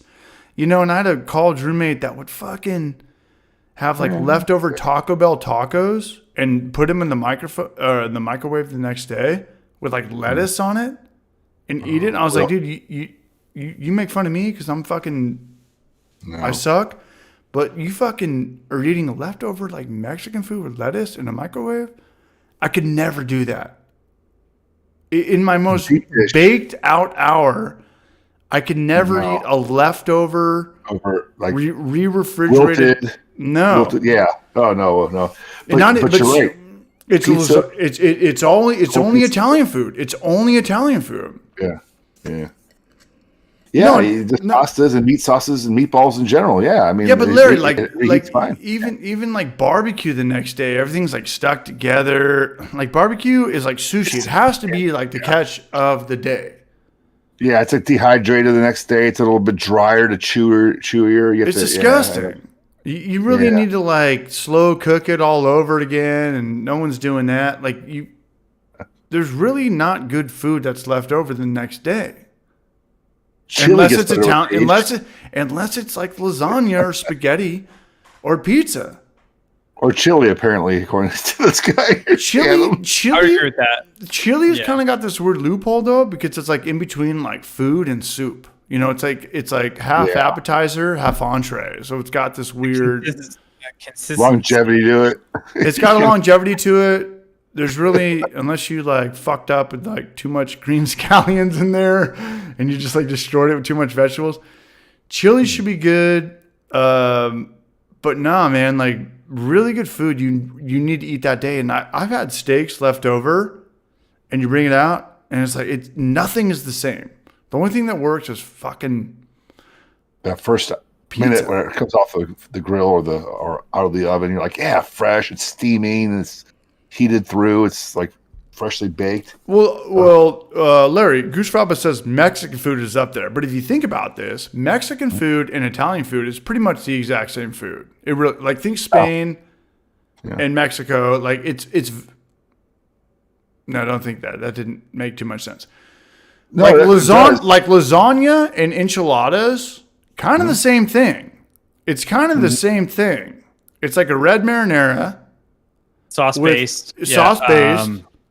High in. Starches With for cheese sure. and the meat. Yeah. Lasagna and enchiladas, yep. kind of the same vibe. Same vibe. You know? And Jim Gaffigan did a joke about that. He's like, when you go to a Mexican food restaurant, they're like, what do you want? He's like, I want a tostada. He's like, what's in that? The server's like, well, it's beans, cheese, rice, this and that. Yeah. He's like, well, it's in like a burrito. It's like beans, cheese, rice. It's like, it's all the same. Like, you know. It is all the same. It's just prepared or layered in different manners. Larry, not only that, but beer is going that same fucking way. Like, people now are like, hey, is it a cold IPA or is it like a brute IPA? It's all the same thing, but like a new name on it can like create a new trend. It's the same thing. Yeah. I don't know. You guys want to do one more beer or no? Oh no, I'm done, man. Oh, You are down? One more. Okay, one more beer. Hold on, Larry, don't go anywhere. We got one more beer, man. Yeah, of course. All right, one more. Are you new here? Oh, okay. Well, maybe I'll I'm kidding. going to be paying for this come morning because it's We are. $12.19. We're gonna all pay for it. Yeah, I have to get. Damn it! It's gonna be a long day at work tomorrow. It's like a communion, like payoff where we all like suffer a little bit, a tiny bit. Well, I gotta find some way to shake up the monotony of winter, dark, dreary, cold. Dude. You know. So why not stay up late? No, I'm still standing. Sorry. You're singing Elton John tunes on a live stream now. All right. Let's see here. So I finally get around to trying the Blue Label finally. If you haven't seen that yet on here, it's starting to run low. I've been nursing it for 3 months now since I got it. So just a little splash because it is late in the night and I shouldn't be drinking much more than I have. Not because I'm snookered, because I'm not. I'm 250 pounds of romping, stomping sex and death over here. But no, I just can't drink a lot too late because I get heartburn and stuff when I try to sleep eventually. So Hey, man. That's my What's challenge. funny is like I'm the exact opposite. I can't do that because I would be like, passing out in the corner. Mhm. But I will drink some of this coconut variant stout that I brewed. Oh, very good. I'm not a fan of coconut, but when it's made in a beer, I actually like it. It's good. Yeah. This was aged in a rum, but also bourbon barrel stout. So this shit is like delicious. I'm not gonna even lie. This stuff's like super fucking good. That does look pretty good. I like the color of that foam on there. It's nice and like brownish. It's really nice. Yeah, it's a little like mocha. Rock and roll, man. We got to go back to Tampa Bay, man. Larry's coming out. There's no ifs, ands, or buts. Larry is fucking coming on out. David Seller just said, hey, Larry, I'll pour a Blue Label with you. Someone else has got Blue Label in here? Larry, what's Blue Label? Like $200? So the last dark beer you saw me drink was the base beer. We and, like, lost this is the coconut beer, Larry. it's just, Hold like on. such a treat to. Let me go back. I think I lost you guys. No, we're coming back. I'm back. Sorry, guys. back. I was like frozen up for about a minute there. I didn't hear or see Yeah, you got anything. to pay your internet bill, Larry. Somebody said they've got some Blue Label in here. All right, I got one more beer. We got one more beer. Goodness. All right. Yeah, that's my little sample of Blue Label. Yeah, Larry doesn't drink beer anymore. He just goes for the good stuff. I don't drink beer anymore. I don't drink beer any less. I don't drink for the good. I don't drink any good. All right, I got to get another glass. My last glass has my dipper spin in it. No. Yeah. Yeah, so I like scotches too, though, man. They I like that peatiness, that smoky peatiness to most of them. But unfortunately, I'm not the person to talk to because I don't really like hard alcohol at all. that's right. You mentioned that earlier. Yeah. Yeah, I try to avoid that at all costs. Like, I just love that aroma, and only scotches have it too. Oh man! All right. I wish I was into it. I wish I could like appreciate the nuances of that, even if I'm not into it. And how that like contributes to beer when it's aged on it. I just can't. I have no correlation, no relation. No, it's foreign to me. It really is. I don't like hard alcohol at all. I don't know. Something happens. That's funny. That's funny because I think you just said that beer you made was Asian, like rum barrels and things. Probably right. Stuff. It's got liquor in it. But yeah, like taking that and aging on beer, totally cool. But like, the actual like source, I hate it. I don't like wine. I don't like whiskey, rum. Oh man. Vodka, you name it. Oh, man. I don't like it. Believe me, CH can back me up there. I do not like that shit at all. I don't know. Never got down No, with he it. doesn't. No, but I got him to do some. What were we drinking? Mezcal. Mescalian Stallion. Yeah. And the next day I was like, yeah, but not me though, right? And you're like, That was not doing maybe. face. Yeah, sorry about that. oh shit. Larry, I got a question for you, bro. Do you ever talk to? yeah? Do you ever talk to David Heath? On occasion, it's been a number of months, but yeah, I have. Why? What's up? I just saying, I used to talk to him a little bit. I've been kind of out of touch. Just want to know like how he's doing and playing catch up. Yeah, I don't know. I haven't talked to him in probably since the summertime or even earlier. I was just thinking back. It's been a long time. You never met up with him in real life? No, never. No. Always. He's on a different vibe out there. Online means, yeah. Yeah. He lives in Norway, right? He lives in Norway.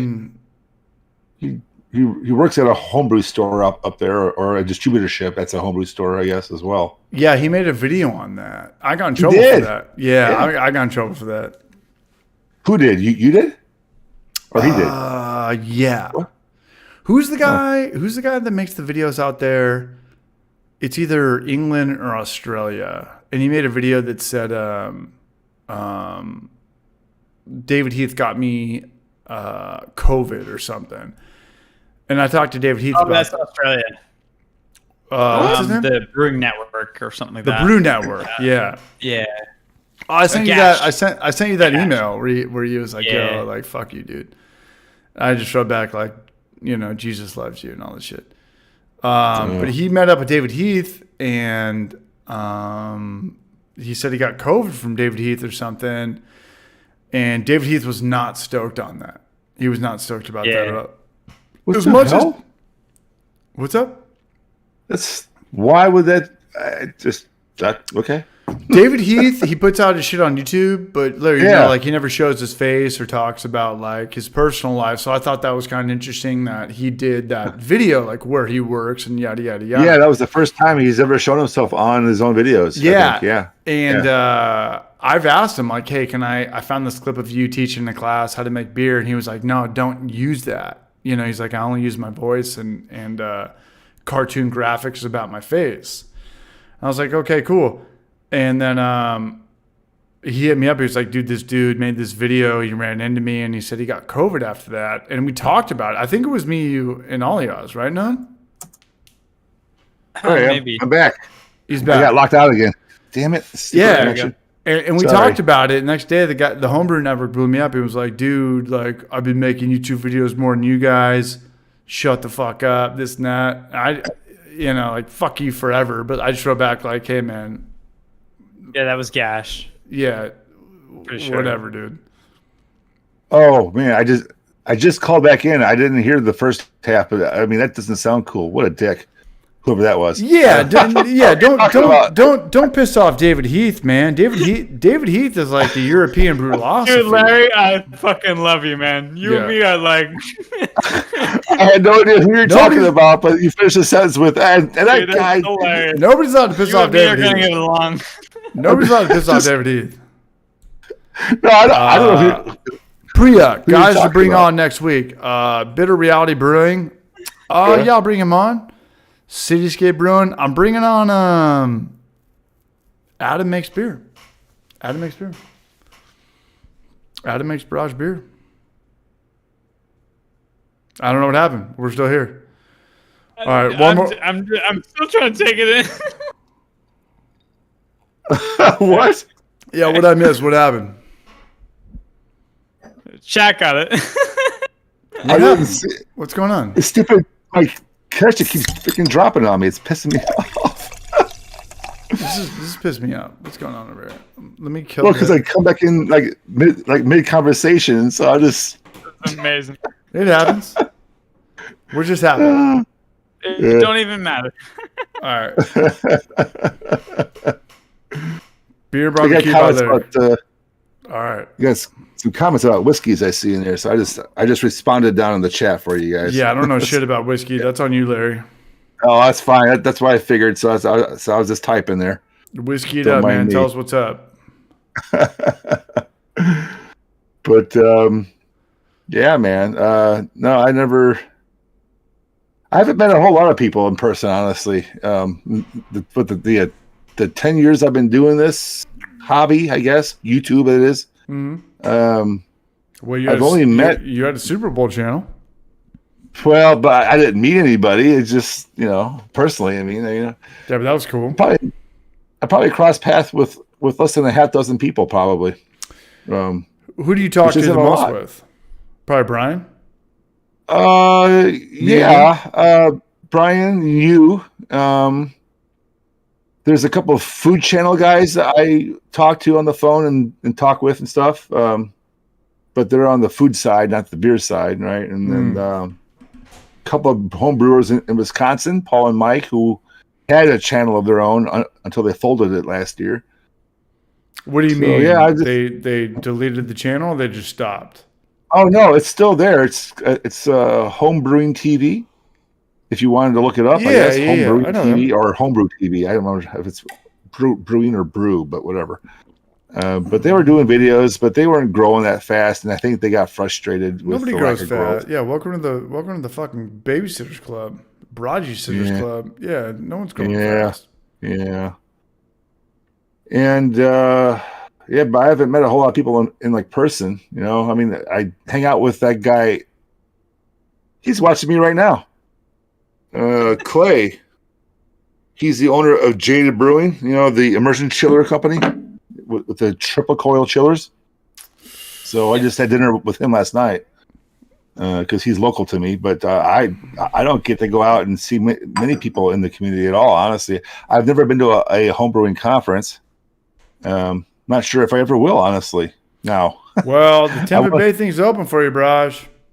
yeah, I don't know. Let's think about it.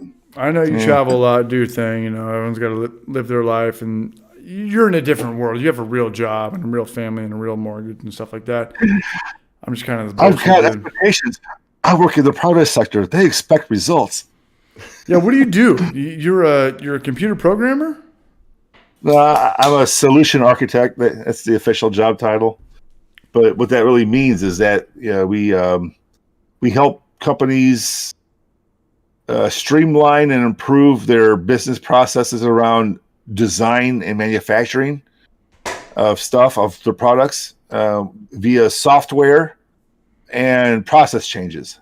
So it's kind of like a hybrid kind of thing with software and working in a certain manner and using the two together to achieve efficiencies in the production of their product. You've been with the same brand for a little bit? This shit is glitching. Hold on, let me go back. Yeah, I think it's glitching crazy, man, because I froze up there too. Yeah. Okay, I think we're good now. Hold on, let me go back. It might be cutting out, but Larry, you got a good company. You're successful as hell. You're killing it, bro. Hold on, let me go back. Yeah, I think we're running. I think this might be it. I think this might be a sign that we hit our 4 hours. Can you guys hear me? Time or something. Yeah. Can you guys hear me? Let's call it right now. Let's get out of here. Well, I guess I'm done. Hey, Larry, man, thanks for coming on. We'll get you going on the next couple of weeks before hey, you got to come to Tampa Bay. I'm looking at Larry now. Yeah. He's glitching, like he's doing like the shit. Yeah, we got to get out of here. All my shit's fucked up. Hey, I want to give a big shout out to everybody who's here tonight. Brulosophy. I got to wake up in the morning and figure out like what the fuck should go live or not. But I don't think we need to take any of this down, right? Nobody said anything stupid. Censorship. I don't think I have. Yeah, censorship is for fucking pussies. All right. Okay, Hey, guys. Noam, thank you, man. All Hey, right. Larry, thanks, man. Hey, Larry and Noam, cheers, y'all. Cheers. Let's Good get night, out of guys. here.